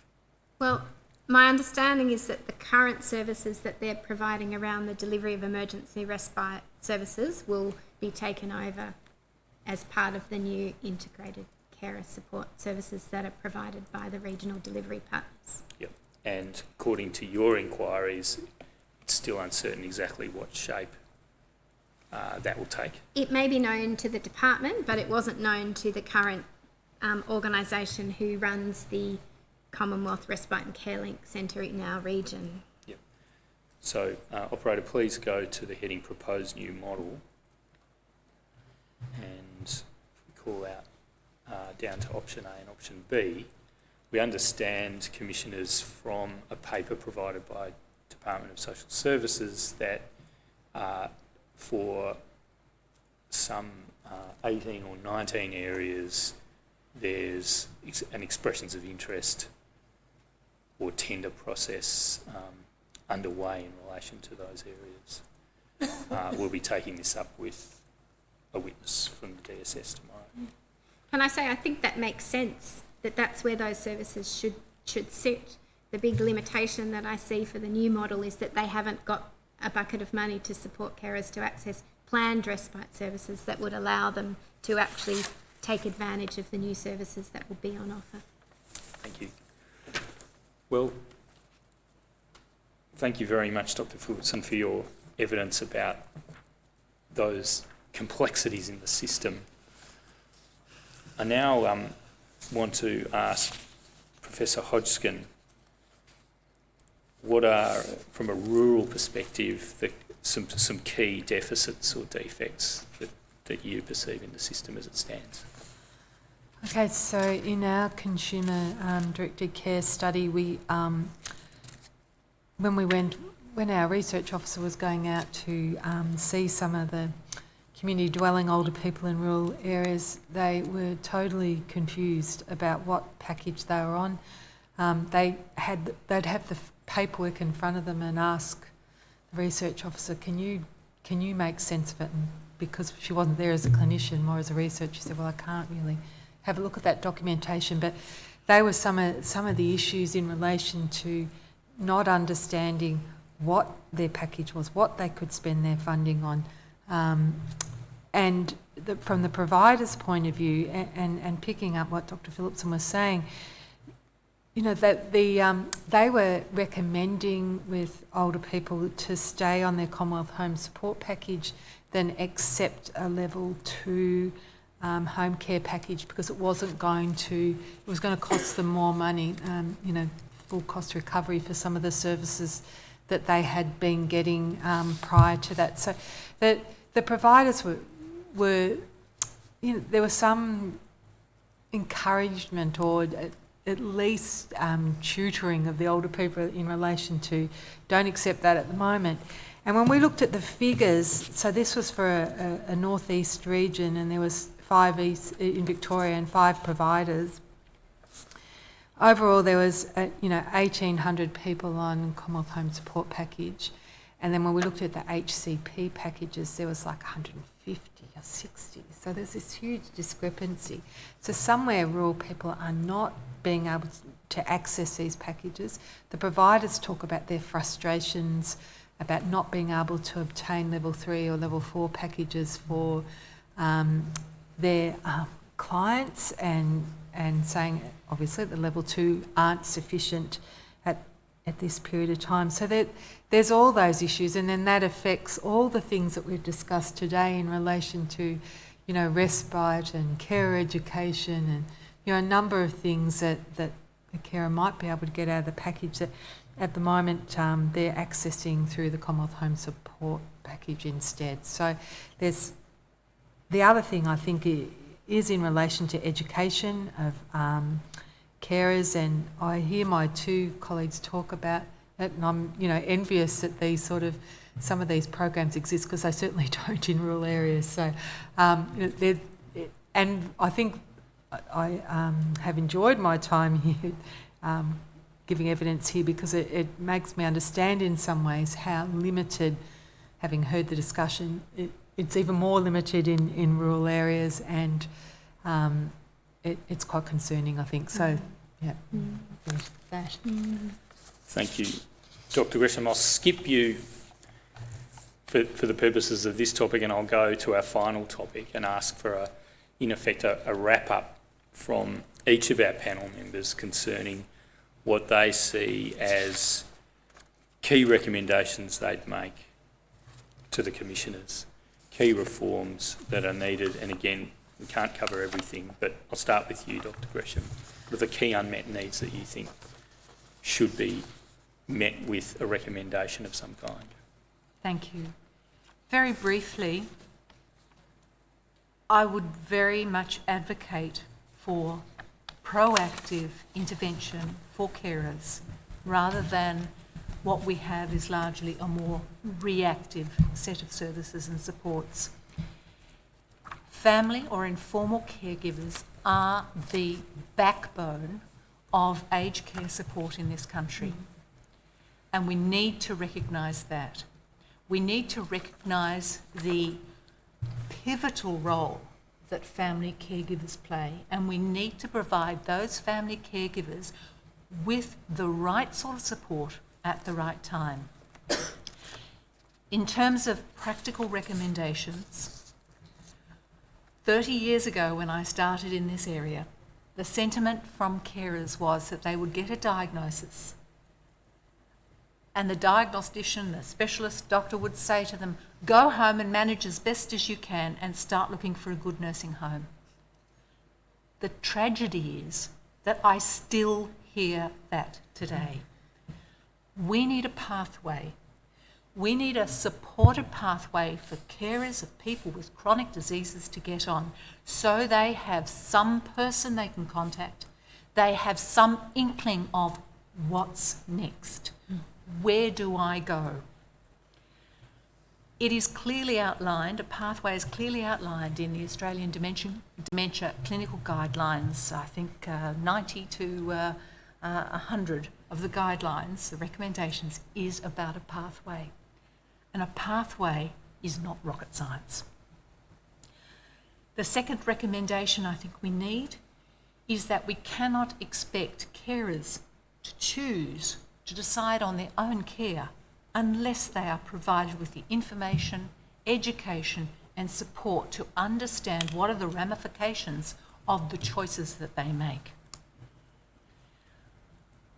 The third thing that I really advocate, that I think is so important, is we need to start thinking about not reactive services for the older person themselves, but looking at proactive reablement type of services to help lessen the impact of chronic disease on family caregivers. I think I would like to finish with an old adage that an ounce of prevention is worth a pound of cure. And I think in this instance, it's highly relevant. Thank you. Thank you, Dr. Gresham. Associate Professor Hodgkin, key recommendations. What needs to be done?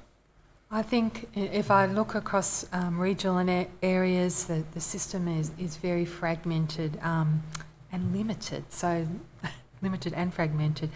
And I think one of the things that, one of the most basic things that I think needs to happen is that in any kind of, if we're seriously talking about person-centred care in these models, that the carer has to be included in that. And across all the studies that we've conducted, there seems to be limited acknowledgement of how crucial the carer is in all of this and how they need to be consulted. They need to be considered as part of the care team, and they often aren't. And in the spousal care study that we conducted, it was often at the end when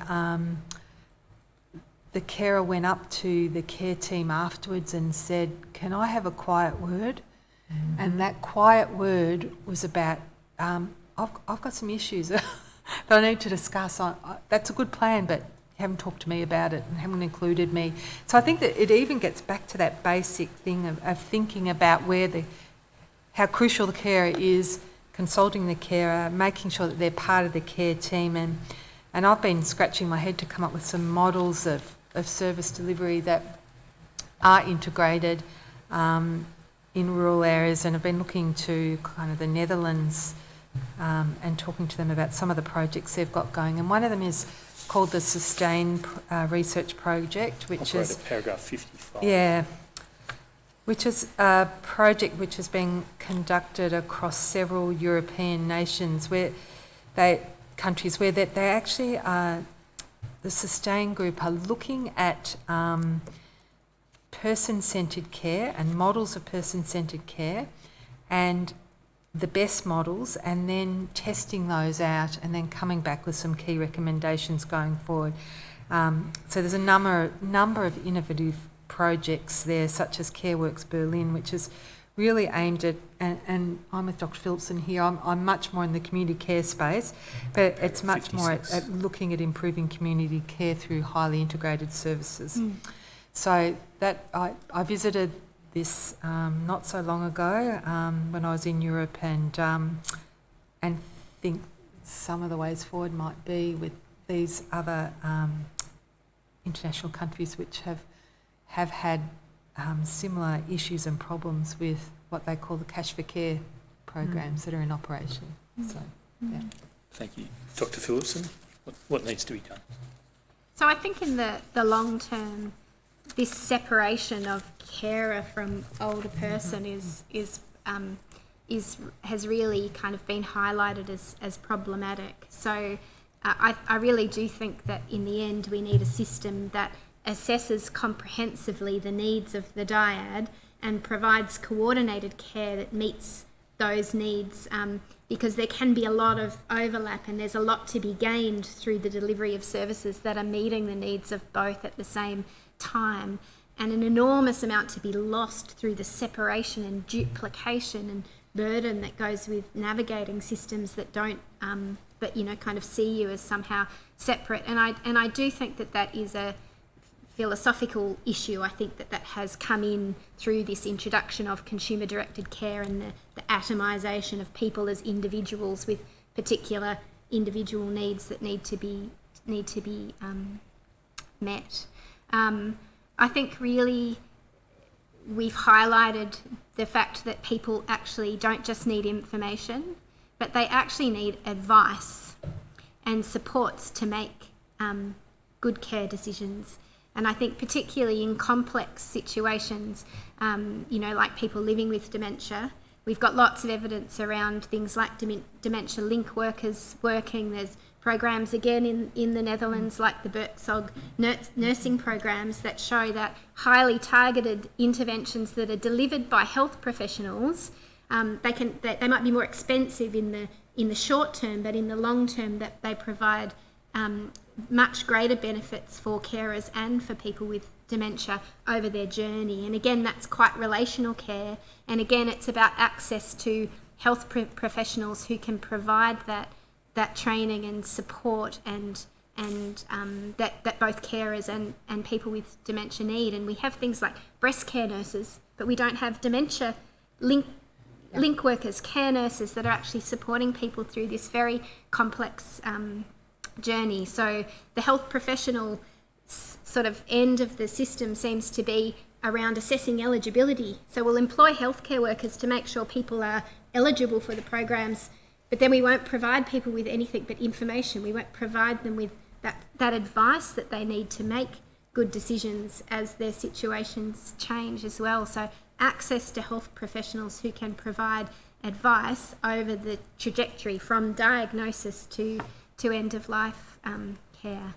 And obviously I'm going to say we need more funding to actually address carer needs, and that includes proper funding, access to funding to allow the purchasing of respite services and other services that actually promote carer recognition. We need to take seriously the Carer Recognition Act and to be making sure that has legal and financial things associated with recognising the social and health and economic participation and rights that carers have to good services and supports. On the funding of respite, there's a suggestion in the government material that the Royal Commission's received for this hearing that funding reform in relation to residential respite should await the outcome of the residential care resource utilisation classification study, now called the ANACC,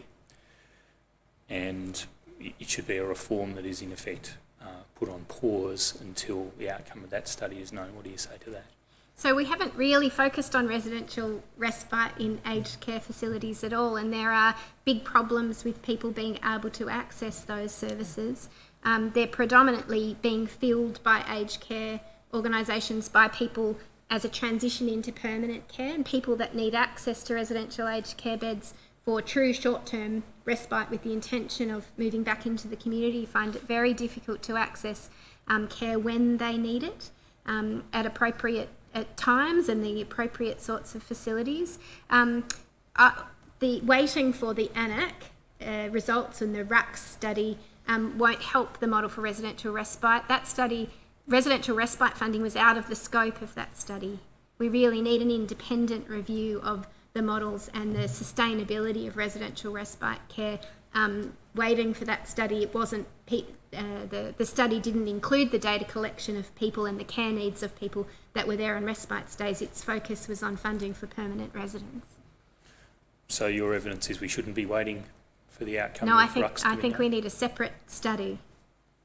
Thank you. And it would be good actually to see the way that kind of model works or, you know, in concert with other kinds of residential stay like cottage, because, you know, we know that there are preferences and both of those models can be used for different things. So it would be good to see a study that was looking at access and funding for both of those things, I think. Thank you. Commissioners, those are my questions for the panel.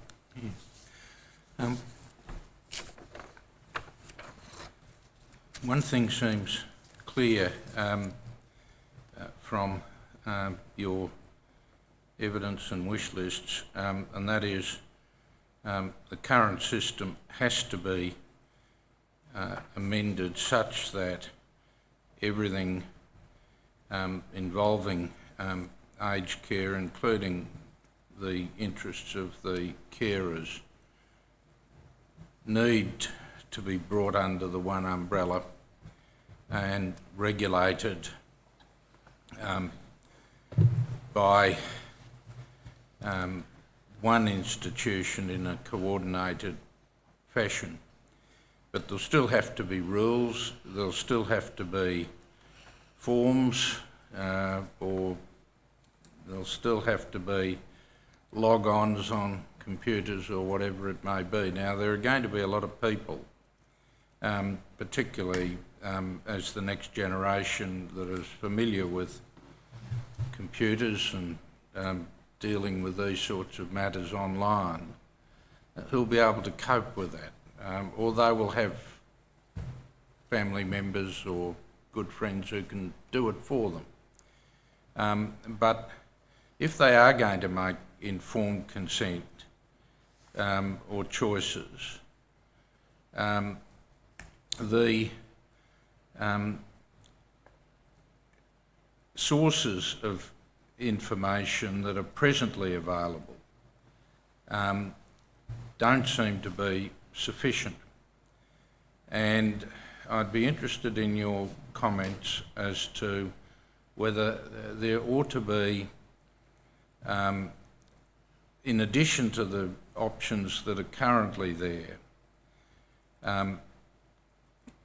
a body of people distributed around the country who have the requisite knowledge, who are available for one-to-one consultation, not necessarily in a Medicare office or somewhere like that, someone who would, if need be, go to the person's home because it's simply not feasible for them to come out, and provide that information on a one-to-one basis.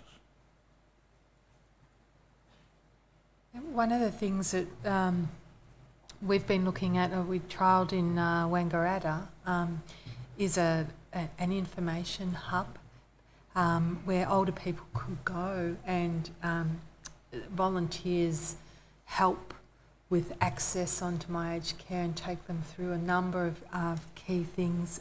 I think this morning they were talking in the carer hub. It was a similar sort of organisation. So I'm thinking about rural areas where difficult for people to get to. So that's been quite successful. The only problem has been that it's been run by volunteers who have been left, you know, to their own devices, and that's not good for the volunteers, that they're not supported as such.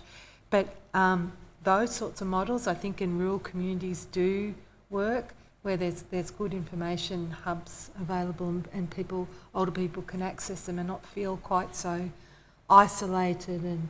And some of the carer hubs that they were talking about, some of the speakers, we've had similar speakers come and they've been huge success, talking about wills, talking about my aged care, talking about transportation and how you access transportation, talking about respite care, so that these kind of key hubs in regional areas, I think, have some promise going forward.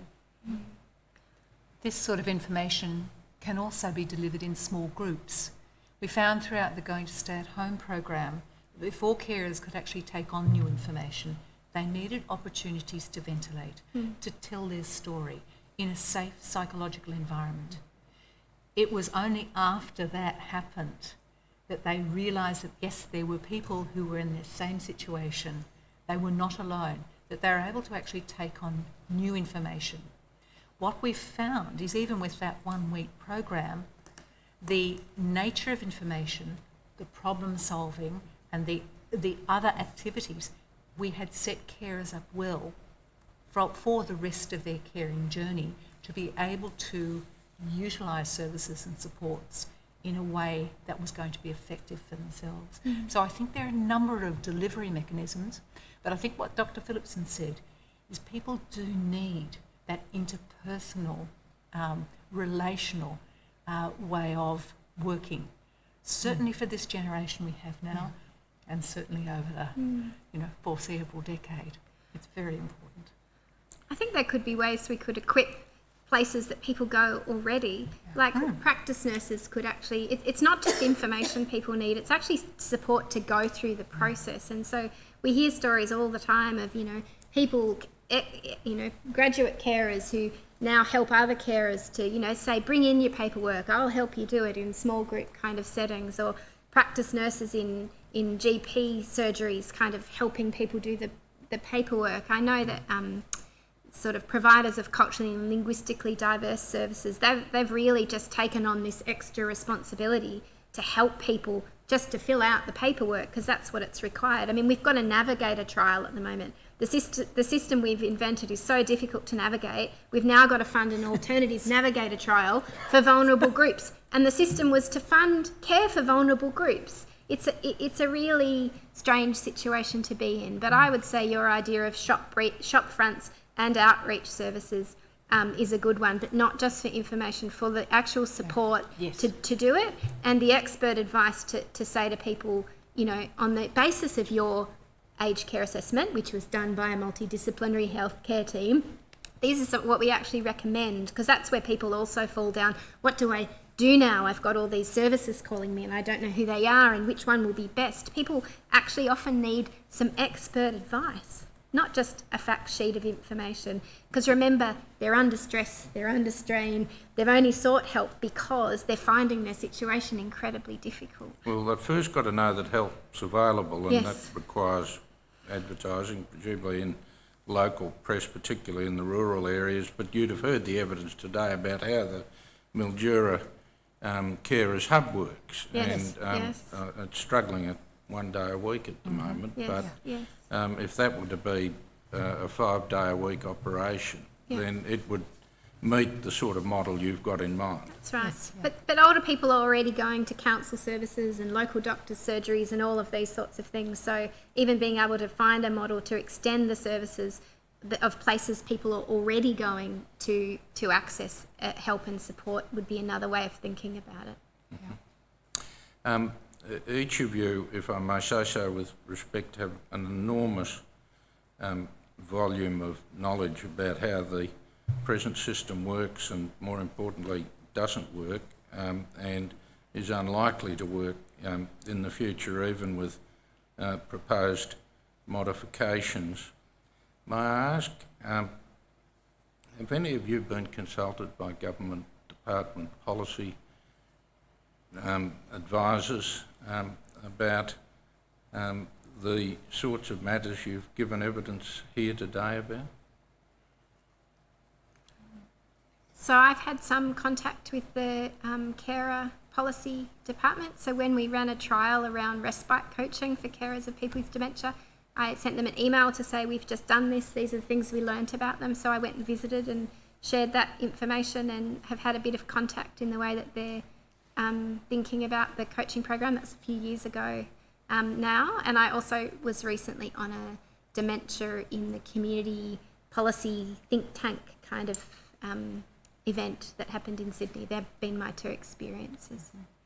Yeah. But none of you were consulted, for example, as to the proposal that we see developing the integrated carer support service regional delivery partners? Not beyond the actual carer coaching experience that I had. Mr Gray, anything arise? No, thank you, Commissioner. Well, we're enormously grateful to you. The session has gone on a lot longer than was scheduled, and I'm very glad about that because we've learned an enormous amount of information.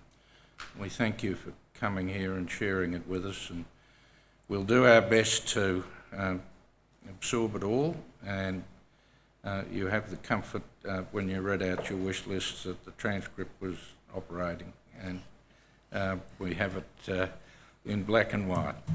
Thank you very much. Thank you for The the Commission will opportunity. adjourn until 9:30 tomorrow morning. The Commission now adjourned to the 31st of July at 9:30 a.m.